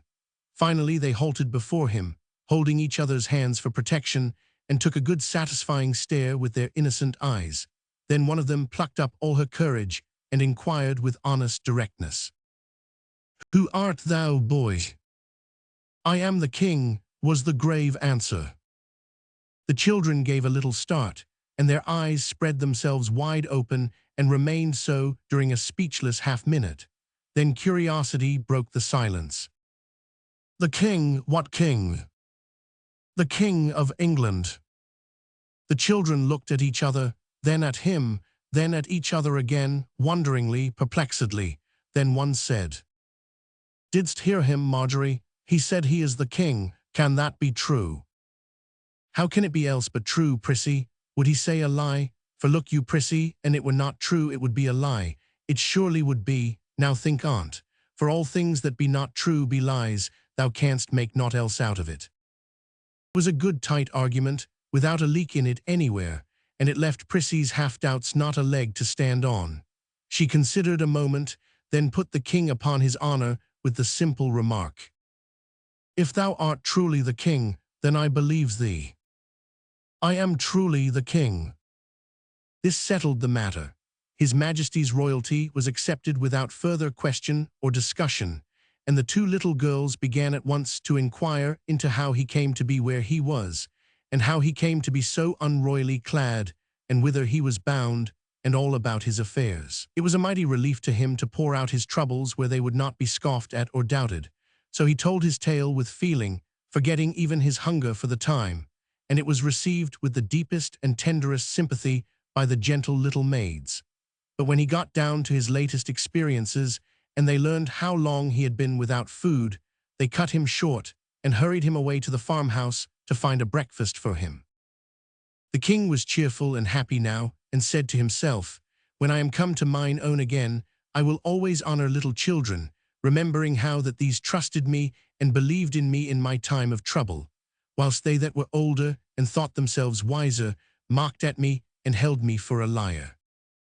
The children's mother received the king kindly and was full of pity, for his forlorn condition and apparently crazed intellect touched her womanly heart. She was a widow, and rather poor, Consequently, she had seen trouble enough to enable her to feel for the unfortunate. She imagined that the demented boy had wandered away from his friends or keepers, so she tried to find out whence he had come, in order that she might take measures to return him. But all her references to neighboring towns and villages, and all her inquiries in the same line, went for nothing. The boy's face and his answers, too, showed that the things she was talking of were not familiar to him. He spoke earnestly and simply about court matters, and broke down more than once when speaking of the late king, his father. But whenever the conversation changed to baser topics, he lost interest and became silent. The woman was mightily puzzled, but she did not give up. As she proceeded with her cooking, she set herself to contriving devices to surprise the boy into betraying his real secret. She talked about cattle, he showed no concern, then about sheep, the same result. So her guess that he had been a shepherd boy was an error. She talked about mills, and about weavers, tinkers, smiths, trades and tradesmen of all sorts, and about bedlam and jails and charitable retreats. But no matter, she was baffled at all points. Not altogether either, for she argued that she had narrowed the thing down to domestic service. Yes, she was sure she was on the right track. Now, he must have been a house servant, so she led up to that. But the result was discouraging. The subject of sweeping appeared to weary him. Fire building failed to stir him. Scrubbing and scouring awoke no enthusiasm. The good wife touched, with a perishing hope, and rather as a matter of form, upon the subject of cooking. To her surprise and her vast delight, the king's face lighted at once. Ah, she had hunted him down at last, she thought, and she was right proud, too, of the devious shrewdness and tact which had accomplished it. Her tired tongue got a chance to rest, now, for the king's, inspired by gnawing hunger and the fragrant smells that came from the sputtering pots and pans, turned itself loose and delivered itself up to such an eloquent dissertation upon certain toothsome dishes, that within 3 minutes the woman said to herself, "Of a truth I was right, he hath holpen in a kitchen." Then he broadened his bill of fare, and discussed it with such appreciation and animation, that the good wife said to herself, "Good lack, how can he know so many dishes, and so fine ones withal? For these belong only upon the tables of the rich and great. Ah, now I see, ragged outcast as he is, he must have served in the palace before his reason went astray. Yes, he must have helped in the very kitchen of the king himself. I will test him." Full of eagerness to prove her sagacity, she told the king to mind the cooking a moment, hinting that he might manufacture and add a dish or two if he chose. Then she went out of the room and gave her children a sign to follow after. The king muttered. Another English king had a commission like to this, in a bygone time. It is nothing against my dignity to undertake an office which the great Alfred stooped to assume. But I will try to better serve my trust than he, for he let the cakes burn. The intent was good, but the performance was not answerable to it, for this king, like the other one, soon fell into deep thinkings concerning his vast affairs, and the same calamity resulted. The cookery got burned. The woman returned in time to save the breakfast from entire destruction, and she promptly brought the king out of his dreams with a brisk and cordial tongue-lashing.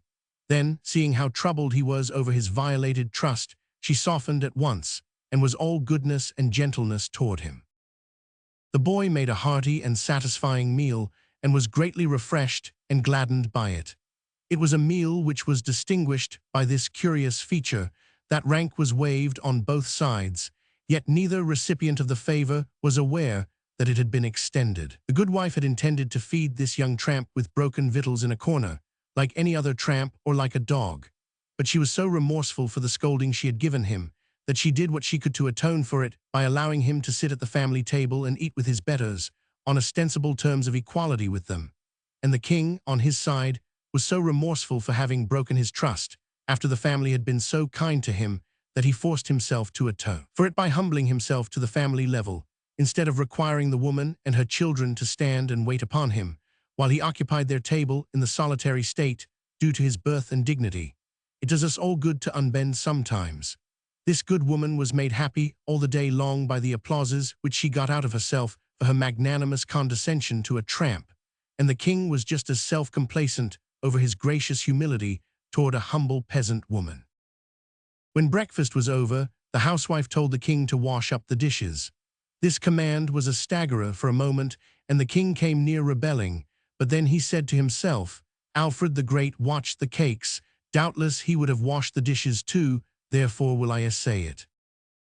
He made a sufficiently poor job of it, and to his surprise too, for the cleaning of wooden spoons and trenchers had seemed an easy thing to do. It was a tedious and troublesome piece of work, but he finished it at last. He was becoming impatient to get away on his journey now. However, he was not to lose this thrifty dame's society so easily. She furnished him some little odds and ends of employment, which he got through with after a fair fashion and with some credit. Then she set him and the little girls to paring some winter apples, but he was so awkward at this service that she retired him from it and gave him a butcher knife to grind.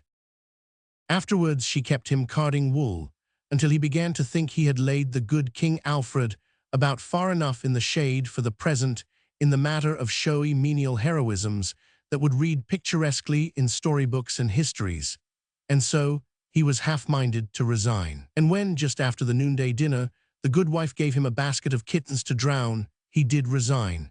At least he was just going to resign, for he felt that he must draw the line somewhere, and it seemed to him that to draw it at kitten drowning was about the right thing when there was an interruption.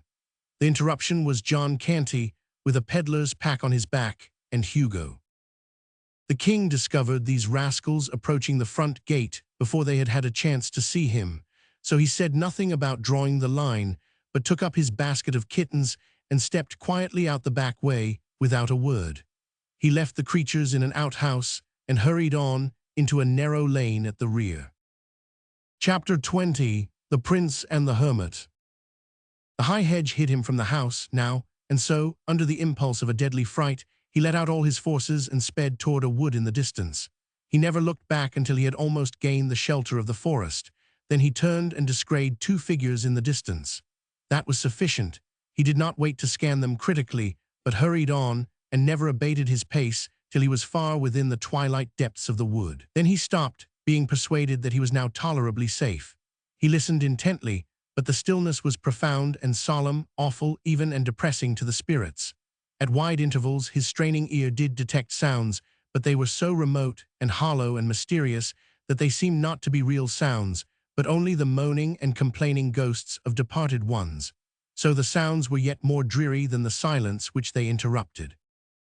It was his purpose, in the beginning, to stay where he was the rest of the day, but a chill soon invaded his perspiring body, and he was at last obliged to resume movement in order to get warm. He struck straight through the forest, hoping to pierce to a road presently, but he was disappointed in this. He traveled on, but the farther he went, the denser the wood became, apparently. The gloom began to thicken by and by, and the king realized that the night was coming on. It made him shudder to think of spending it in such an uncanny place, so he tried to hurry faster, but he only made the less speed, for he could not now see well enough to choose his steps judiciously. Consequently, he kept tripping over roots and tangling himself in vines and briars. And how glad he was when at last he caught the glimmer of a light. He approached it warily, stopping often to look about him and listen. It came from an unglazed window opening in a shabby little hut. He heard a voice now and felt a disposition to run and hide, but he changed his mind at once, for this voice was praying, evidently. He glided to the one window of the hut, raised himself on tiptoe, and stole a glance within. The room was small. Its floor was the natural earth, beaten hard by use. In a corner was a bed of rushes and a ragged blanket or two. Near it was a pail, a cup, a basin, and 2 or 3 pots and pans.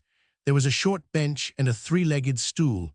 On the hearth, the remains of a faggot fire were smoldering. Before a shrine, which was lighted by a single candle, knelt an aged man, and on an old wooden box at his side lay an open book and a human skull. The man was of large, bony frame. His hair and whiskers were very long and snowy white. He was clothed in a robe of sheepskins which reached from his neck to his heels. "A holy hermit," said the king to himself, "now am I indeed fortunate." The hermit rose from his knees. The king knocked. A deep voice responded, "Enter, but leave sin behind, for the ground whereon thou shalt stand is holy." The king entered and paused. The hermit turned a pair of gleaming, unrestful eyes upon him and said, "Who art thou?" "I am the king," came the answer with placid simplicity. "Welcome, king," cried the hermit with enthusiasm. Then, bustling about with feverish activity and constantly saying, "Welcome, welcome," he arranged his bench, seated the king on it, by the hearth, threw some faggots on the fire, and finally fell to pacing the floor with a nervous stride. "Welcome, many have sought sanctuary here, but they were not worthy, and were turned away. But a king who casts his crown away, and despises the vain splendors of his office, and clothes his body in rags, to devote his life to holiness and the mortification of the flesh, he is worthy, he is welcome. Here shall he abide all his days till death come." The king hastened to interrupt and explain, but the hermit paid no attention to him, did not even hear him, apparently, but went right on with his talk, with a raised voice and a growing energy. "And thou shalt be at peace here. None shall find out thy refuge, to disquiet thee with supplications, to return to that empty and foolish life, which God hath moved thee to abandon. Thou shalt pray here, thou shalt study the book, thou shalt meditate upon the follies and delusions of this world, and upon the sublimities of the world to come.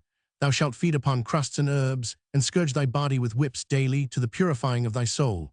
Thou shalt wear a hair shirt next thy skin, thou shalt drink water only, and thou shalt be at peace, yes, wholly at peace. For whoso comes to seek thee shall go his way again, baffled. He shall not find thee, he shall not molest thee." The old man, still pacing back and forth, ceased to speak aloud, and began to mutter. The king seized this opportunity to state his case, and he did it with an eloquence inspired by uneasiness and apprehension. But the hermit went on muttering and gave no heed. And still muttering, he approached the king and said impressively, "I will tell you a secret." He bent down to impart it, but checked himself and assumed a listening attitude. After a moment or two, he went on tiptoe to the window opening, put his head out, and peered around in the gloaming, then came tiptoeing back again, put his face close down to the king's, and whispered, "I am an archangel." The king started violently and said to himself, "Would God I were with the outlaws again, for lo, now am I the prisoner of a madman." His apprehensions were heightened, and they showed plainly in his face. In a low, excited voice, the hermit continued, "I see you feel my atmosphere. There's awe in your face. None may be in this atmosphere and not be thus affected, for it is the very atmosphere of heaven. I go thither and return in the twinkling of an eye. I was made an archangel on this very spot. It is 5 years ago, by angels sent from heaven to confer that awful dignity. Their presence filled this place with an intolerable brightness, and they knelt to me, king. Yes, they knelt to me, for I was greater than they. I have walked in the courts of heaven and held speech with the patriarchs. Touch my hand, be not afraid, touch it. There now thou hast touched a hand which has been clasped by Abraham and Isaac and Jacob, for I have walked in the golden courts, I have seen the deity face to face." He paused to give this speech effect. Then his face suddenly changed, and he started to his feet again, saying with angry energy, "Yes, I am an archangel, a mere archangel. I that might have been pope. It is verily true. I was told it from heaven in a dream 20 years ago. Ah, yes, I was to be pope, and I should have been pope, for heaven had said it. But the king dissolved my religious house, and I, poor obscure unfriended monk, was cast homeless upon the world, robbed of my mighty destiny." Here he began to mumble again, and beat his forehead in futile rage with his fist, now and then articulating a venomous curse, and now and then a pathetic, "Wherefore I am not but an archangel, I that should have been pope." So he went on for an hour, whilst the poor little king sat and suffered. Then all at once the old man's frenzy departed, and he became all gentleness.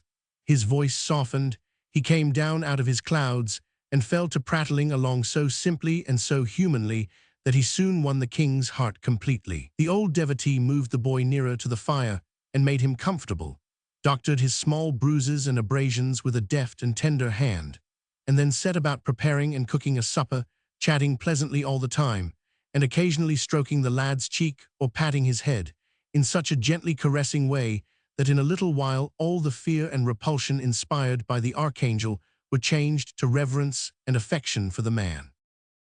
This happy state of things continued while the two ate the supper. Then, after a prayer before the shrine, the hermit put the boy to bed, in a small adjoining room, tucking him in as snugly and lovingly as a mother might, and so, with a parting caress, left him and sat down by the fire, and began to poke the brands about in an absent and aimless way. Presently he paused, then tapped his forehead several times with his fingers, as if trying to recall some thought which had escaped from his mind. Apparently he was unsuccessful. Now he started quickly up and entered his guest's room and said, "Thou art king." "Yes," was the response, drowsily uttered. "What king?" "Of England." "Of England, then Henry is gone." "Alack, it is so, I am his son." A black frown settled down upon the hermit's face, and he clenched his bony hands with a vindictive energy. He stood a few moments, breathing fast and swallowing repeatedly, then said in a husky voice, "Dost know it was he that turned us out into the world houseless and homeless?" There was no response. The old man bent down and scanned the boy's reposeful face and listened to his placid breathing. "He sleeps soundly," and the frown vanished away and gave place to an expression of evil satisfaction. A smile flitted across the dreaming boy's features. The hermit muttered, "So his heart is happy," and he turned away. He went stealthily about the place, seeking here and there for something, now and then halting to listen, now and then jerking his head around and casting a quick glance toward the bed, and always muttering, always mumbling to himself. At last he found what he seemed to want, a rusty old butcher knife and a whetstone. Then he crept to his place by the fire, sat himself down, and began to whet the knife softly on the stone, still muttering, mumbling, ejaculating. The wind sighed around the lonely place. The mysterious voices of the night floated by out of the distances. The shining eyes of venturesome mice and rats peered out at the old man from cracks and coverts, but he went on with his work, rapt, absorbed, and noted none of these things. At long intervals he drew his thumb along the edge of his knife and nodded his head with satisfaction. "It grows sharper," he said. "Yes, it grows sharper." He took no note of the flight of time, but worked tranquilly on, entertaining himself with his thoughts, which broke out occasionally in articulate speech. "His father wrought us evil, he destroyed us, and is gone down into the eternal fires. Yes, down into the eternal fires. He escaped us, but it was God's will. Yes, it was God's will, we must not repine. But he hath not escaped the fires. No, he hath not escaped the fires, the consuming, unpitying, remorseless fires, and they are everlasting." And so he wrought, and still wrought, mumbling, chuckling a low, rasping chuckle at times, and at times breaking again into words. "It was his father that did it all. I am but an archangel, but for him I should be pope." The king stirred. The hermit sprang noiselessly to the bedside and went down upon his knees, bending over the prostrate form with his knife uplifted. The boy stirred again. His eyes came open for an instant, but there was no speculation in them. They saw nothing. The next moment, his tranquil breathing showed that his sleep was sound once more. The hermit watched and listened for a time, keeping his position and scarcely breathing. Then he slowly lowered his arms and presently crept away, saying, "It is long past midnight. It is not best that he should cry out, lest by accident someone be passing." He glided about his hovel, gathering a rag here, a thong there, and another one yonder. Then he returned, and by careful and gentle handling, he managed to tie the king's ankles together without waking him. Next he essayed to tie the wrists. He made several attempts to cross them, but the boy always drew one hand or the other away, just as the cord was ready to be applied. But at last, when the archangel was almost ready to despair, the boy crossed his hands himself, and the next moment they were bound. Now a bandage was passed under the sleeper's chin and brought up over his head and tied fast, and so softly, so gradually, and so deftly were the knots drawn together and compacted, that the boy slept peacefully through it, all without stirring. Chapter 21. Hendon to the Rescue. The old man glided away, stooping, stealthy, cat-like, and brought the low bench. He seated himself upon it, half his body in the dim and flickering light, and the other half in shadow. And so, with his craving eyes bent upon the slumbering boy, he kept his patient vigil there, heedless of the drift of time, and softly whetted his knife, and mumbled and chuckled. And in aspect and attitude, he resembled nothing so much as a grisly, monstrous spider, gloating over some hapless insect that lay bound and helpless in his web. After a long while, the old man, who was still gazing, yet not seeing, his mind having settled into a dreamy abstraction, observed on a sudden that the boy's eyes were open, wide open and staring up in frozen horror at the knife. The smile of a gratified devil crept over the old man's face, and he said, without changing his attitude or his occupation, "Son of Henry the Eighth, hast thou prayed?" The boy struggled helplessly in his bonds, and at the same time forced a smothered sound through his closed jaws, which the hermit chose to interpret as an affirmative answer to his question. "Then pray again, pray the prayer for the dying." A shudder shook the boy's frame, and his face blenched. Then he struggled again to free himself, turning and twisting himself this way and that, tugging frantically, fiercely, desperately, but uselessly to burst his fetters, and all the while the old ogre smiled down upon him and nodded his head and placidly whetted his knife, mumbling from time to time, "The moments are precious, they are few and precious, pray the prayer for the dying." The boy uttered a despairing groan and ceased from his struggles, panting. The tears came then and trickled one after the other down his face, but this piteous sight wrought no softening effect upon the savage old man. The dawn was coming now. The hermit observed it and spoke up sharply, with a touch of nervous apprehension in his voice. "I may not indulge this ecstasy longer. The night is already gone. It seems but a moment, only a moment. Would it had endured a year. Seed of the church's spoiler, close thy perishing eyes, and thou fearest to look upon." The rest was lost in inarticulate mutterings. The old man sank upon his knees, his knife in his hand, and bent himself over the moaning boy. Hark! There was a sound of voices near the cabin. The knife dropped from the hermit's hand. He cast a sheepskin over the boy and started up, trembling. The sounds increased, and presently the voices became rough and angry. Then came blows and cries for help, then a clatter of swift footsteps, retreating. Immediately came a succession of thundering knocks upon the cabin door, followed by, "Hallo, open, and dispatch in the name of all the devils." Oh, this was the blessedest sound that had ever made music in the king's ears, for it was Miles Hendon's voice. The hermit, grinding his teeth in impotent rage, moved swiftly out of the bedchamber, closing the door behind him, and straightway the king heard a talk, to this effect, proceeding from the chapel. "Homage and greeting, reverend sir. Where is the boy, my boy?" "What boy, friend?" "What boy? Lie me no lies, sir priest, play me no deceptions. I am not in the humor for it. Near to this place I caught the scoundrels who I judged did steal him from me, and I made them confess. They said he was at large again, and they had tracked him to your door. They showed me his very footprints. Now palter no more, for look you, holy sir, and thou produce him not. Where is the boy?" "O good sir, peradventure you mean the ragged regal vagrant that tarried here the night. If such as you take an interest in such as he, know then that I have sent him of an errand. He will be back anon." How soon, how soon? Come, waste not the time, cannot I overtake him? How soon will he be back?" "Thou needst not stir, he will return quickly." "So be it then, I will try to wait. But stop, you sent him of an errand. You, verily this is a lie, he would not go. He would pull thy old beard, and thou didst offer him such an insolence. Thou hast lied, friend, thou hast surely lied. He would not go for thee, nor for any man." "For any man, no, haply not, but I am not a man." "What now, O God's name, what art thou then?" "It is a secret, mark thou reveal it not. I am an archangel."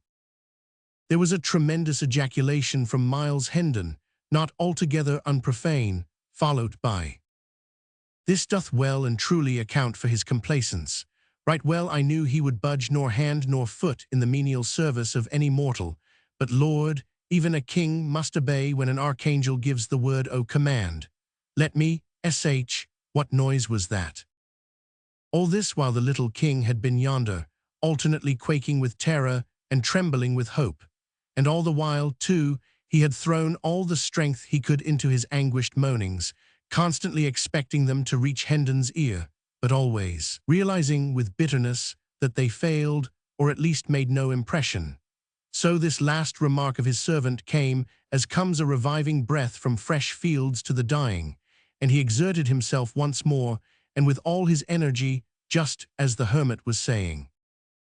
Noise, I heard only the wind. Mayhap it was, yes, doubtless that was it. I have been hearing it faintly, although there it is again. It is not the wind. What an odd sound. Come, we will hunt it out. Now the king's joy was nearly insupportable. His tired lungs did their utmost, and hopefully, too, but the sealed jaws and the muffling sheepskins sadly crippled the effort. Then the poor fellow's heart sank to hear the hermit say, "Ah, it came from without, I think from the copse yonder. Come, I will lead the way." The king heard the two pass out, talking, heard their footsteps die quickly away. Then he was alone with a boding, brooding, awful silence. It seemed an age till he heard the steps and voices approaching again, and this time he heard an added sound, the trampling of hoofs, apparently.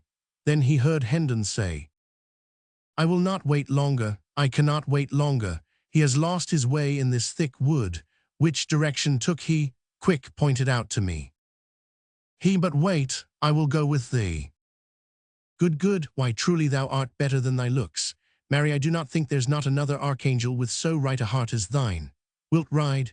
Wilt take the wee donkey that's for my boy, or wilt thou fork thy holy legs over this ill-conditioned slave of a mule that I have provided for myself, and had been cheated in too, had he cost but the indifferent sum of a month's usury on a brass farthing let to a tinker out of work? No, ride thy mule and lead thine ass. I am surer on mine own feet, and will walk. Then prithee mind the little beast for me, while I take my life in my hands, and make what success I may toward mounting the big one." Then followed a confusion of kicks, cuffs, tramplings, and plungings, accompanied by a thunderous intermingling of volleyed curses, and finally a bitter apostrophe to the mule, which must have broken its spirit, for hostilities seemed to cease from that moment. With unutterable misery, the fettered little king heard the voices and footsteps fade away and die out. All hope forsook him now for the moment, and a dull despair settled down upon his heart. "My only friend is deceived and got rid of," he said. "The hermit will return," and he finished with a gasp, and at once fell to struggling so frantically with his bonds again that he shook off the smothering sheepskin. And now he heard the door open. The sound chilled him to the marrow. Already he seemed to feel the knife at his throat. Horror made him close his eyes. Horror made him open them again, and before him stood John Canty and Hugo. He would have said, "Thank God," if his jaws had been free. A moment or two later his limbs were at liberty, and his captors, each gripping him by an arm, were hurrying him with all speed through the forest. Chapter 22. A Victim of Treachery. Once more King Fufu I was roving with the tramps and outlaws, but for their coarse jests and dull-witted railleries, and sometimes the victim of small spitefulness at the hands of Canty and Hugo when the ruffler's back was turned. None but Canty and Hugo really disliked him. Some of the others liked him, and all admired his pluck and spirit. During 2 or 3 days, Hugo, in whose ward and charge the king was, did what he covertly could to make the boy uncomfortable, and at night, during the customary orgies, he amused the company by putting small indignities upon him, always as if by accident. Twice he stepped upon the king's toes, accidentally, and the king, as became his royalty, was contemptuously unconscious of it and indifferent to it. But the third time Hugo entertained himself in that way, the king felled him to the ground with a cudgel, to the prodigious delight of the tribe. Hugo, consumed with anger and shame, sprang up, seized a cudgel, and came at his small adversary in a fury. Instantly a ring was formed around the gladiators, and the betting and cheering began. But poor Hugo stood no chance whatever.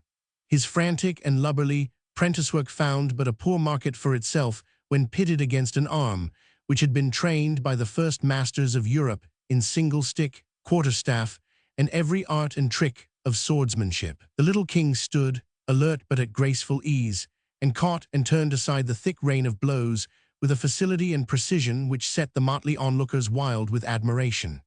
And every now and then, when his practiced eye detected an opening, and a lightning-swift rap upon Hugo's head followed as a result, The storm of cheers and laughter that swept the place was something wonderful to hear. At the end of 15 minutes, Hugo, all battered, bruised, and the target for a pitiless bombardment of ridicule, slunk from the field, and the unscathed hero of the fight was seized and borne aloft upon the shoulders of the joyous rabble to the place of honor beside the ruffler, where with vast ceremony he was crowned King of the Gamecocks, his meaner title being at the same time solemnly cancelled and annulled, and a decree of banishment from the gang pronounced against any who should thenceforth utter it. All attempts to make the king serviceable to the troop had failed. He had stubbornly refused to act. Moreover, he was always trying to escape. He had been thrust into an unwatched kitchen the first day of his return. He not only came forth empty-handed, but tried to rouse the housemates. He was sent out with a tinker to help him at his work. He would not work. Moreover, he threatened the tinker with his own soldering iron. And finally, both Hugo and the tinker found their hands full with the mere matter of keeping his from getting away. He delivered the thunders of his royalty upon the heads of all who hampered his liberties or tried to force him to service. He was sent out, in Hugo's charge, in company with a slatternly woman and a diseased baby, to beg. But the result was not encouraging. He declined to plead for the mendicants or be a party to their cause in any way. Thus several days went by, and the miseries of this tramping life, and the weariness and sordidness and meanness and vulgarity of it, became gradually and steadily so intolerable to the captive that he began at last to feel that his release from the hermit's knife must prove only a temporary respite from death, at best. But at night, in his dreams, these things were forgotten, and he was on his throne and master again. This, of course, intensified the sufferings of the awakening, so the mortifications of each succeeding morning of the few that passed between his return to bondage and the combat with Hugo grew bitterer and bitterer and harder to bear. The morning after that combat, Hugo got up with a heart filled with vengeful purposes against the king. He had two plans in particular. One was to inflict upon the lad what would be, to his proud spirit and imagined royalty, a peculiar humiliation, and if he failed to accomplish this, his other plan was to put a crime of some kind upon the king, and then betray him into the implacable clutches of the law. In pursuance of the first plan, he purposed to put a climb upon the king's leg, rightly judging that that would mortify him to the last and perfect degree, and as soon as the climb should operate, he meant to get Canty's help, and force the king to expose his leg in the highway and beg for alms. Climb was the cant term for a sore, artificially created. To make a climb, the operator made a paste or poultice of unslaked lime, soap, and the rust of old iron, and spread it upon a piece of leather, which was then bound tightly upon the leg. This would presently fret off the skin and make the flesh raw and angry-looking. Blood was then rubbed upon the limb, which, being fully dried, took on a dark and repulsive color. Then a bandage of soiled rags was put on in a cleverly careless way which would allow the hideous ulcer to be seen and move the compassion of the passer-by. Hugo got the help of the tinker whom the king had cowed with the soldering iron. They took the boy out on a tinkering tramp, and as soon as they were out of sight of the camp, they threw him down, and the tinker held him while Hugo bound the poultice tight and fast upon his leg. The king raged and stormed, and promised to hang the two the moment the scepter was in his hand again. But they kept a firm grip upon him and enjoyed his impotent struggling and jeered at his threats. This continued until the poultice began to bite, and in no long time its work would have been perfected if there had been no interruption. But there was, for about this time the slave, who had made the speech denouncing England's laws, appeared on the scene and put an end to the enterprise and stripped off the poultice and bandage. The king wanted to borrow his deliverer's cudgel and warm the jackets of the two rascals on the spot, but the man said no, it would bring trouble, leave the matter till night.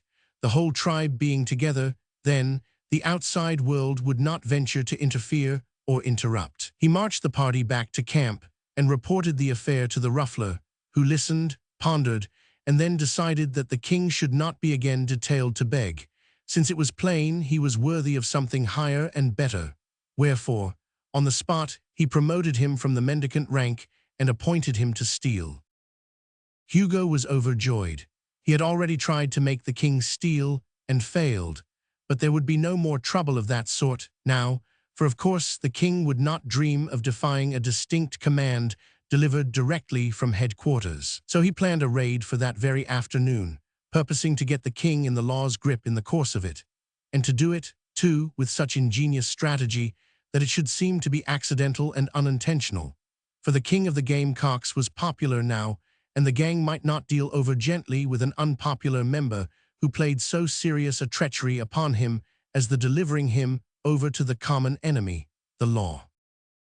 Very well, all in good time, Hugo strolled off to a neighboring village with his prey, and the two drifted slowly up and down one street after another, the one watching sharply for a sure chance to achieve his evil purpose, and the other watching as sharply for a chance to dart away and get free of his infamous captivity forever. Both threw away some tolerably fair-looking opportunities, for both, in their secret hearts, were resolved to make absolutely sure work this time, and neither meant to allow his fevered desires to seduce him into any venture that had much uncertainty about it. Hugo's chance came first, for at last a woman approached who carried a fat package of some sort in a basket. Hugo's eyes sparkled with sinful pleasure as he said to himself, "Breath o' my life, and I can but put that upon him. 'Tis good den, and God keep thee, king of the gamecocks." He waited and watched, outwardly patient, but inwardly consuming with excitement, till the woman had passed by and the time was ripe, then said in a low voice, "Tarry here till I come again," and darted stealthily after the prey. The king's heart was filled with joy. He could make his escape now if Hugo's quest only carried him far enough away. But he was to have no such luck. Hugo crept behind the woman, snatched the package, and came running back, wrapping it in an old piece of blanket which he carried on his arm. The hue and cry was raised in a moment by the woman, who knew her loss by the lightening of her burden, although she had not seen the pilfering done. Hugo thrust the bundle into the king's hands without halting, saying, "Now speed ye after me with the rest, and cry, 'Stop, thief,' but mind ye lead them astray." The next moment, Hugo turned a corner and darted down a crooked alley, and in another moment or two he lounged into view again, looking innocent and indifferent, and took up a position behind a post to watch results. The insulted king threw the bundle on the ground, and the blanket fell away from it just as the woman arrived, with an augmenting crowd at her heels. She seized the king's wrist with one hand, snatched up her bundle with the other, and began to pour out a tirade of abuse upon the boy while he struggled, without success, to free himself from her grip. Hugo had seen enough. His enemy was captured and the law would get him now, so he slipped away, jubilant and chuckling, and wended campwards, framing a judicious version of the matter to give to the ruffler's crew as he strode along. The king continued to struggle in the woman's strong grasp, and now and then cried out in vexation, "Unhand me, thou foolish creature!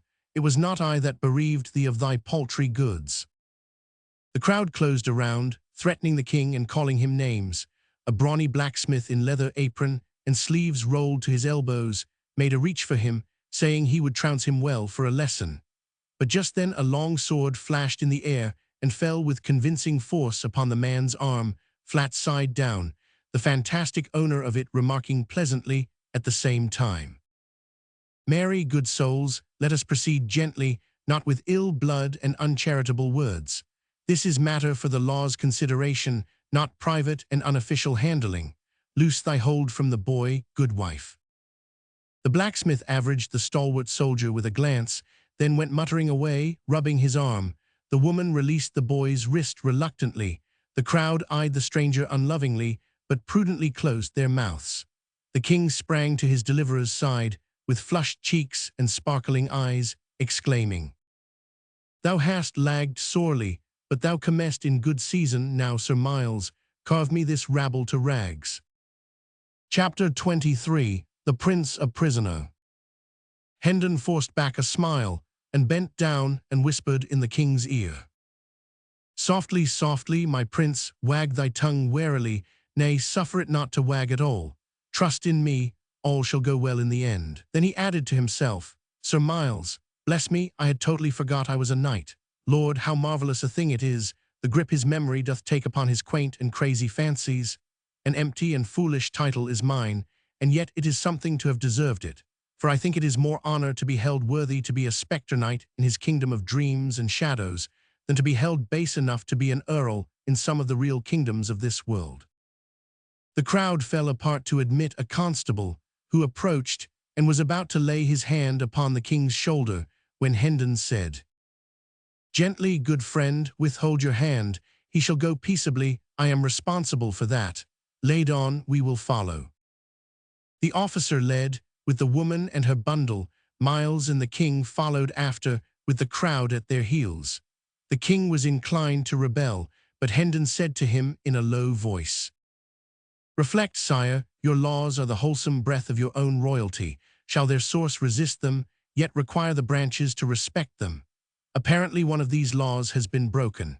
When the king is on his throne again, can it ever grieve him to remember that, when he was seemingly a private person, he loyally sank the king in the citizen and submitted to its authority? Thou art right, say no more. Thou shalt see that whatsoever the King of England requires a subject to suffer, under the law he will himself suffer while he holdeth the station of a subject." When the woman was called upon to testify before the justice of the peace, she swore that the small prisoner at the bar was the person who had committed the theft. There was none able to show the contrary, so the king stood convicted. The bundle was now unrolled, and when the contents proved to be a plump little dressed pig, the judge looked troubled, whilst Hendon turned pale, and his body was thrilled with an electric shiver of dismay. But the king remained unmoved, protected by his ignorance. The judge meditated during an ominous pause, then turned to the woman with the question, "What dost thou hold this property to be worth?" The woman courtesied and replied, 3 shillings and 8 pence, your worship. I could not abate a penny, and set forth the value honestly." The justice glanced around uncomfortably upon the crowd, then nodded to the constable and said, "Clear the court and close the doors." It was done. None remained but the 2 officials, the accused, the accuser, and Miles Hendon. This latter was rigid and colorless, and on his forehead big drops of cold sweat gathered, broke and blended together, and trickled down his face. The judge turned to the woman again and said, in a compassionate voice, "He's a poor ignorant lad, and mayhap was driven hard by hunger, for these be grievous times for the unfortunate. Mark you, he hath not an evil face, but when hunger driveth, good woman, dost know that when one steals a thing above the value of 13 pence halfpenny, the law saith he shall hang for it." The little king started, wide-eyed with consternation, but controlled himself and held his peace. But not so the woman. She sprang to her feet, shaking with fright, and cried out, "O good lack, what have I done? God a mercy, I would not hang the poor thing for the whole world. Ah, save me from this, your worship. What shall I do? What can I do?" The justice maintained his judicial composure, and simply said, "Doubtless it is allowable to revise the value, since it is not yet writ upon the record. Then in God's name call the pig 8 pence, and heaven bless the day that freed my conscience of this awesome thing." Miles Hendon forgot all decorum in his delight, and surprised the king and wounded his dignity by throwing his arms around him and hugging him. The woman made her grateful adieus and started away with her pig, and when the constable opened the door for her, he followed her out into the narrow hall. The justice proceeded to write in his record book. Hendon, always alert, thought he would like to know why the officer followed the woman out, so he slipped softly into the dusky hall and listened. He heard a conversation to this effect: "It is a fat pig, and promises good eating. I will buy it of thee. Here is the 8 pence. 8 pence indeed, thou'lt do no such thing. It cost me 3 shillings and 8 pence, good honest coin of the last reign. That old Harry that's just dead ne'er touched or tampered with. A fig for thy 8 pence. Stands the wind in that quarter? Thou wast under oath, and so swore falsely when thou saidst the value was but 8 pence. Come straightway back with me before his worship, and answer for the crime, and then the lad will hang." There, dear heart, say no more, I am content. Give me the 8 pence, and hold thy peace about the matter." The woman went off crying. Hendon slipped back into the courtroom, and the constable presently followed, after hiding his prize in some convenient place. The justice wrote a while longer, then read the king a wise and kindly lecture, and sentenced him to a short imprisonment in the common jail, to be followed by a public flogging. The astounded king opened his mouth, and was probably going to order the good judge to be beheaded on the spot, but he caught a warning sign from Hendon, and succeeded in closing his mouth again before he lost anything out of it. Hendon took him by the hand now, made reverence to the justice, and the two departed in the wake of the constable toward the jail. The moment the street was reached, the inflamed monarch halted, snatched away his hand, and exclaimed, "Idiot, dost imagine I will enter a common jail alive?" Hendon bent down and said, somewhat sharply, "Will you trust in me, peace, and forbear to worsen our chances with dangerous speech? What God wills will happen. Thou canst not hurry it, thou canst not alter it. Therefore wait, and be patient. 'Twill be time eno to rail or rejoice when what is to happen has happened." Chapter 24. The Escape. The short winter day was nearly ended. The streets were deserted, save for a few random stragglers, and these hurried straight along, with the intent look of people who were only anxious to accomplish their errands as quickly as possible, and then snugly house themselves from the rising wind and the gathering twilight. They looked neither to the right nor to the left. They paid no attention to our party. They did not even seem to see them. Edward VI wondered if the spectacle of a king on his way to jail had ever encountered such marvelous indifference before. By and by the constable arrived at a deserted market square and proceeded to cross it. When he had reached the middle of it, Hendon laid his hand upon his arm and said in a low voice, "Bide a moment, good sir, there is none in hearing, and I would say a word to thee." "My duty forbids it, sir. Prithee hinder me not, the night comes on." "Stay, nevertheless, for the matter concerns thee nearly. Turn thy back a moment, and seem not to see. Let this poor lad escape." "This to me, sir, I arrest thee in." "Nay, be not too hasty. See thou be careful, and commit no foolish error." Then he shut his voice down to a whisper, and said in the man's ear, "The pig thou hast purchased for 8 may cost thee thy neck, man." The poor constable, taken by surprise, was speechless at first, then found his tongue and fell to blustering and threatening, but Hendon was tranquil and waited with patience till his breath was spent, then said, "I have a liking to thee, friend, and would not willingly see thee come to harm. Observe, I heard it all, every word. I will prove it to thee." Then he repeated the conversation which the officer and the woman had had together in the hall, word for word, and ended with, "There have I set it forth correctly. Should not I be able to set it forth correctly before the judge, if occasion required?" The man was dumb with fear and distress for a moment. Then he rallied and said with forced lightness, "'Tis making a mighty matter, indeed, out of a jest. I but plagued the woman for mine amusement." "Kept you the woman's pig for amusement?" The man answered sharply, "Naught else, good sir. I tell thee 'twas but a jest." "I do begin to believe thee," said Hendon, with a perplexing mixture of mockery and half-conviction in his tone. "But tarry thou here a moment, whilst I run and ask his worship, for nathless, he being a man experienced in law, in jests, in—" He was moving away, still talking. The constable hesitated, fidgeted, spat out an oath or two, then cried out, "Hold, hold, good sir, prithee wait a little, the judge. Why, man, he hath no more sympathy with a jest than hath a dead corpse. Come, and we will speak further. Odds body, I seem to be in evil case, and all for an innocent and thoughtless pleasantry. I am a man of family, and my wife and little ones. List to reason, good your worship. What wouldst thou of me?"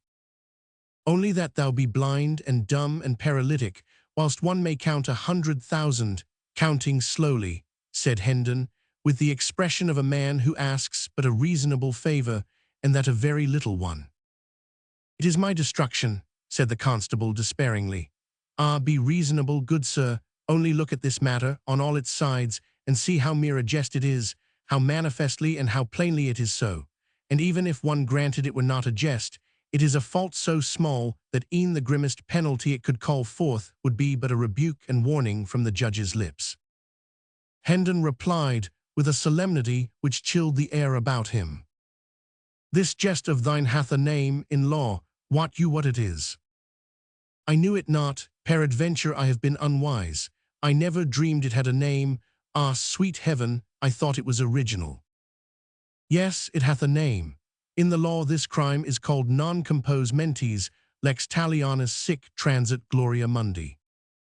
Ah, my God! And the penalty is death. God be merciful to me a sinner. By advantage taken of one in fault, in dire peril, and at thy mercy thou hast seized goods worth above 13 halfpenny, paying but a trifle for the same. And this, in the eye of the law, is constructive barratry, misprision of treason, malfeasance in office, ad hominem expurgatis in statu quo, and the penalty is death by the halter, without ransom, commutation, or benefit of clergy. Bear me up, sweet sir, my legs do fail me. Be thou merciful, spare me this doom, and I will turn my back and see naught that shall happen. Good, now thou'rt wise and reasonable, and thou'lt restore the pig. I will indeed, nor ever touch another, though heaven send it and an archangel fetch it. Go, I am blind for thy sake, I see nothing. I will say thou didst break in and wrest the prisoner from my hands by force. It is but a crazy, ancient door. I will batter it down myself betwixt midnight and the morning. Do it, good soul, no harm will come of it. The judge hath a loving charity for this poor lad, and will shed no tears and break no jailer's bones for his escape. Chapter 25. Hendon Hole. As soon as Hendon and the king were out of sight of the constable, his majesty was instructed to hurry to a certain place outside the town, and wait there, whilst Hendon should go to the inn and settle his account. Half an hour later, the two friends were blithely jogging eastward on Hendon's sorry steeds. The king was warm and comfortable now, for he had cast his rags and clothed himself in the second-hand suit which Hendon had bought on London Bridge. Hendon wished to guard against over-fatiguing the boy. He judged that hard journeys, irregular meals, and illiberal measures of sleep would be bad for his crazed mind, whilst rest, regularity, and moderate exercise would be pretty sure to hasten its cure. He longed to see the stricken intellect made well again, and its diseased visions driven out of the tormented little head. Therefore he resolved to move by easy stages toward the home whence he had so long been banished, instead of obeying the impulse of his impatience and hurrying along night and day.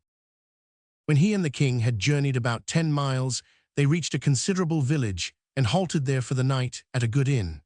The former relations were resumed.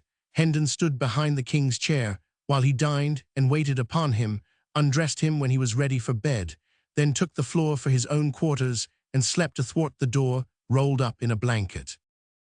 The next day and the day after, they jogged lazily along, talking over the adventures they had met since their separation, and mightily enjoying each other's narratives. Hendon detailed all his wide wanderings in search of the king, and described how the archangel had led him a fool's journey all over the forest, and taken him back to the hut, finally, when he found he could not get rid of him. Then, he said, the old man went into the bedchamber and came staggering back looking broken-hearted, and saying he had expected to find that the boy had returned and laid down in there to rest. But it was not so. Hendon had waited at the hut all day. Hope of the king's return died out then, and he departed upon the quest again. And old Sanctum Sanctorum was truly sorry your highness came not back, said Hendon. I saw it in his face.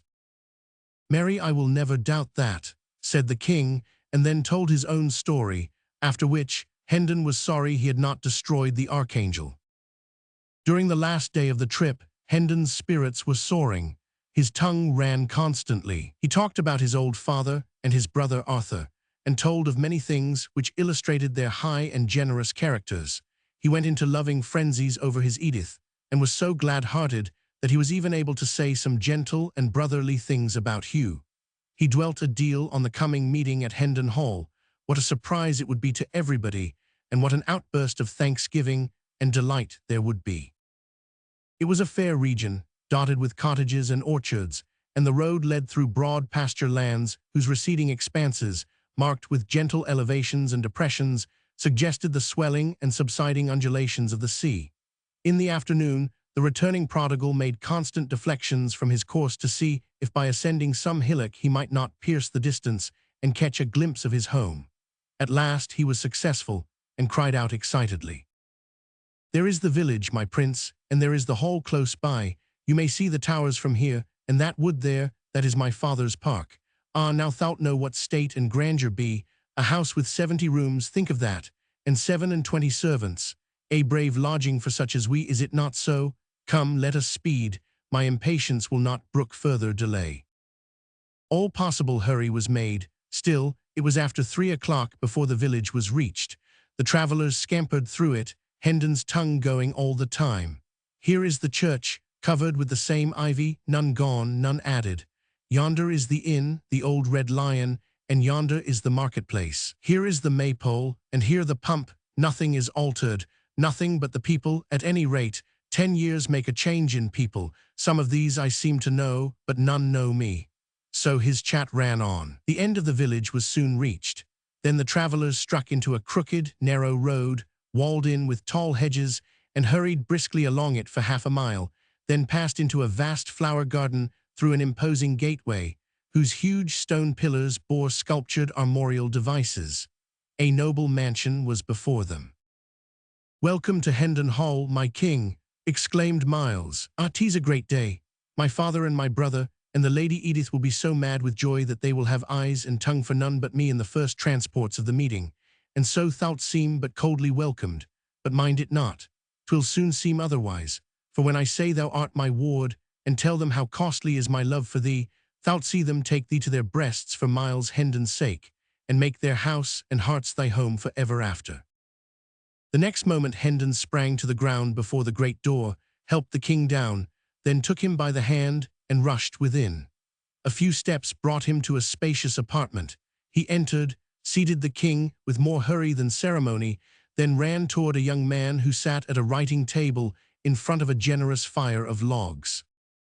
"Embrace me, Hugh," he cried, "and say thou'rt glad I am come again, and call our father, for home is not home till I shall touch his hand and see his face and hear his voice once more." But Hugh only drew back, after betraying a momentary surprise, and bent a grave stare upon the intruder, a stare which indicated somewhat of offended dignity, at first, then changed, in response to some inward thought or purpose, to an expression of marveling curiosity, mixed with a real or assumed compassion. Presently he said, in a mild voice, "Thy wits seem touched, poor stranger. Doubtless thou hast suffered privations and rude buffetings at the world's hands. Thy looks and dress betoken it. Whom dost thou take me to be?" "Take thee, prithee, for whom else than whom thou art? I take thee to be Hugh Hendon," said Miles sharply. The other continued, in the same soft tone, "And whom dost thou imagine thyself to be?" "Imagination hath naught to do with it. Dost thou pretend thou knowest me not for thy brother Miles Hendon?" An expression of pleased surprise flitted across Hugh's face, and he exclaimed, "What, thou art not jesting? Can the dead come to life? God be praised if it be so, our poor lost boy restored to our arms after all these cruel years. Ah, it seems too good to be true, it is too good to be true. I charge thee, have pity, do not trifle with me. Quick, come to the light, let me scan thee well." He seized Miles by the arm, dragged him to the window, and began to devour him from head to foot with his eyes, turning him this way and that, and stepping briskly around him and about him to prove him from all points of view, whilst the returned prodigal, all aglow with gladness, smiled, laughed, and kept nodding his head and saying, "Go on, brother, go on, and fear not. Thou'lt find nor limb nor feature that cannot bide the test. Scour and scan me to thy content, my good old Hugh. I am indeed thy old Miles, thy same old Miles, thy lost brother, is't not so? Ah, 'tis a great day. I said 'twas a great day. Give me thy hand, give me thy cheek, Lord, I am like today of very joy." He was about to throw himself upon his brother, but Hugh put up his hand in dissent, then dropped his chin mournfully upon his breast, saying with emotion, "Ah, God of his mercy, give me strength to bear this grievous disappointment." Miles, amazed, could not speak for a moment. Then he found his tongue and cried out, "What disappointment? Am I not thy brother?" Hugh shook his head sadly and said, "I pray heaven it may prove so, and that other eyes may find the resemblances that are hid from mine. Alack, I fear me the letter spoke but too truly." "What letter?" "One that came from oversea some 6 or 7 years ago. It said my brother died in battle." "It was a lie. Call thy father, he will know me." "One may not call the dead." "Dead?" Miles's voice was subdued and his lips trembled. "My father dead? Oh, this is heavy news. Half my new joy is withered now. Prithee let me see my brother Arthur. He will know me and console me." "He also is dead." "God be merciful to me, a stricken man. Gone, both gone, the worthy taken and the worthless spared in me. Ah, I crave your mercy. Do not say the Lady Edith is dead. No, she lives." "Then God be praised, my joy is whole again. Speed thee, brother, let her come to me. And she say I am not myself, but she will not. No, no, she will know me. I were a fool to doubt it. Bring her, bring the old servants, they too will know me. All are gone but 5, Peter, Halsey, David, Bernard, and Margaret." So saying, Hugh left the room. Miles stood musing a while, then began to walk the floor, muttering, "The 5 arch-villains have survived the 22 leal and honest. 'Tis an odd thing." He continued walking back and forth, muttering to himself. He had forgotten the king entirely. By and by his majesty said gravely, and with a touch of genuine compassion, though the words themselves were capable of being interpreted ironically, "Mind not thy mischance, good man. There be others in the world whose identity is denied, and whose claims are derided. Thou hast company." "Ah, my king," cried Hendon, colouring slightly, "do not thou condemn me. Wait, and thou shalt see. I am no impostor. She will say it. You shall hear it from the sweetest lips in England. I an impostor? I know this old hall, these pictures of my ancestors, and all these things that are about us, as a child knoweth its own nursery. Here was I born and bred, my lord. I speak the truth. I would not deceive thee, and should none else believe, I pray thee do not thou doubt me. I could not bear it." "I do not doubt thee," said the king, with a childlike simplicity and faith. "I thank thee out of my heart," exclaimed Hendon with a fervency which showed that he was touched. The king added, with the same gentle simplicity, "Dost thou doubt me?" A guilty confusion seized upon Hendon, and he was grateful that the door opened to admit Hugh at that moment, and saved him the necessity of replying. A beautiful lady, richly clothed, followed Hugh, and after her came several liveried servants. The lady walked slowly, with her head bowed and her eyes fixed upon the floor. The face was unspeakably sad. Miles Hendon sprang forward, crying out, "Oh, my Edith, my darling!" But Hugh waved him back gravely and said to the lady, "Look upon him. Do you know him?" At the sound of Miles's voice, the woman had started slightly and her cheeks had flushed. She was trembling now. She stood still during an impressive pause of several moments, then slowly lifted up her head and looked into Hendon's eyes with a stony and frightened gaze. The blood sank out of her face, drop by drop, till nothing remained but the grey pallor of death. Then she said in a voice as dead as the face, "I know him not," and turned with a moan and a stifled sob and tottered out of the room. Miles Hendon sank into a chair and covered his face with his hands. After a pause, his brother said to the servants, "You have observed him. Do you know him?" They shook their heads. Then the master said, "The servants know you not, sir. I fear there is some mistake. You have seen that my wife knew you not." "Thy wife?" In an instant Hugh was pinned to the wall, with an iron grip about his throat. "Oh, thou fox-hearted slave, I see it all. Thou'st writ the lying letter thyself, and my stolen bride and goods are its fruit. There, now get thee gone, lest I shame mine honourable soldiership with the slaying of so pitiful a mannikin." Hugh, red-faced and almost suffocated, reeled to the nearest chair and commanded the servants to seize and bind the murderous stranger. They hesitated, and one of them said, He is armed, Sir Hugh, and we are weaponless. Armed, what of it, and ye so many? Upon him I say. But Miles warned them to be careful what they did, and added, Ye know me of old, I have not changed, come on, and it like you. This reminder did not hearten the servants much, they still held back. Then go, ye paltry cowards, and arm yourselves and guard the doors, whilst I send one to fetch the watch, said Hugh. He turned at the threshold, and said to Miles, You'll find it to your advantage to offend not with useless endeavours at escape. Escape, spare thyself discomfort, and that is all that troubles thee, for Miles Hendon is master of Hendon Hall and all its belongings. He will remain, doubt it not. Chapter 26. Disowned. The king sat musing a few moments, then looked up and said, "'Tis strange, most strange, I cannot account for it." "No, it is not strange, my liege. I know him, and this conduct is but natural. He was a rascal from his birth." "Oh, I spake not of him, Sir Miles." "Not of him, then of what? What is it that is strange?" "That the king is not missed." "How which? I doubt I do not understand." "Indeed, doth it not strike you as being passing strange that the land is not filled with couriers and proclamations describing my person and making search for me? Is it no matter for commotion and distress that the head of the state is gone, that I am vanished away and lost?" "Most true, my king, I had forgot." Then Hendon sighed and muttered to himself, poor ruined mind, still busy with its pathetic dream. "But I have a plan that shall right us both. I will write a paper in 3 tongues, Latin, Greek, and English, and thou shalt haste away with it to London in the morning. Give it to none but my uncle, the Lord Hertford.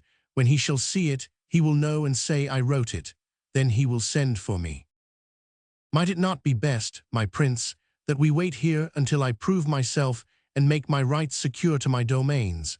I should be so much the better able then to—" The king interrupted him imperiously. "Peace, what are thy paltry domains, thy trivial interests, contrasted with matters which concern the weal of a nation and the integrity of a throne?" Then he added in a gentle voice, as if he were sorry for his severity, "Obey and have no fear. I will right thee, I will make thee whole, yes, more than whole. I shall remember and requite." So saying, he took the pen and set himself to work. Hendon contemplated him lovingly a while, then said to himself, "And it were dark, I should think it was a king that spoke. There's no denying it. When the humour's upon on him, he doth thunder and light like your true king. Now where got he that trick? See him scribble and scratch away contentedly at his meaningless pot-hooks, fancying them to be Latin and Greek. And except my wit shall serve me with a lucky device for diverting him from his purpose, I shall be forced to pretend to post away tomorrow on this wild errand he hath invented for me." The next moment Sir Miles's thoughts had gone back to the recent episode. So absorbed was he in his musings that when the king presently handed him the paper which he had been writing, he received it and pocketed it without being conscious of the act. "How marvellous strange she acted," he muttered. "I think she knew me, and I think she did not know me. These opinions do conflict. I perceive it plainly. I cannot reconcile them, neither can I, by argument, dismiss either of the two, or even persuade one to outweigh the other. The matter standeth simply thus. She must have known my face, my figure, my voice, for how could it be otherwise? Yet she said she knew me not, and that is proof perfect, for she cannot lie. But stop, I think I begin to see. Peradventure he hath influenced her, commanded her, compelled her to lie. That is the solution. The riddle is unriddled. She seemed dead with fear. Yes, she was under his compulsion. I will seek her, I will find her. Now that he is away, she will speak her true mind. She will remember the old times when we were little playfellows together, and this will soften her heart, and she will no more betray me, but will confess me. There is no treacherous blood in her. No, she was always honest and true. She has loved me in those old days. This is my security. For whom one has loved, one cannot betray." He stepped eagerly toward the door. At that moment it opened, and the Lady Edith entered. She was very pale, but she walked with a firm step, and her carriage was full of grace and gentle dignity. Her face was as sad as before. Miles sprang forward with a happy confidence to meet her, but she checked him with a hardly perceptible gesture and he stopped where he was. She seated herself and asked him to do likewise. Thus simply did she take the sense of old comradeship out of him and transform him into a stranger and a guest. The surprise of it, the bewildering unexpectedness of it, made him begin to question, for a moment, if he was the person he was pretending to be after all. The Lady Edith said, "Sir, I have come to warn you. The mad cannot be persuaded out of their delusions, perchance, but doubtless they may be persuaded to avoid perils. I think this dream of yours hath the seeming of honest truth to you, and therefore is not criminal, but do not tarry here with it, for here it is dangerous." She looked steadily into Miles's face a moment, then added, impressively, "It is the more dangerous for that you are much like what our lost lad must have grown to be if he had lived." "Heavens, madam, but I am he." "I truly think you think it, sir. I question not your honesty in that. I but warn you, that is all. My husband is master in this region. His power hath hardly any limit. The people prosper or starve, as he wills. If you resembled not the man whom you profess to be, my husband might bid you pleasure yourself with your dream in peace. But trust me, I know him well. I know what he will do. He will say to all that you are but a mad impostor, and straightway all will echo him." She bent upon Miles that same steady look once more, and added, "If you were Miles Hendon, and he knew it and all the region knew it, consider what I am saying, weigh it well. You would stand in the same peril, your punishment would be no less sure. He would deny you and denounce you, and none would be bold enough to give you countenance." "Most truly I believe it," said Miles, bitterly. "The power that can command one lifelong friend to betray and disown another, and be obeyed, may well look to be obeyed in quarters where bread and life are on the stake, and no cobweb ties of loyalty and honor are concerned." A faint tinge appeared for a moment in the lady's cheek, and she dropped her eyes to the floor, but her voice betrayed no emotion when she proceeded. "I have warned you, I must still warn you to go hence. This man will destroy you else. He is a tyrant who knows no pity. I, who am his fettered slave, know this. Poor Miles and Arthur and my dear guardian Sir Richard are free of him and at rest. Better that you were with them than that you bide here in the clutches of this miscreant. Your pretensions are a menace to his title and possessions. You have assaulted him in his own house. You are ruined if you stay. Go, do not hesitate. If you lack money, take this purse, I beg of you, and bribe the servants to let you pass. Oh, be warned, poor soul, and escape while you may." Miles declined the purse with a gesture and rose up and stood before her. "Grant me one thing," he said. "Let your eyes rest upon mine so that I may see if they be steady. There, now answer me, am I Miles Hendon?" "Number, I know you not." "Swear it." The answer was low but distinct. "I swear." "Oh, this passes belief." "Fly, why will you waste the precious time? Fly and save yourself."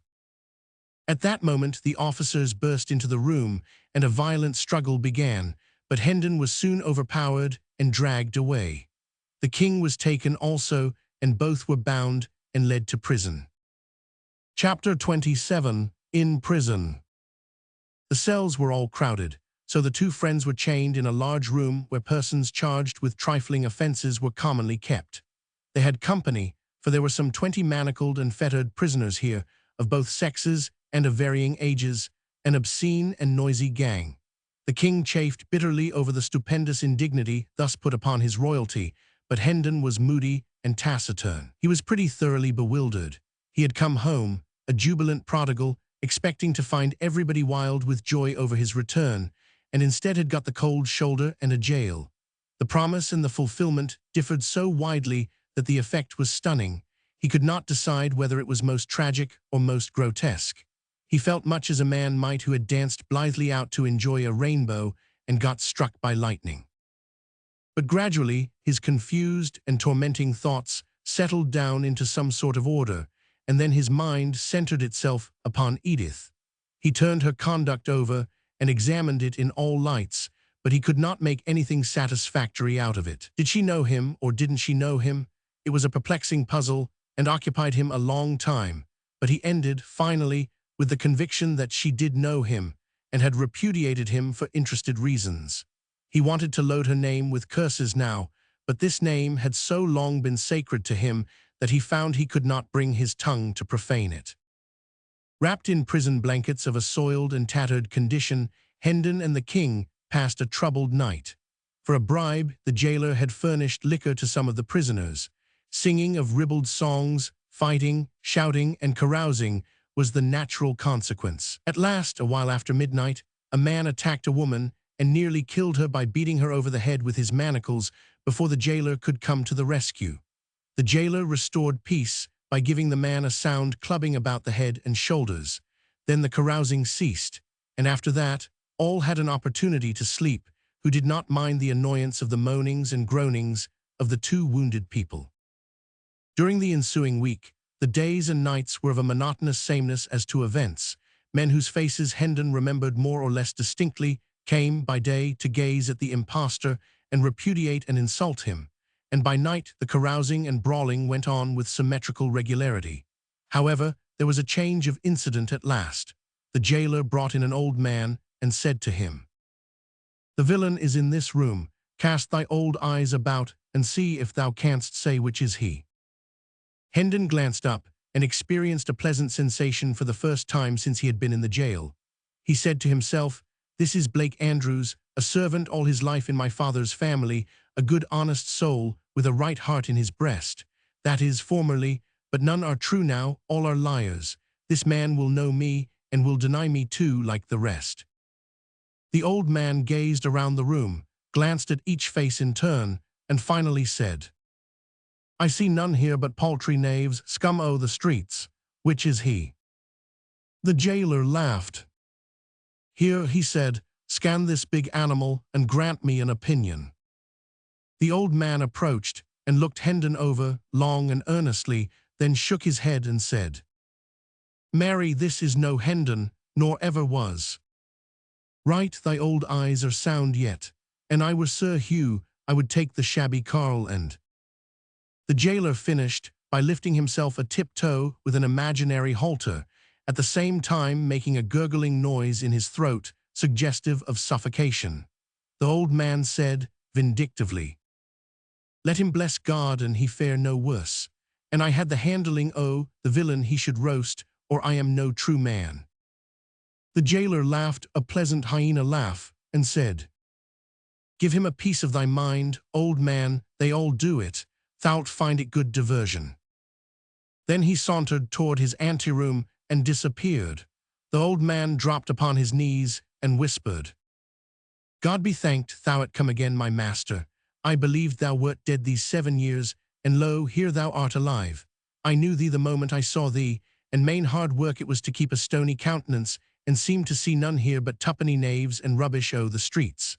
I am old and poor, Sir Miles, but say the word and I will go forth and proclaim the truth, though I be strangled for it." "No," said Hendon, "thou shalt not. It would ruin thee, and yet help but little in my cause. But I thank thee, for thou hast given me back somewhat of my lost faith in my kind."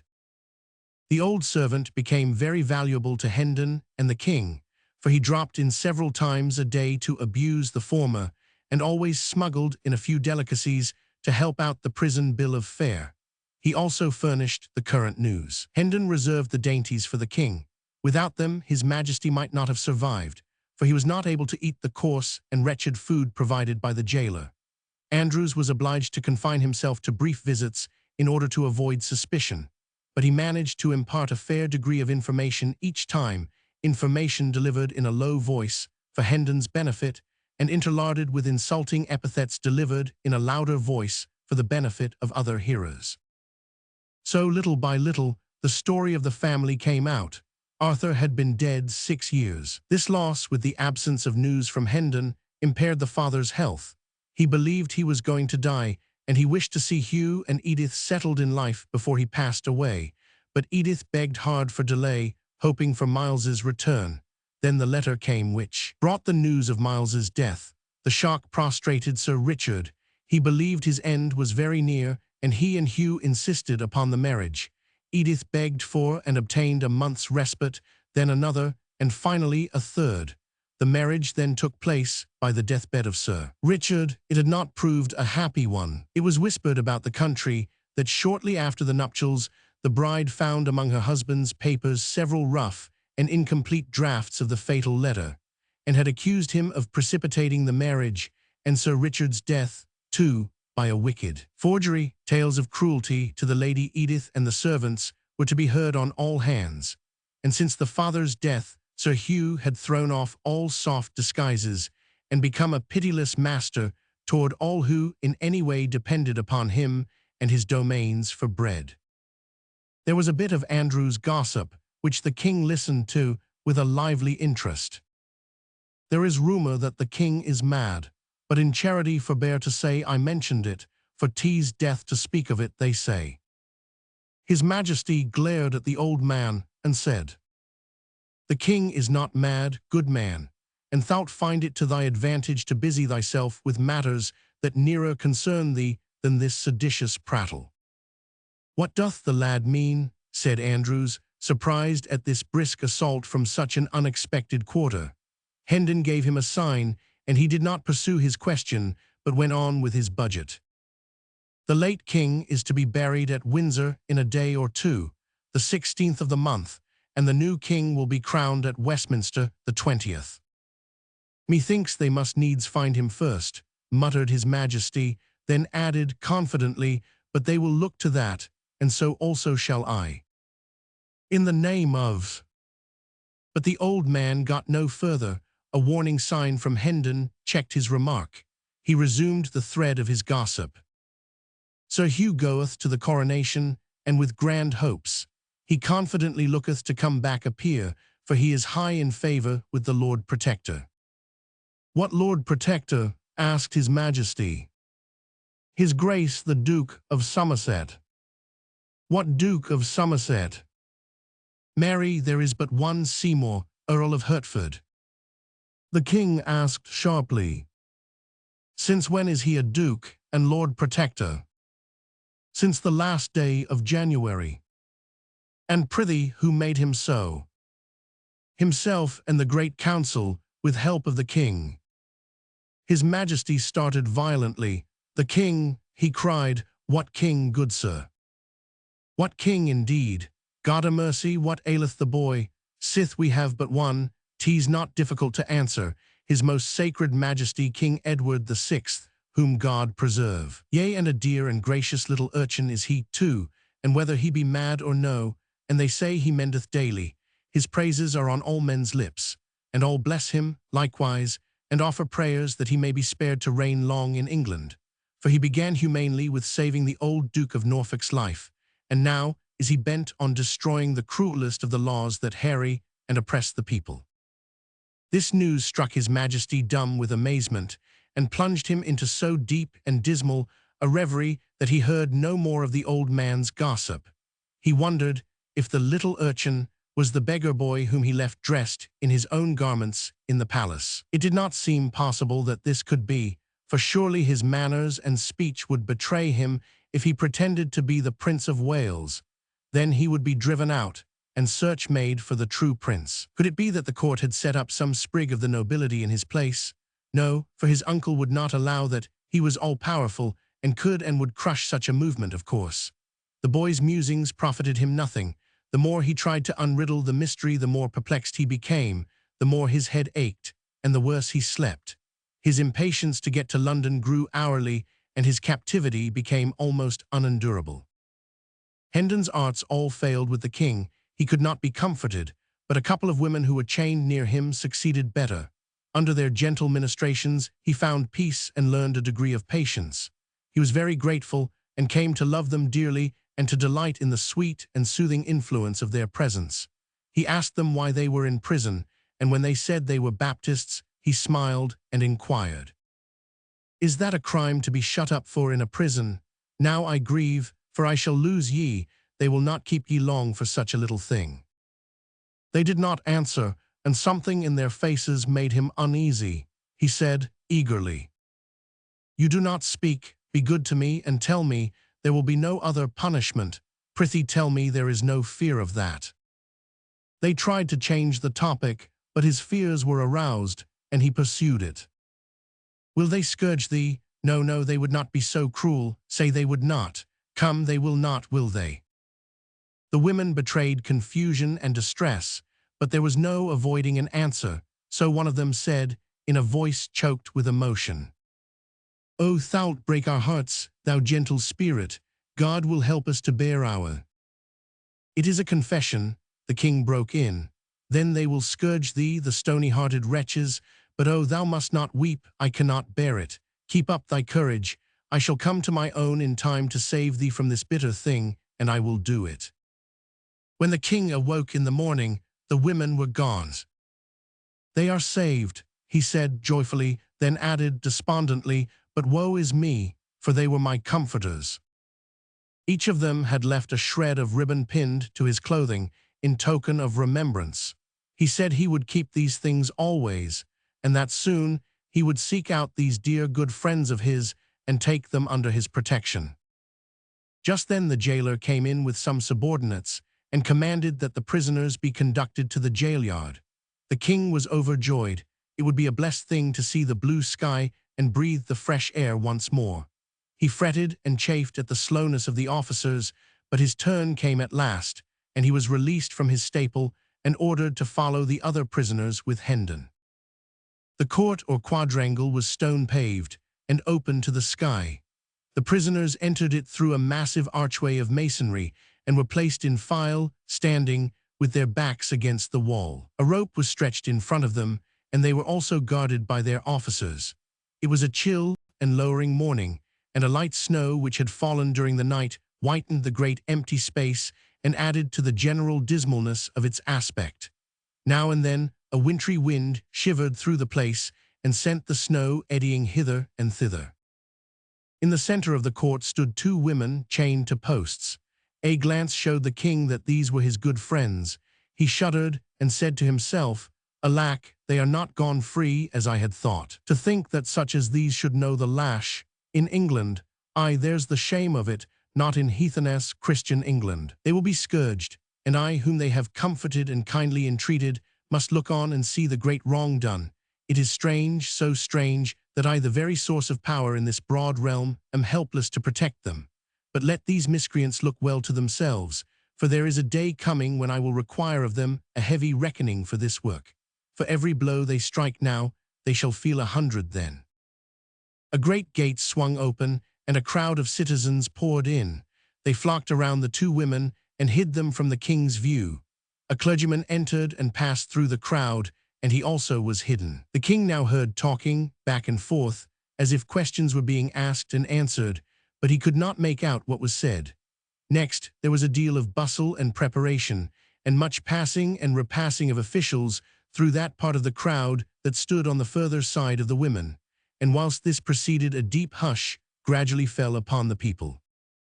Now, by command, the masses parted and fell aside, and the king saw a spectacle that froze the marrow in his bones.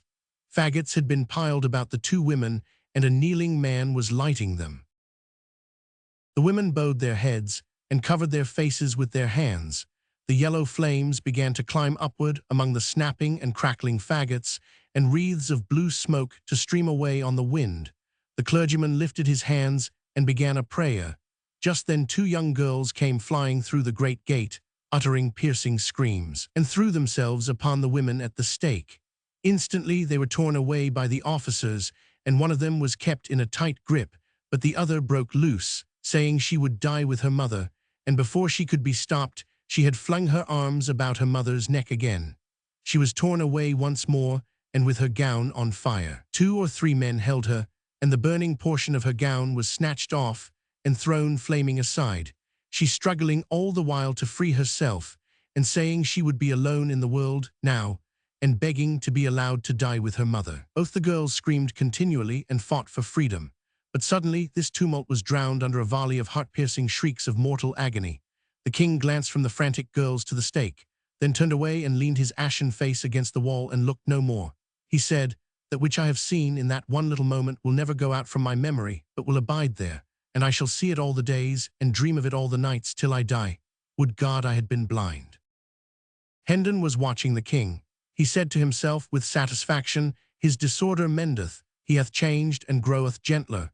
If he had followed his wont, he would have stormed at these varlets and said he was king, and commanded that the women be turned loose unscathed. Soon his delusion will pass away and be forgotten, and his poor mind will be whole again. God speed the day. That same day, several prisoners were brought in to remain overnight, who were being conveyed, under guard, to various places in the kingdom, to undergo punishment for crimes committed. The king conversed with these. He had made it a point, from the beginning, to instruct himself for the kingly office by questioning prisoners whenever the opportunity offered, and the tale of their woes wrung his heart. One of them was a poor half-witted woman who had stolen a yard or two of cloth from a weaver. She was to be hanged for it. Another was a man who had been accused of stealing a horse. He said the proof had failed, and he had imagined that he was safe from the halter. But no, he was hardly free before he was arraigned for killing a deer in the king's park. This was proved against him, and now he was on his way to the gallows. There was a tradesman's apprentice whose case particularly distressed the king. This youth said he found a hawk one evening that had escaped from its owner, and he took it home with him, imagining himself entitled to it. But the court convicted him of stealing it and sentenced him to death. The king was furious over these inhumanities and wanted Hendon to break jail and fly with him to Westminster, so that he could mount his throne and hold out his scepter in mercy over these unfortunate people and save their lives. Poor child, sighed Hendon, these woeful tales have brought his malady upon him again. Alack, but for this evil hap, he would have been well in a little time. Among these prisoners was an old lawyer, a man with a strong face and a dauntless mien. 3 years past, he had written a pamphlet against the Lord Chancellor, accusing him of injustice, and had been punished for it by the loss of his ears in the pillory and degradation from the bar, and in addition had been fined £0 and sentenced to imprisonment for life. Lately he had repeated his offence, and in consequence was now under sentence to lose what remained of his ears, pay a fine of £5,000, be branded on both cheeks, and remain in prison for life. These be honourable scars, he said, and turned back his grey hair and showed the mutilated stubs of what had once been his ears. The king's eye burned with passion. He said, "None believe in me, neither wilt thou. But no matter, within the compass of a month thou shalt be free, and more, the laws that have dishonoured thee and shamed the English name shall be swept from the statute books. The world is made wrong. Kings should go to school to their own laws at times, and so learn mercy." Chapter 28. The Sacrifice. Meantime Miles was growing sufficiently tired of confinement and inaction. But now his trial came on, to his great gratification, and he thought he could welcome any sentence provided a further imprisonment should not be a part of it. But he was mistaken about that. He was in a fine fury when he found himself described as a sturdy vagabond, and sentenced to sit 2 hours in the stocks for bearing that character and for assaulting the master of Hendon Hall. His pretensions as to brothership with his prosecutor and rightful heirship to the Hendon honours and estates were left contemptuously unnoticed, as being not even worth examination.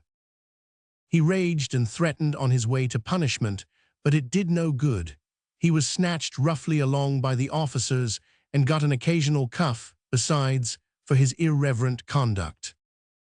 The king could not pierce through the rabble that swarmed behind, so he was obliged to follow in the rear, remote from his good friend and servant. The king had been nearly condemned to the stocks himself for being in such bad company, but had been let off with a lecture and a warning in consideration of his youth. When the crowd at last halted, he flitted feverishly from point to point around its outer rim, hunting a place to get through, and at last, after a deal of difficulty and delay, succeeded. There sat his poor henchman in the degrading stocks, the sport and butt of a dirty mob, he, the body servant of the King of England. Edward had heard the sentence pronounced, but he had not realized the half that it meant. His anger began to rise as the sense of this new indignity which had been put upon him sank home. It jumped to summer heat the next moment, when he saw an egg sail through the air and crush itself against Hendon's cheek, and heard the crowd roar its enjoyment of the episode. He sprang across the open circle and confronted the officer in charge, crying, "For shame, this is my servant, set him free. I am the—" "Oh, peace," exclaimed Hendon in a panic, "thou'lt destroy thyself. Mind him not, officer, he is mad." Give thyself no trouble as to the matter of minding him, good man, I have small mind to mind him, but as to teaching him somewhat, to that I am well inclined. He turned to a subordinate and said, Give the little fool a taste or two of the lash to mend his manners. Half a dozen will better serve his turn, suggested Sir Hugh, who had ridden up, a moment before, to take a passing glance at the proceedings. The king was seized. He did not even struggle, so paralyzed was he with the mere thought of the monstrous outrage that was proposed to be inflicted upon his sacred person. History was already defiled with the record of the scourging of an English king with whips. It was an intolerable reflection that he must furnish a duplicate of that shameful page. He was in the toils, there was no help for him, he must either take this punishment or beg for its remission. Hard conditions, he would take the stripes. A king might do that, but a king could not beg. But meantime, Miles Hendon was resolving the difficulty. Let the child go, said he. Ye heartless dogs, do ye not see how young and frail he is? Let him go, I will take his lashes. Marry, a good thought, and thanks for it, said Sir Hugh, his face lighting with a sardonic satisfaction. Let the little beggar go, and give this fellow a dozen in his place, an honest dozen well laid on. The king was in the act of entering a fierce protest, but Sir Hugh silenced him with the potent remark, Yes, speak up, do, and free thy mind, only mark ye, that for each word you utter he shall get 6 strokes the more. Hendon was removed from the stocks, and his back laid bare, and whilst the lash was applied the poor little king turned away his face, and allowed unroyal tears to channel his cheeks unchecked. Ah, brave good heart, he said to himself, this loyal deed shall never perish out of my memory. I will not forget it, and neither shall they, he added with passion. Whilst he mused, his appreciation of Hendon's magnanimous conduct grew to greater and still greater dimensions in his mind, and so also did his gratefulness for it. Presently he said to himself, Who saves his prince from wounds and possible death, and this he did for me, performs high service, but it is little, it is nothing, oh, less than nothing, when 'tis weighed against the act of him who saves his prince from shame. Hendon made no outcry under the scourge, but bore the heavy blows with soldierly fortitude. This, together with his redeeming the boy by taking his stripes for him, compelled the respect of even that forlorn and degraded mob that was gathered there, and its jibes and hootings died away, and no sound remained but the sound of the falling blows. The stillness that pervaded the place, when Hendon found himself once more in the stocks, was in strong contrast with the insulting clamour which had prevailed there so little a while before. The king came softly to Hendon's side, and whispered in his ear, Kings cannot ennoble thee, thou good, great soul, for one who is higher than kings hath done that for thee, but a king can confirm thy nobility to men. He picked up the scourge from the ground, touched Hendon's bleeding shoulders lightly with it, and whispered, Edward of England dubs the Earl. Hendon was touched. The water welled to his eyes, yet at the same time the grisly humor of the situation and circumstances so undermined his gravity that it was all he could do to keep some sign of his inward mirth from showing outside. To be suddenly hoisted, naked and gory, from the common stocks to the alpine altitude and splendor of an earldom seemed to him the last possibility in the line of the grotesque. He said to himself, Now am I finely tinselled, indeed. The spectre knight of the kingdom of dreams and shadows is become a spectre earl, a dizzy flight for a callow wing. And this go on, I shall presently be hung like a very maypole with fantastic gods and make-believe honors. But I shall value them, all valueless as they are, for the love that doth bestow them. Better these poor mock dignities of mine, that come unasked, from a clean hand and a right spirit, than real ones bought by servility from grudging and interested power. The dreaded Sir Hugh wheeled his horse about, and as he spurred away, the living wall divided silently to let him pass, and as silently closed together again. And so remained. Nobody went so far as to venture a remark in favor of the prisoner or in compliment to him, but no matter, the absence of abuse was a sufficient homage in itself. A late-comer who was not posted as to the present circumstances, and who delivered a sneer at the impostor, and was in the act of following it with a dead cat, was promptly knocked down and kicked out, without any words, and then the deep quiet resumed sway once more.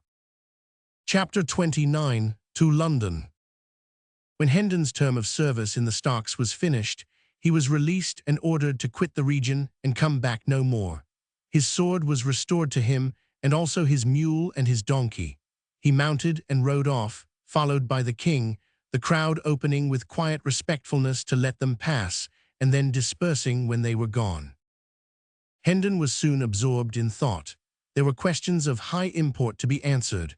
What should he do? Whither should he go? Powerful help must be found somewhere, or he must relinquish his inheritance and remain under the imputation of being an impostor besides.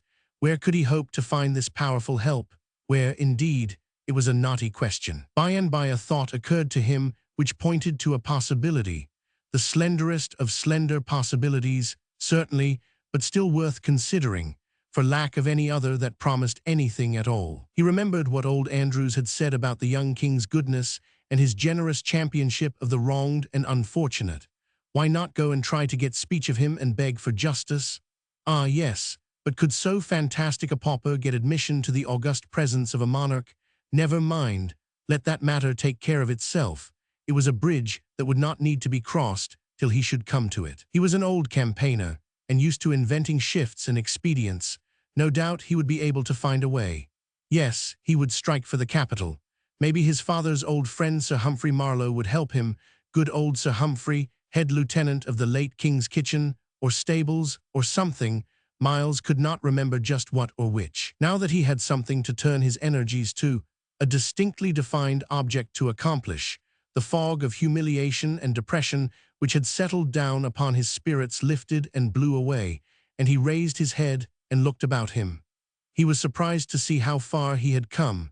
The village was away behind him. The king was jogging along in his wake, with his head bowed, for he too was deep in plans and thinkings. A sorrowful misgiving clouded Hendon's newborn cheerfulness. Would the boy be willing to go again to a city where, during all his brief life, he had never known anything but ill usage and pinching want? But the question must be asked. It could not be avoided. So Hendon reined up and called out, "I had forgotten to inquire whither we are bound. Thy commands, my liege." "To London." Hendon moved on again, mightily contented with the answer, but astounded at it too. The whole journey was made without an adventure of importance, but it ended with one. About 10 o'clock on the night of the 19th of February, they stepped upon London Bridge, in the midst of a writhing, struggling jam of howling and hurrahing people, whose beer-jolly faces stood out strongly in the glare from manifold torches. And at that instant, the decaying head of some former duke or other grandee tumbled down between them, striking Hendon on the elbow and then bounding off among the hurrying confusion of feet. So evanescent and unstable are men's works in this world. The late good king is but 3 weeks dead and 3 days in his grave, and already the adornments which he took such pains to select from prominent people for his noble bridge are falling. A citizen stumbled over that head and drove his own head into the back of somebody in front of him, who turned and knocked down the first person that came handy and was promptly laid out himself by that person's friend. It was the ripe time for a free fight, for the festivities of the morrow, Coronation Day, were already beginning. Everybody was full of strong drink and patriotism. Within 5 minutes, the free fight was occupying a good deal of ground. Within 10 or 12, it covered an acre or so and was become a riot. By this time, Hendon and the king were hopelessly separated from each other and lost in the rush and turmoil of the roaring masses of humanity. And so we leave them. Chapter 30. Tom's Progress.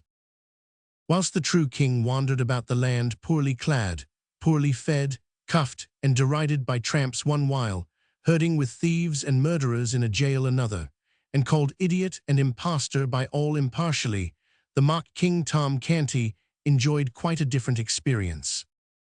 When we saw him last, royalty was just beginning to have a bright side for him. This bright side went on brightening more and more every day. In a very little while it was become almost all sunshine and delightfulness.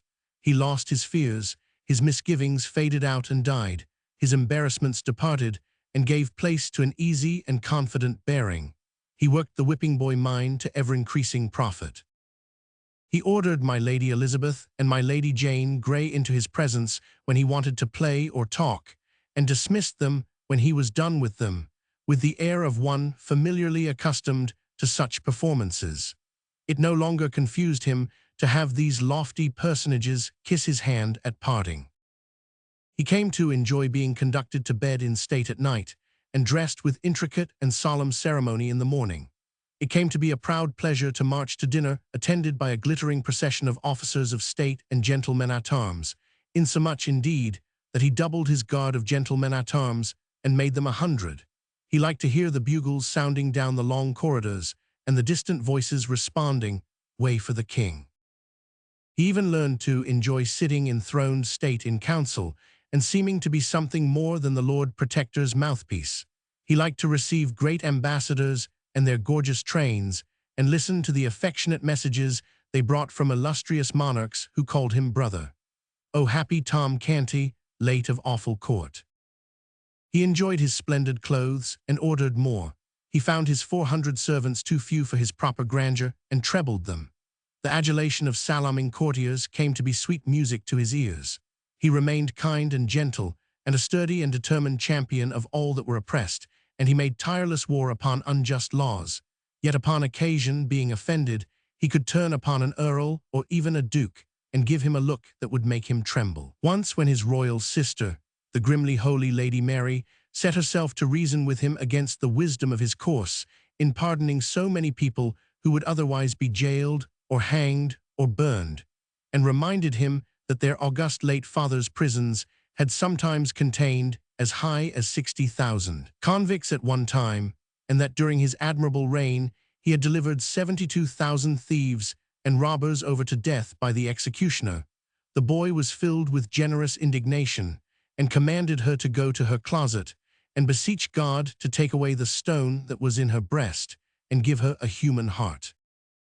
Chapter 999. Tom Canty never felt troubled about the poor little rightful prince who had treated him so kindly, and flown out with such hot zeal to avenge him upon the insolent sentinel at the palace gate. Yes, his first royal days and nights were pretty well sprinkled with painful thoughts about the lost prince, and with sincere longings for his return and happy restoration to his native rights and splendors. But as time wore on, and the prince did not come, Tom's mind became more and more occupied with his new and enchanting experiences, and by little and little the vanished monarch faded almost out of his thoughts. And finally, when he did intrude upon them at intervals, he was become an unwelcome spectre, for he made Tom feel guilty and ashamed.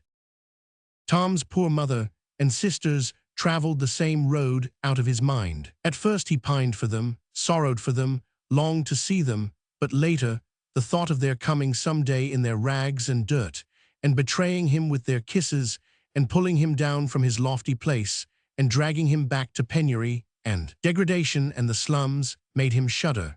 At last they ceased to trouble his thoughts almost wholly, and he was content, even glad, for whenever their mournful and accusing faces did rise before him now, they made him feel more despicable than the worms that crawl. At midnight of the 19th of February, Tom Canty was sinking to sleep in his rich bed in the palace, guarded by his loyal vassals and surrounded by the pomps of royalty, a happy boy. For tomorrow was the day appointed for his solemn crowning as King of England. At that same hour, Edward, the true king, hungry and thirsty, soiled and draggled, worn with travel, and clothed in rags and shreds, his share of the results of the riot, was wedged in among a crowd of people who were watching with deep interest certain hurrying gangs of workmen who streamed in and out of Westminster Abbey, busy as ants.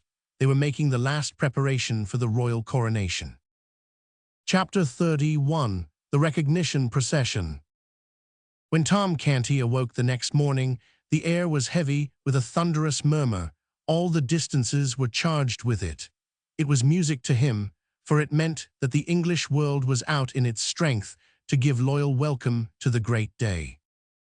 Presently Tom found himself once more the chief figure in a wonderful floating pageant on the Thames, for by ancient custom the recognition procession through London must start from the Tower, and he was bound thither. When he arrived there, the sides of the venerable fortress seemed suddenly rent in 1,000 places, and from every rent leaped a red tongue of flame and a white gush of smoke.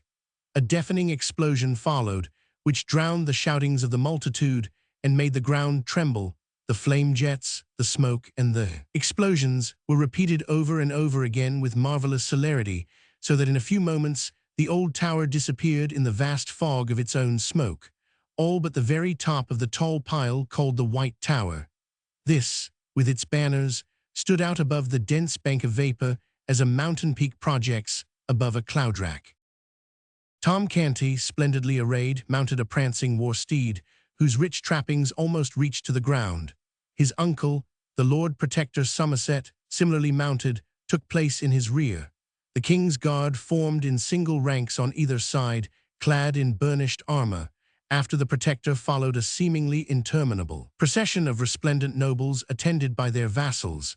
After these came the Lord Mayor and the aldermanic body in crimson velvet robes and with their gold chains across their breasts.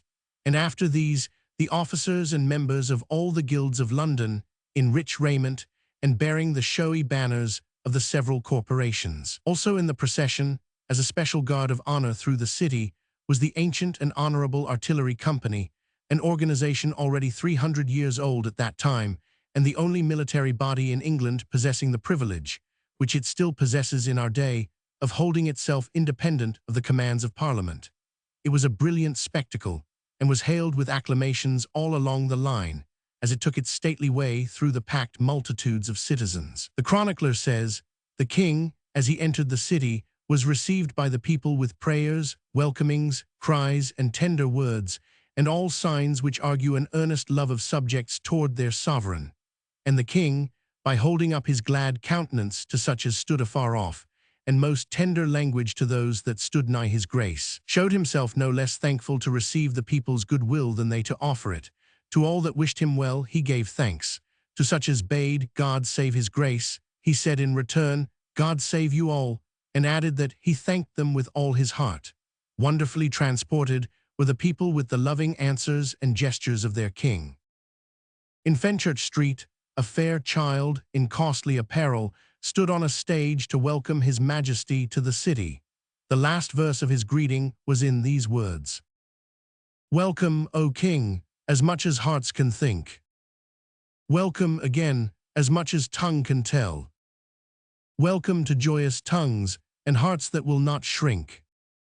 God thee preserve, we pray, and wish thee ever well."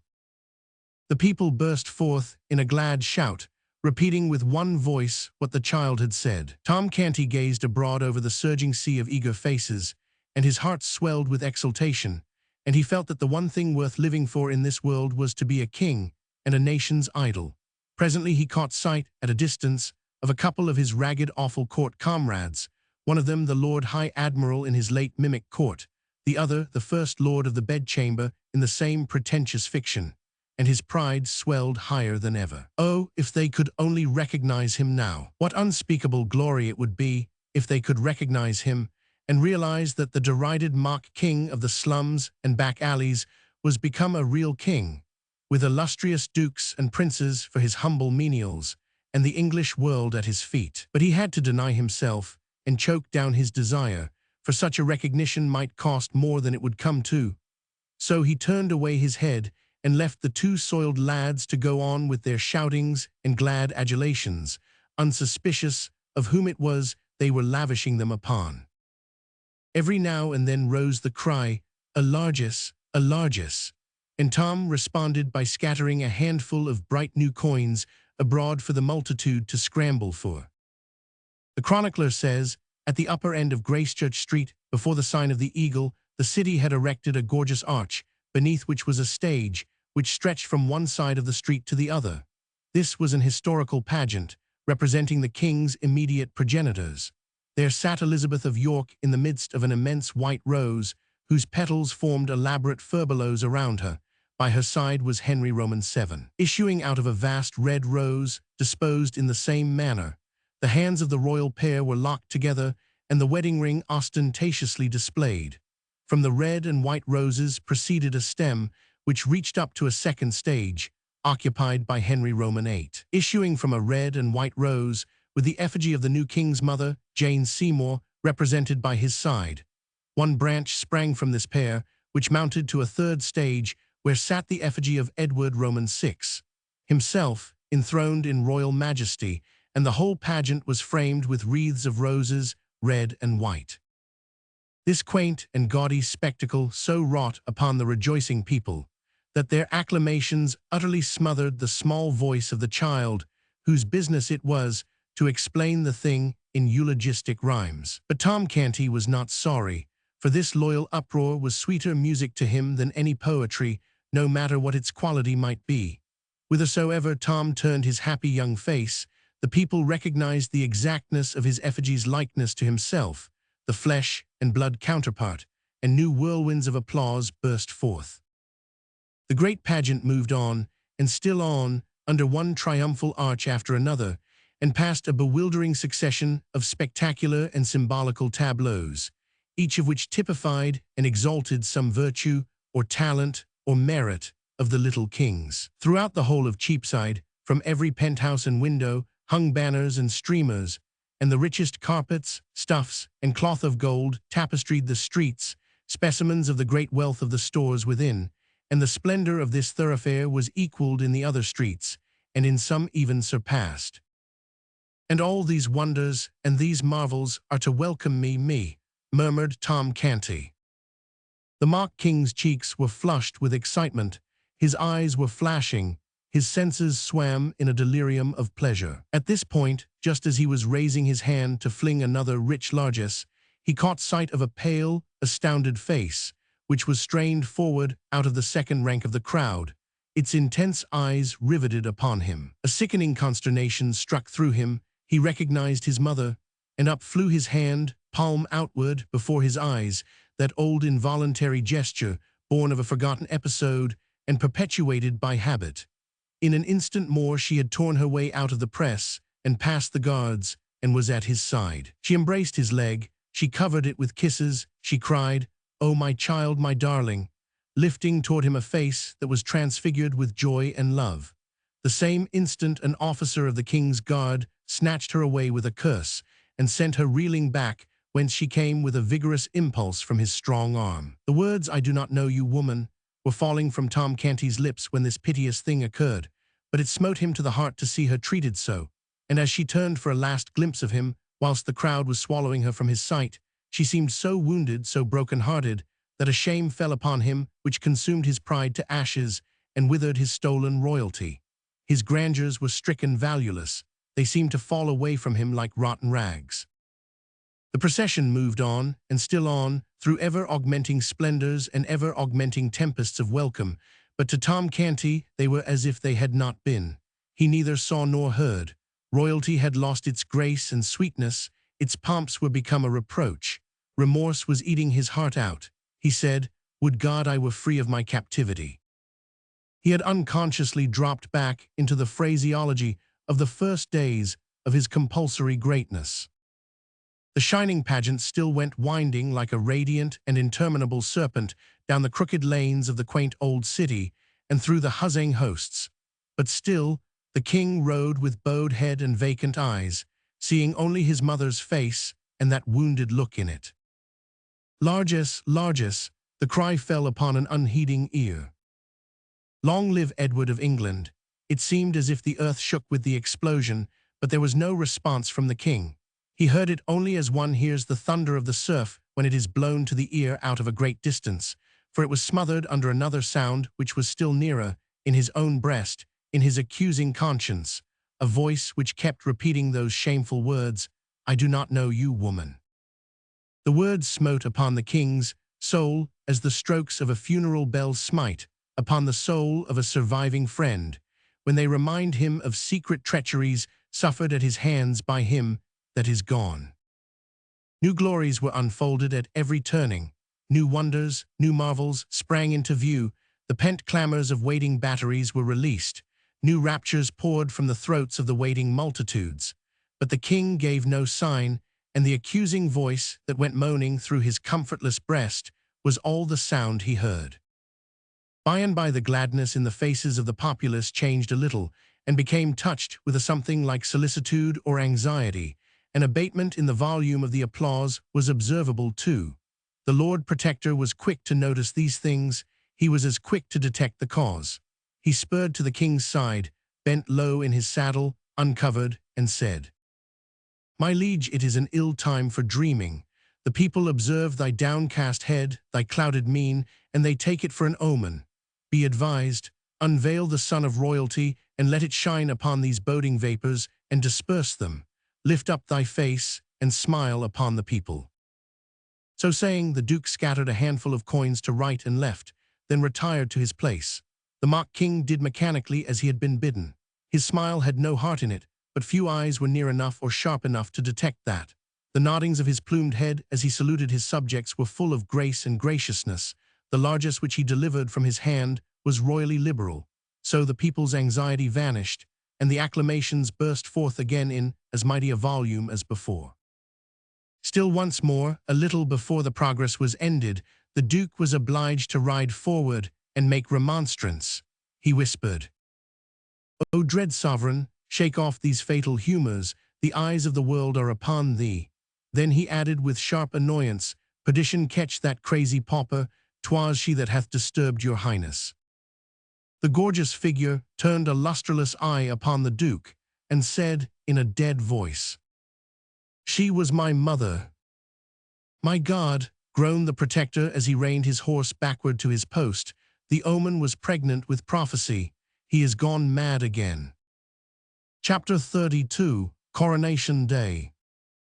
Let us go backward a few hours, and place ourselves in Westminster Abbey at 4 o'clock in the morning of this memorable Coronation Day. We are not without company, for although it is still night, we find the torch-lighted galleries already filling up with people who are well content to sit still and wait 7 or 8 hours till the time shall come for them to see what they may not hope to see twice in their lives: the coronation of a king. Yes, London and Westminster have been astir ever since the warning guns boomed at 3 o'clock, and already crowds of untitled rich folk who have bought the privilege of trying to find sitting room in the galleries are flocking in at the entrances reserved for their sort. The hours drag along tediously enough. All stir has ceased for some time, for every gallery has long ago been packed. We may sit now and look and think at our leisure. We have glimpses here and there and yonder through the dim cathedral twilight of portions of many galleries and balconies, wedged full with other people, the other portions of these galleries and balconies being cut off from sight by intervening pillars and architectural projections. We have in view the whole of the great north transept, empty and waiting for England's privileged ones. We see also the ample area or platform carpeted with rich stuffs whereon the throne stands. The throne occupies the center of the platform and is raised above it upon an elevation of 4 steps.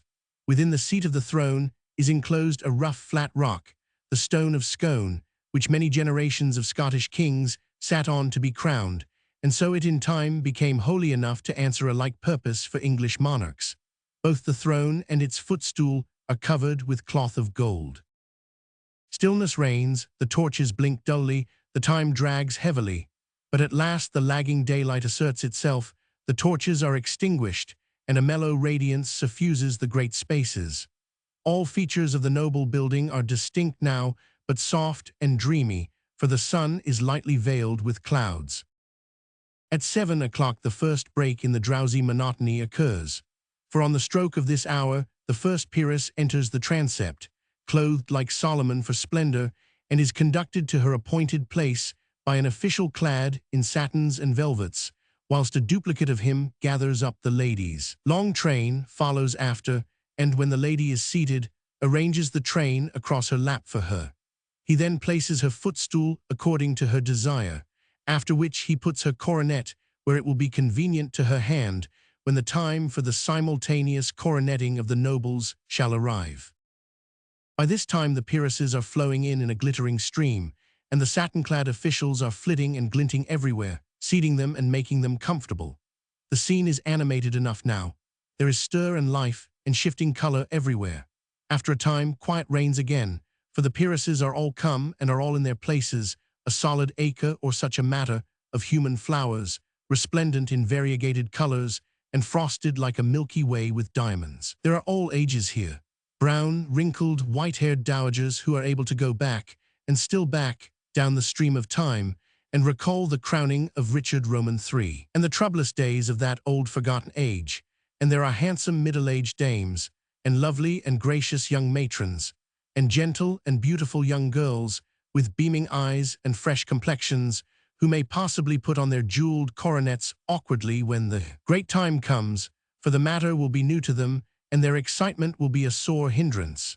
Still, this may not happen, for the hair of all these ladies has been arranged with a special view to the swift and successful lodging of the crown in its place when the signal comes. We have seen that this massed array of peeresses is sewn thick with diamonds, and we also see that it is a marvelous spectacle. But now we are about to be astonished in earnest. About 9, the clouds suddenly break away, and a shaft of sunshine cleaves the mellow atmosphere and drifts slowly along the ranks of ladies. And every rank it touches flames into a dazzling splendor of many-colored fires, and we tingle to our fingertips with the electric thrill that is shot through us by the surprise and the beauty of the spectacle. Presently a special envoy from some distant corner of the Orient, marching with the general body of foreign ambassadors, crosses this bar of sunshine, and we catch our breath. The glory that streams and flashes and palpitates about him is so overpowering, for he is crusted from head to heel with gems, and his slightest movement showers a dancing radiance all around him. Let us change the tense for convenience. The time drifted along 1 hour, 2 hours, 2 hours and a half. Then the deep booming of artillery told that the king and his grand procession had arrived at last, so the waiting multitude rejoiced. All knew that a further delay must follow, for the king must be prepared and robed for the solemn ceremony. But this delay would be pleasantly occupied by the assembling of the peers of the realm in their stately robes. These were conducted ceremoniously to their seats, and their coronets placed conveniently at hand, and meanwhile the multitude in the galleries were alive with interest, for most of them were beholding for the first time dukes, earls, and barons whose names had been historical for 500 years. When all were finally seated, the spectacle from the galleries and all coigns of vantage was complete, a gorgeous one to look upon and to remember. Now the robed and mitred great heads of the church and their attendants filed in upon the platform and took their appointed places. These were followed by the Lord Protector and other great officials, and these again by a steel-clad detachment of the guard. There was a waiting pause. Then, at a signal, a triumphant peal of music burst forth, and Tom Canty, clothed in a long robe of cloth of gold, appeared at a door and stepped upon the platform. The entire multitude rose, and the ceremony of the recognition ensued. Then a noble anthem swept the abbey with its rich waves of sound, and thus heralded and welcomed, Tom Canty was conducted to the throne. The ancient ceremonies went on with impressive solemnity whilst the audience gazed, and as they drew nearer and nearer to completion, Tom Canty grew pale and still paler, and a deep and steadily deepening woe and despondency settled down upon his spirits and upon his remorseful heart. At last the final act was at hand. The Archbishop of Canterbury lifted up the crown of England from its cushion and held it out over the trembling mock king's head. In the same instant, a rainbow radiance flashed along the spacious transept, for with one impulse every individual in the great concourse of nobles lifted a coronet and poised it over his or her head, and paused in that attitude. A deep hush pervaded the abbey. At this impressive moment, a startling apparition intruded upon the scene, an apparition observed by none in the absorbed multitude, until it suddenly appeared, moving up the great central aisle. It was a boy, bareheaded, ill-shod, and clothed in coarse plebeian garments that were falling to rags. He raised his hand with a solemnity which ill comported with his soiled and sorry aspect, and delivered this note of warning. "I forbid you to set the crown of England upon that forfeited head. I am the king." In an instant, several indignant hands were laid upon the boy, but in the same instant, Tom Canty, in his regal vestments, made a swift step forward and cried out in a ringing voice, "Loose him and forbear, he is the king." A sort of panic of astonishment swept the assemblage, and they partly rose in their places and stared in a bewildered way at one another and at the chief figures in this scene, like persons who wondered whether they were awake and in their senses or asleep and dreaming. The Lord Protector was as amazed as the rest, but quickly recovered himself and exclaimed in a voice of authority, "Mind not his majesty, his malady is upon him again, seize the vagabond." He would have been obeyed, but the mock king stamped his foot and cried out, "On your peril, touch him not, he is the king." The hands were withheld, a paralysis fell upon the house, no one moved, no one spoke. Indeed, no one knew how to act or what to say in so strange and surprising an emergency. While all minds were struggling to right themselves, the boy still moved steadily forward, with high port and confident mien. He had never halted from the beginning, and while the tangled minds still floundered helplessly, he stepped upon the platform, and the mock king ran with a glad face to meet him, and fell on his knees before him, and said, "O my lord the king, let poor Tom Canty be first to swear fealty to thee, and say, put on thy crown and enter into thine own again." The Lord Protector's eye fell sternly upon the newcomer's face, but straightway the sternness vanished away and gave place to an expression of wondering surprise. This thing happened also to the other great officers. They glanced at each other and retreated a step by a common and unconscious impulse. The thought in each mind was the same. What a strange resemblance. The Lord Protector reflected a moment or two in perplexity. Then he said, with grave respectfulness, "By your favor, sir, I desire to ask certain questions which—" "I will answer them, my lord." The Duke asked him many questions about the court, the late king, the prince, the princesses. The boy answered them correctly and without hesitating. He described the rooms of state in the palace, the late king's apartments, and those of the Prince of Wales. It was strange, it was wonderful, yes, it was unaccountable, so all said that heard it. The tide was beginning to turn, and Tom Canty's hopes to run high, when the Lord Protector shook his head and said, "It is true it is most wonderful, but it is no more than our Lord the King likewise can do." This remark, and this reference to himself as still the king, saddened Tom Canty, and he felt his hopes crumbling from under him. "These are not proofs," added the Protector. The tide was turning very fast now, very fast indeed, but in the wrong direction. It was leaving poor Tom Canty stranded on the throne and sweeping the other out to sea. The Lord Protector communed with himself, shook his head. The thought forced itself upon him, "It is perilous to the state and to us all to entertain so fateful a riddle as this. It could divide the nation and undermine the throne." He turned and said, "Sir Thomas, arrest this, no, hold." His face lighted, and he confronted the ragged candidate with this question: "Where lieth the Great Seal? Answer me this truly, and the riddle is unriddled, for only he that was Prince of Wales can so answer. On so trivial a thing hang a throne and a dynasty." It was a lucky thought, a happy thought. That it was so considered by the great officials was manifested by the silent applause that shot from eye to eye around their circle in the form of bright approving glances. Yes, none but the true prince could dissolve the stubborn mystery of the vanished Great Seal. This forlorn little impostor had been taught his lesson well, but here his teachings must fail, for his teacher himself could not answer that question. "Ah, very good indeed. Now we shall be rid of this troublesome and perilous business in short order."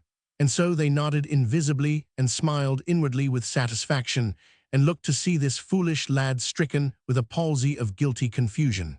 How surprised they were then to see nothing of the sort happen, how they marveled to hear him answer up promptly in a confident and untroubled voice, and say, "There is naught in this riddle that is difficult." Then, without so much as a "by your leave" to anybody, he turned and gave this command, with the easy manner of one accustomed to doing such things: "My Lord St. John, go you to my private cabinet in the palace, for none knoweth the place better than you, and close down to the floor, in the left corner remotest from the door that opens from the antechamber, you shall find in the wall a brazen nail-head. Press upon it, and a little jewel closet will fly open which not even you do know of, no, nor any soul else in all the world but me and the trusty artisan that did contrive it for me. The first thing that falleth under your eye will be the Great Seal. Fetch it hither."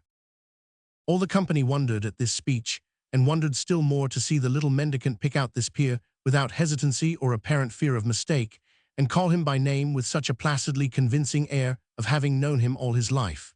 The peer was almost surprised into obeying. He even made a movement as if to go, but quickly recovered his tranquil attitude and confessed his blunder with a blush. Tom Canty turned upon him and said sharply, "Why dost thou hesitate? Haste not heard the king's command, go."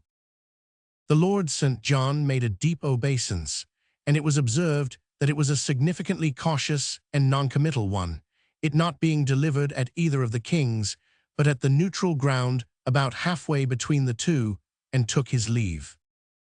Now began a movement of the gorgeous particles of that official group, which was slow, scarcely perceptible, and yet steady and persistent, a movement such as is observed in a kaleidoscope that is turned slowly, whereby the components of one splendid cluster fall away and join themselves to another, a movement which, little by little, in the present case, dissolved the glittering crowd that stood about Tom Canty and clustered it together. Again in the neighborhood of the newcomer, Tom Canty stood almost alone. Now ensued a brief season of deep suspense and waiting, during which even the few faint hearts still remaining near Tom Canty gradually scraped together courage enough to glide, one by one, over to the majority. So at last Tom Canty, in his royal robes and jewels, stood wholly alone and isolated from the world, a conspicuous figure, occupying an eloquent vacancy. Now the Lord St. John was seen returning. As he advanced up the mid-aisle, the interest was so intense that the low murmur of conversation in the great assemblage died out and was succeeded by a profound hush, a breathless stillness, through which his footfalls pulsed with a dull and distant sound. Every eye was fastened upon him as he moved along. He reached the platform, paused a moment, then moved toward Tom Canty with a deep obeisance and said, "Sire, the seal is not there." A mob does not melt away from the presence of a plague patient with more haste than the band of pallid and terrified courtiers melted away from the presence of the shabby little claimant of the crown. In a moment, he stood all alone, without friend or supporter, a target upon which was concentrated a bitter fire of scornful and angry looks. The Lord Protector called out fiercely, "Cast the beggar into the street, and scourge him through the town. The paltry knave is worth no more consideration." Officers of the guard sprang forward to obey, but Tom Canty waved them off and said, "Back, whoso touches him perils his life." The Lord Protector was perplexed in the last degree. He said to the Lord St. John, "Searched you well, but it boots not to ask that. It doth seem passing strange. Little things, trifles, slip out of one's ken, and one does not think it matter for surprise.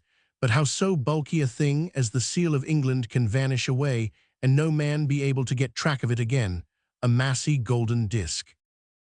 Tom Canty, with beaming eyes, sprang forward and shouted, "Hold, that is enough. Was it round and thick, and had it letters and devices graved upon it?" "Yes. Oh, now I know what this great seal is that there's been such worry and pother about. And ye had described it to me, ye could have had it 3 weeks ago. Right well I know where it lies, but it was not I that put it there first." "Who then, my liege?" asked the Lord Protector.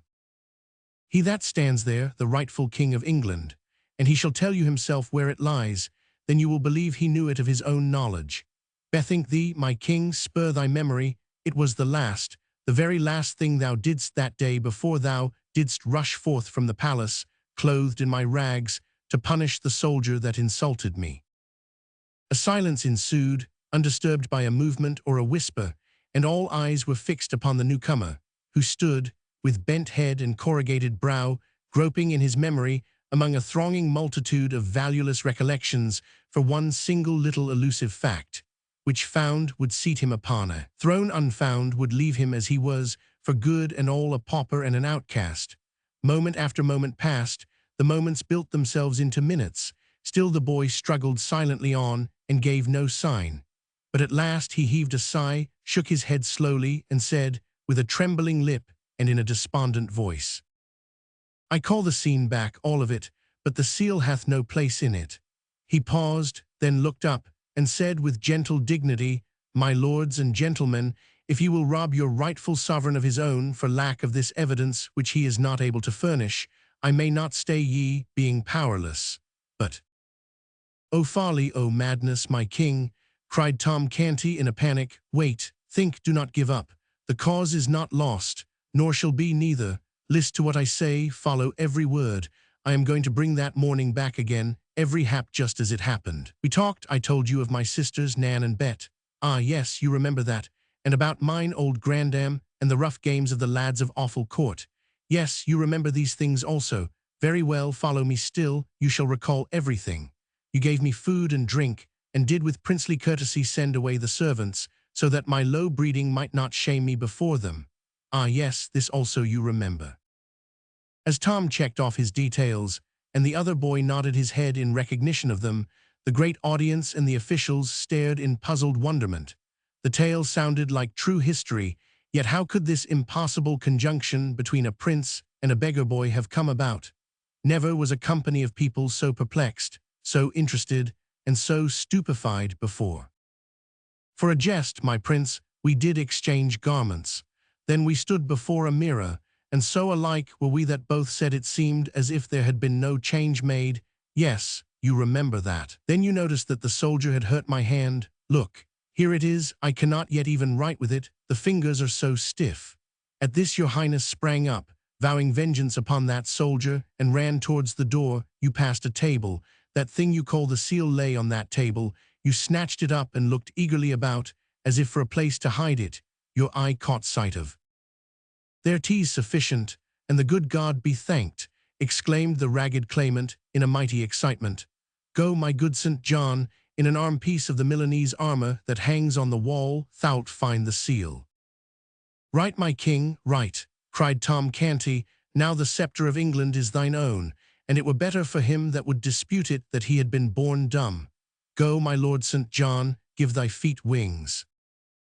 The whole assemblage was on its feet now, and well nigh out of its mind with uneasiness, apprehension, and consuming excitement. On the floor and on the platform, a deafening buzz of frantic conversation burst forth, and for some time nobody knew anything or heard anything or was interested in anything but what his neighbor was shouting into his ear, or he was shouting into his neighbor's ear. Time, nobody knew how much of it, swept by unheeded and unnoted. At last a sudden hush fell upon the house, and in the same moment St. John appeared upon the platform and held the great seal aloft in his hand. Then such a shout went up: "Long live the true king!" For 5 minutes the air quaked with shouts and the crash of musical instruments, and was white with a storm of waving handkerchiefs. And through it all a ragged lad, the most conspicuous figure in England, stood, flushed and happy and proud, in the center of the spacious platform, with the great vassals of the kingdom kneeling around him. Then all rose, and Tom Canty cried out, "Now, O my king, take these regal garments back, and give poor Tom, thy servant, his shreds and remnants again." The Lord Protector spoke up: "Let the small varlet be stripped and flung into the tower." But the new king, the true king, said, "I will not have it so. But for him I had not got my crown again, none shall lay a hand upon him to harm him. And as for thee, my good uncle, my Lord Protector, this conduct of thine is not grateful toward this poor lad, for I hear he hath made thee a duke." The Protector blushed. "Yet he was not a king, wherefore what is thy fine title worth now? Tomorrow you shall sue to me through him for its confirmation, else no duke, but a simple earl shalt thou remain." Under this rebuke, his Grace the Duke of Somerset retired a little from the front for the moment. The king turned to Tom and said kindly, "My poor boy, how was it that you could remember where I hid the seal when I could not remember it myself?" "Ah, my king, that was easy, since I used it divers days." "Used it, yet could not explain where it was." "I did not know it was that they wanted. They did not describe it, your majesty." "Then how used you it?" The red blood began to steal up into Tom's cheeks, and he dropped his eyes and was silent. "Speak up, good lad, and fear nothing," said the king. "How used you the great seal of England?" Tom stammered a moment in a pathetic confusion, then got it out. "To crack nuts with." Poor child, the avalanche of laughter that greeted this nearly swept him off his feet. But if a doubt remained in any mind that Tom Canty was not the King of England and familiar with the august appurtenances of royalty, this reply disposed of it utterly. Meantime, the sumptuous robe of state had been removed from Tom's shoulders to the king's, whose rags were effectually hidden from sight under it. Then the coronation ceremonies were resumed. The true king was anointed, and the crown set upon his head, whilst cannon thundered the news to the city, and all London seemed to rock with applause. Chapter 33. Edward as King. Miles Hendon was picturesque enough before he got into the riot on London Bridge. He was more so when he got out of it. He had but little money when he got in, none at all when he got out. The pickpockets had stripped him of his last farthing. But no matter, so he found his boy. Being a soldier, he did not go at his task in a random way, but set to work, first of all, to arrange his campaign. What would the boy naturally do? Where would he naturally go? Well, argued Miles, he would naturally go to his former haunts, for that is the instinct of unsound minds, when homeless and forsaken, as well as of sound ones.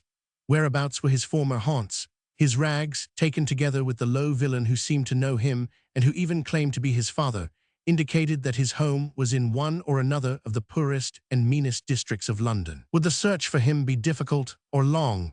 No, it was likely to be easy and brief. He would not hunt for the boy, he would hunt for a crowd. In the center of a big crowd or a little one, sooner or later, he should find his poor little friend, sure. And the mangy mob would be entertaining itself with pestering and aggravating the boy, who would be proclaiming himself king, as usual. Then Miles Hendon would cripple some of those people, and carry off his little ward, and comfort and cheer him with loving words, and the two would never be separated any more. So Miles started on his quest. Hour after hour he tramped through back alleys and squalid streets, seeking groups and crowds, and finding no end of them, but never any sign of the boy. This greatly surprised him, but did not discourage him. To his notion, there was nothing the matter with his plan of campaign. The only miscalculation about it was that the campaign was becoming a lengthy one, whereas he had expected it to be short. When daylight arrived at last, he had made many a mile and canvassed many a crowd, but the only result was that he was tolerably tired, rather hungry and very sleepy. He wanted some breakfast, but there was no way to get it. To beg for it did not occur to him. As to pawning his sword, he would as soon have thought of parting with his honor. He could spare some of his clothes. Yes, but one could as easily find a customer for a disease as for such clothes. At noon he was still tramping, among the rabble which followed after the royal procession now, for he argued that this regal display would attract his little lunatic powerfully. He followed the pageant through all its devious windings about London and all the way to Westminster and the Abbey. He drifted here and there amongst the multitudes that were massed in the vicinity for a weary long time, baffled and perplexed, and finally wandered off, thinking and trying to contrive some way to better his plan of campaign. By and by, when he came to himself out of his musings, he discovered that the town was far behind him and that the day was growing old. He was near the river, and in the country, it was a region of fine rural seats, not the sort of district to welcome clothes like his. It was not at all cold, so he stretched himself on the ground in the lee of a hedge to rest and think. Drowsiness presently began to settle upon his senses. The faint and far-off boom of cannon was wafted to his ear, and he said to himself, "The new king is crowned," and straightway fell asleep.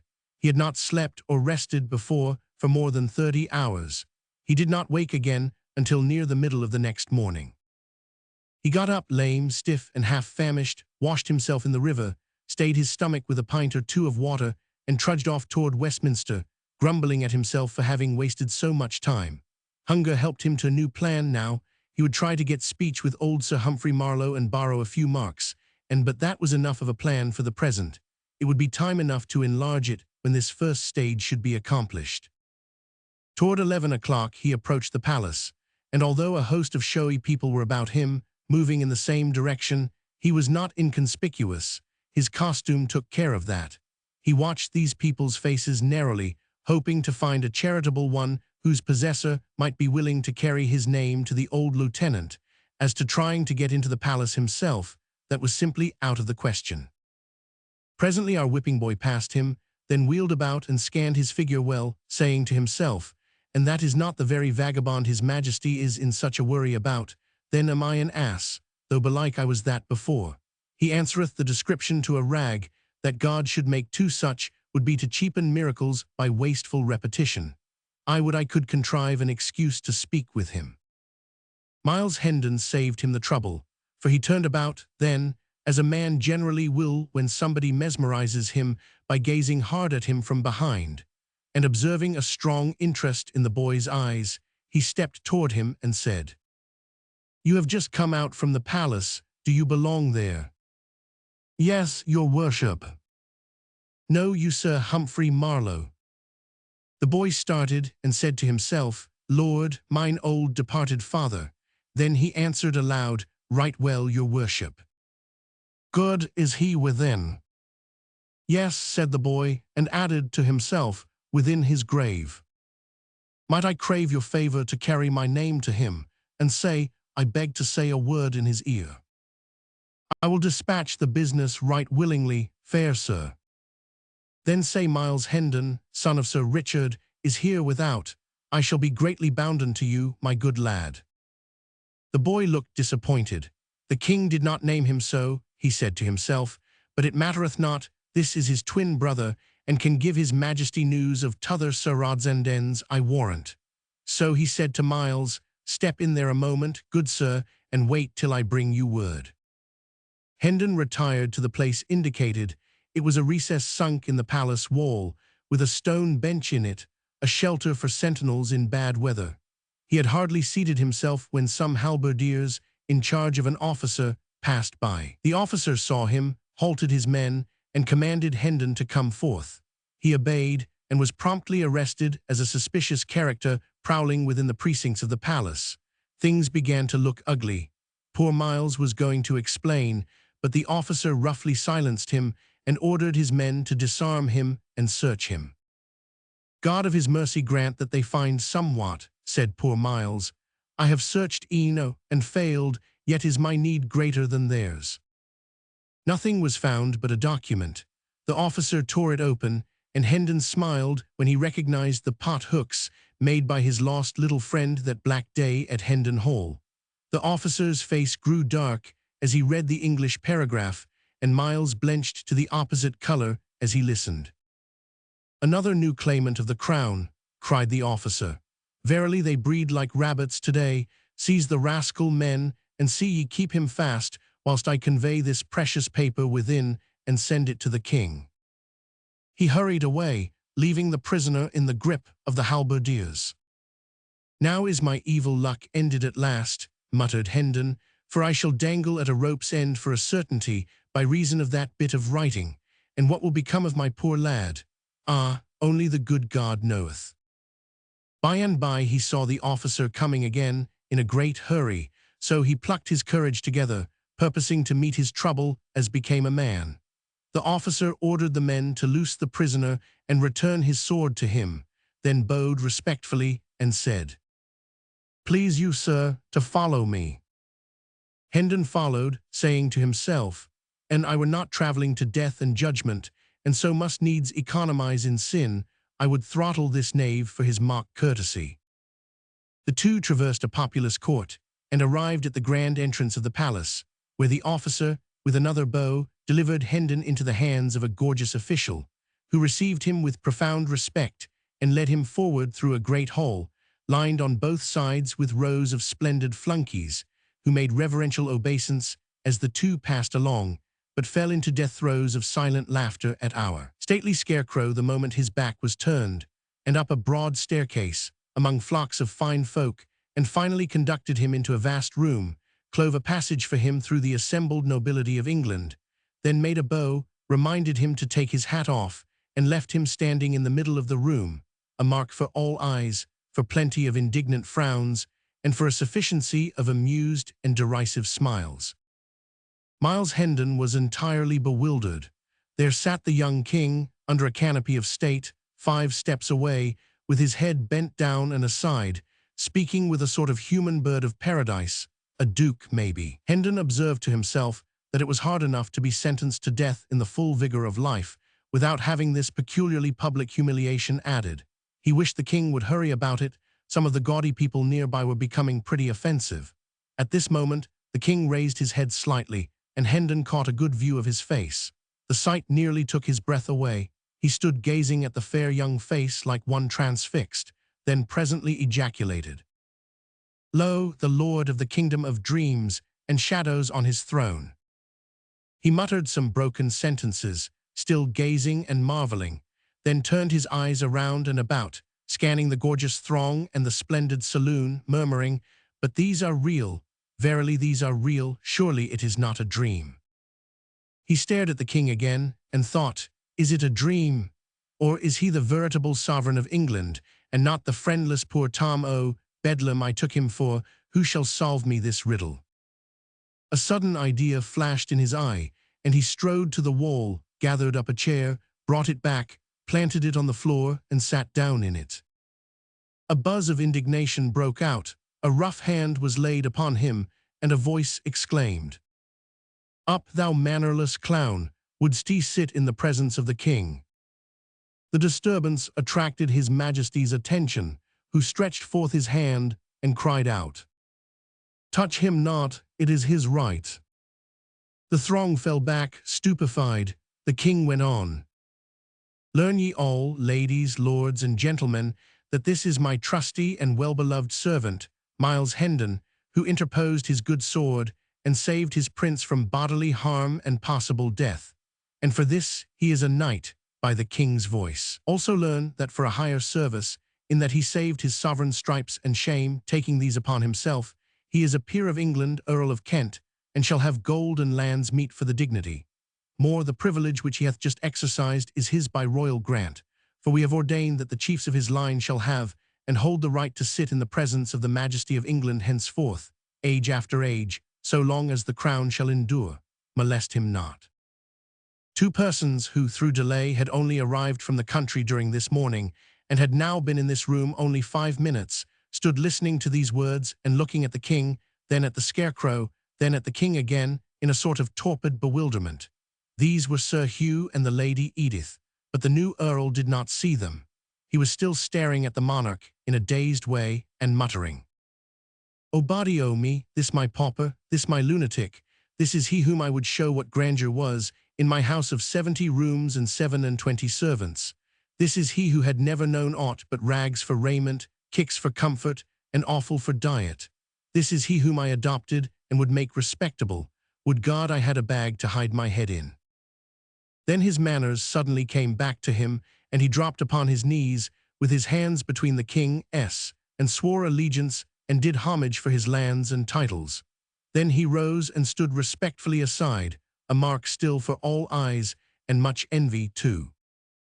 Now the king discovered Sir Hugh, and spoke out with wrathful voice and kindling eye, "Strip this robber of his false show and stolen estates, and put him under lock and key till I have need of him."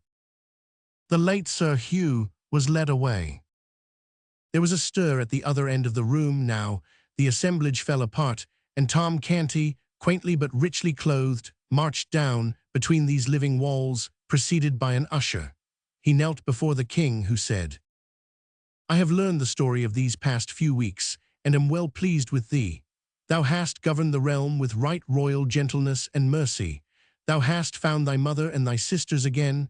Good, they shall be cared for, and thy father shall hang, if thou desire it, and the law consent. Know all ye that hear my voice, that from this day they that abide in the shelter of Christ's hospital and share the king's bounty shall have their minds and hearts fed, as well as their baser parts, and this boy shall dwell there, and hold the chief place in its honorable body of governors during life. And for that he hath been a king, it is meet that other than common observance shall be his due. Wherefore note this his dress of state, for by it he shall be known, and none shall copy it. And wheresoever he shall come, it shall remind the people that he hath been royal in his time, and none shall deny him his due of reverence or fail to give him salutation. He hath the throne's protection, he hath the crown's support. He shall be known and called by the honorable title of the king's ward." The proud and happy Tom Canty rose and kissed the king's hand, and was conducted from the presence. He did not waste any time, but flew to his mother, to tell her and Nan and Bet all about it, and get them to help him enjoy the great news. Conclusion. justice and retribution. When the mysteries were all cleared up, it came out, by confession of Hugh Hendon, that his wife had repudiated Miles by his command that day at Hendon Hall, a command assisted and supported by the perfectly trustworthy promise that if she did not deny that he was Miles Hendon and stand firmly to it, he would have her life, whereupon she said, "Take it." She did not value it, and she would not repudiate Miles. Then the husband said he would spare her life, but have Miles assassinated. This was a different matter, so she gave her word and kept it. Hugh was not prosecuted for his threats or for stealing his brother's estates and title, because the wife and brother would not testify against him, and the former would not have been allowed to do it, even if she had wanted to. Hugh deserted his wife and went over to the continent, where he presently died, and by the Earl of Kent married his relict. There were grand times and rejoicings at Hendon village when the couple paid their first visit to the hall. Tom Canty's father was never heard of again. The king sought out the farmer who had been branded and sold as a slave, and reclaimed him from his evil life with the Ruffler's gang, and put him in the way of a comfortable livelihood. He also took that old lawyer out of prison and remitted his fine. He provided good homes for the daughters of the 2 Baptist women whom he saw burned at the stake, and roundly punished the official who laid the undeserved stripes upon Miles Hendon's back. He saved from the gallows the boy who had captured the stray falcon, and also the woman who had stolen a remnant of cloth from a weaver. But he was too late to save the man who had been convicted of killing a deer in the royal forest. He showed favor to the justice who had pitied him when he was supposed to have stolen a pig, and he had the gratification of seeing him grow in the public esteem and become a great and honored man. As long as the king lived, he was fond of telling the story of his adventures all through, from the hour that the sentinel cuffed him away from the palace gate till the final midnight, when he deftly mixed himself into a gang of hurrying workmen, and so slipped into the abbey and climbed up and hid himself in the confessor's tomb, and then slept so long next day that he came within one of missing the coronation altogether. He said that the frequent rehearsing of the precious lesson kept him strong in his purpose to make its teachings yield benefits to his people, and so, whilst his life was spared, he should continue to tell the story, and thus keep its sorrowful spectacles fresh in his memory and the springs of pity replenished in his heart. Miles Hendon and Tom Canty were favorites of the king all through his brief reign, and his sincere mourners when he died. The good Earl of Kent had too much sense to abuse his peculiar privilege, but he exercised it twice after the instance we have seen of it before he was called from this world, once at the accession of Queen Mary and once at the accession of Queen Elizabeth. A descendant of his exercised it at the accession of James I. Before this one's son chose to use the privilege, near a quarter of a century had elapsed, and the privilege of the Kents had faded out of most people's memories. So, when the Kent of that day appeared before Charles I and his court and sat down in the sovereign's presence to assert and perpetuate the right of his house, there was a fine stir indeed, but the matter was soon explained and the right confirmed. The last Earl of the line fell in the wars of the Commonwealth fighting for the king, and the odd privilege ended with him. Tom Canty lived to be a very old man, a handsome, white-haired old fellow of grave and benignant aspect. As long as he lasted, he was honored, and he was also reverenced, for his striking and peculiar costume kept the people reminded that, in his time, he had been royal. So, wherever he appeared, the crowd fell apart, making way for him, and whispering one to another, "Doff thy hat, it is the king's ward." And so they saluted, and got his kindly smile in return, and they valued it too, for his was an honorable history. Yes, King Edward Roman VI lived only a few years, poor boy, but he lived them worthily. More than once, when some great dignitary, some gilded vassal of the crown, made argument against his leniency, and urged that some law which he was bent upon amending was gentle enough for its purpose, and wrought no suffering or oppression which anyone need mightily mind, the young king turned the mournful eloquence of his great compassionate eyes upon him, and answered, "What dost thou know of suffering and oppression? I and my people know, but not thou." The reign of Edward Roman VI was a singularly merciful one for those harsh times, Now that we are taking leave of him, let us try to keep this in our minds to his credit.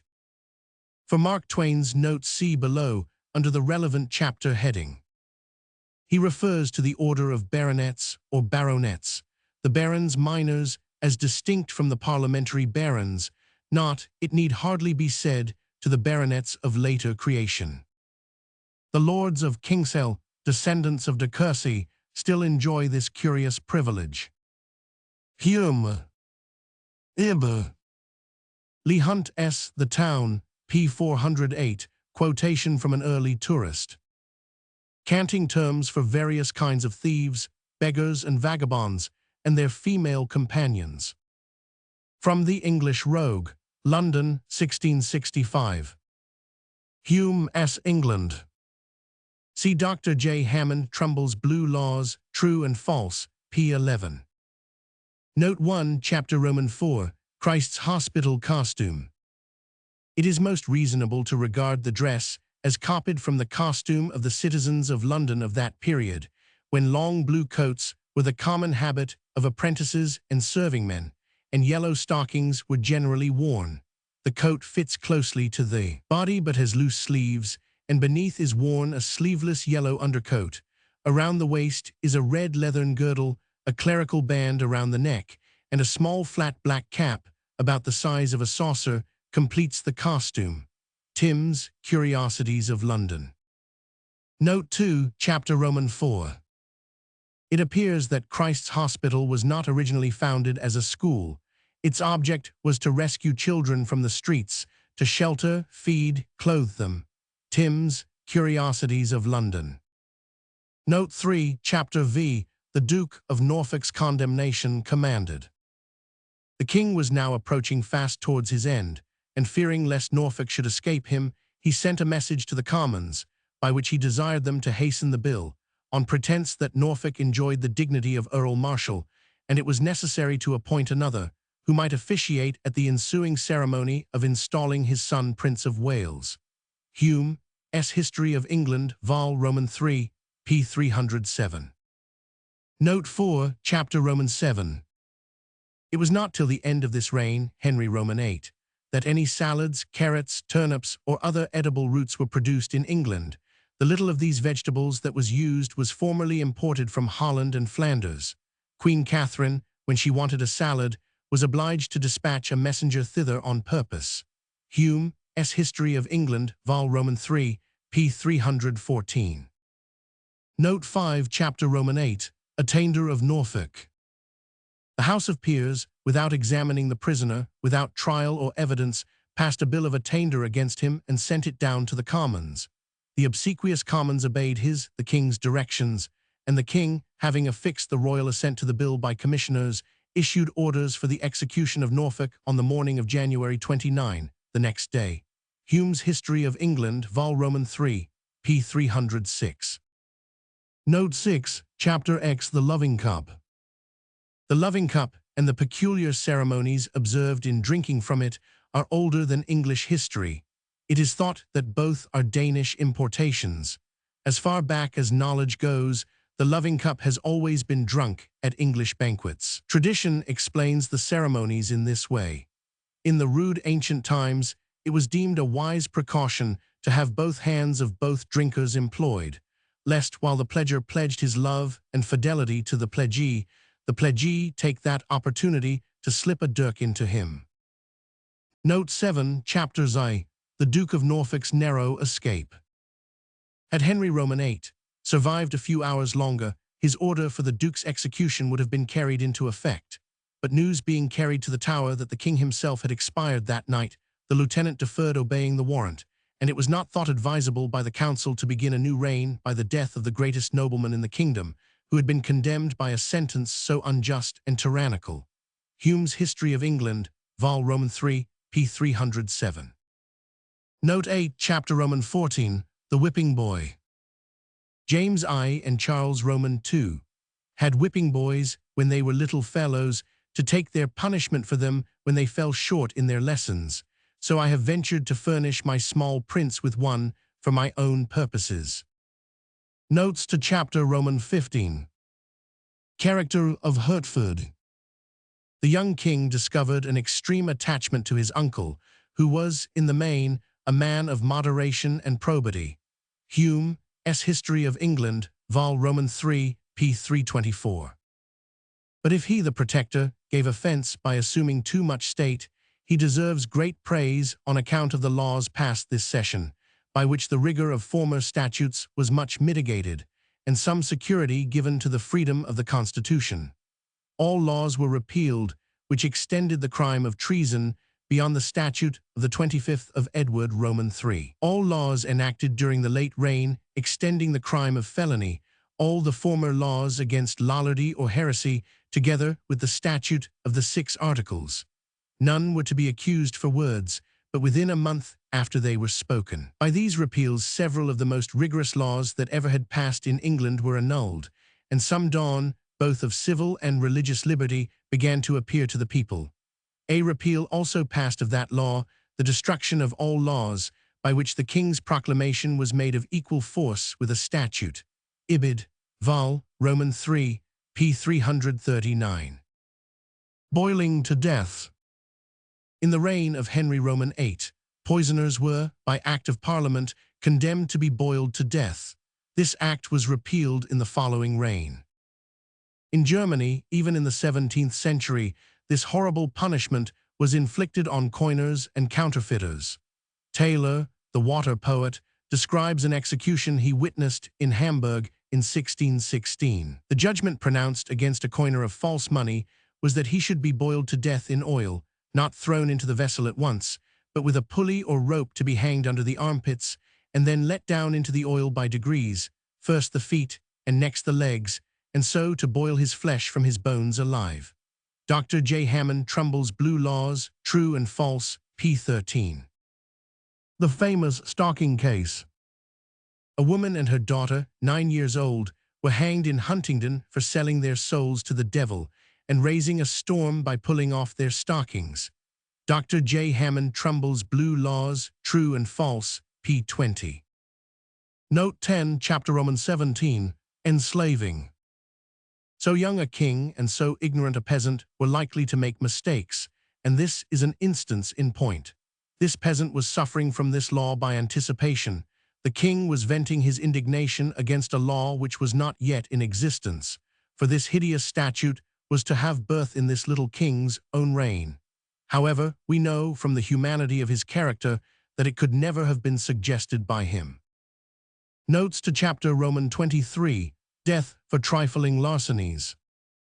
When Connecticut and New Haven were framing their first codes, larceny above the value of 12 pence was a capital crime in England, as it had been since the time of Henry I. Dr. J. Hammond Trumbull's Blue Laws, True and False, p. 17. The curious old book called The English Rogue makes the limit 13 pence halfpenny, death being the portion of any who steal a thing above the value of 13 pence halfpenny. Notes to Chapter Roman 27. From many descriptions of larceny, the law expressly took away the benefit of clergy. To steal a horse or a hawk or woolen cloth from the weaver was a hanging matter, so it was to kill a deer from the king's forest or to export sheep from the kingdom. Dr. J. Hammond Trumbull's Blue Laws, True and False, p. 13. William Prynne, a learned barrister, was sentenced, long after Edward Roman 6's time, to lose both his ears in the pillory, to degradation from the bar, a fine of £3,000, and imprisonment for life. 3 years afterwards, he gave new offence to Laud by publishing a pamphlet against the hierarchy. He was again prosecuted, and was sentenced to lose what remained of his ears, to pay a fine of £5,000, to be branded on both his cheeks with the letters S.L. for seditious libeller, and to remain in prison for life. The severity of this sentence was equalled by the savage rigor of its execution. Ibid. p. 12. Notes to Chapter Roman 33. Christ's Hospital or Bluecoat School, the noblest institution in the world. The ground on which the Priory of the Grey Friars stood was conferred by Henry Roman 8 on the Corporation of London, who caused the institution there of a home for poor boys and girls. Subsequently, Edward Roman 6 caused the old priory to be properly repaired and founded within it that noble establishment called the Bluecoat School or Christ's Hospital for the education and maintenance of orphans and the children of indigent persons. Edward would not let him, Bishop Ridley, depart till the letter was written to the Lord Mayor, and then charged him to deliver it himself, and signify his special request and commandment that no time might be lost in proposing what was convenient and apprising him of the proceedings. The work was zealously undertaken, Ridley himself engaging in it, and the result was the founding of Christ's Hospital for the education of poor children. The king endowed several other charities at the same time. "Lord God," said he, "I yield thee most hearty thanks that thou hast given me life thus long to finish this work to the glory of thy name." That innocent and most exemplary life was drawing rapidly to its close, and in a few days he rendered up his spirit to his Creator, praying God to defend the realm from papistry. J. Heneage Jesse's London, its celebrated characters and places. In the Great Hall hangs a large picture of King Edward VI, seated on his throne in a scarlet and ermined robe, holding the scepter in his left hand and presenting with the other the charter to the kneeling Lord Mayor. By his side stands the Chancellor, holding the seals, and next to him are other officers of state. Bishop Ridley kneels before him with uplifted hands, as if supplicating a blessing on the event, whilst the aldermen, etc., with the Lord Mayor, kneel on both sides, occupying the middle ground of the picture, and lastly in front are a double row of boys on one side and girls on the other, from the master and matron down to the boy and girl who have stepped forward from their respective rows and kneel with raised hands before the king. Timms, Curiosities of London, p. 98.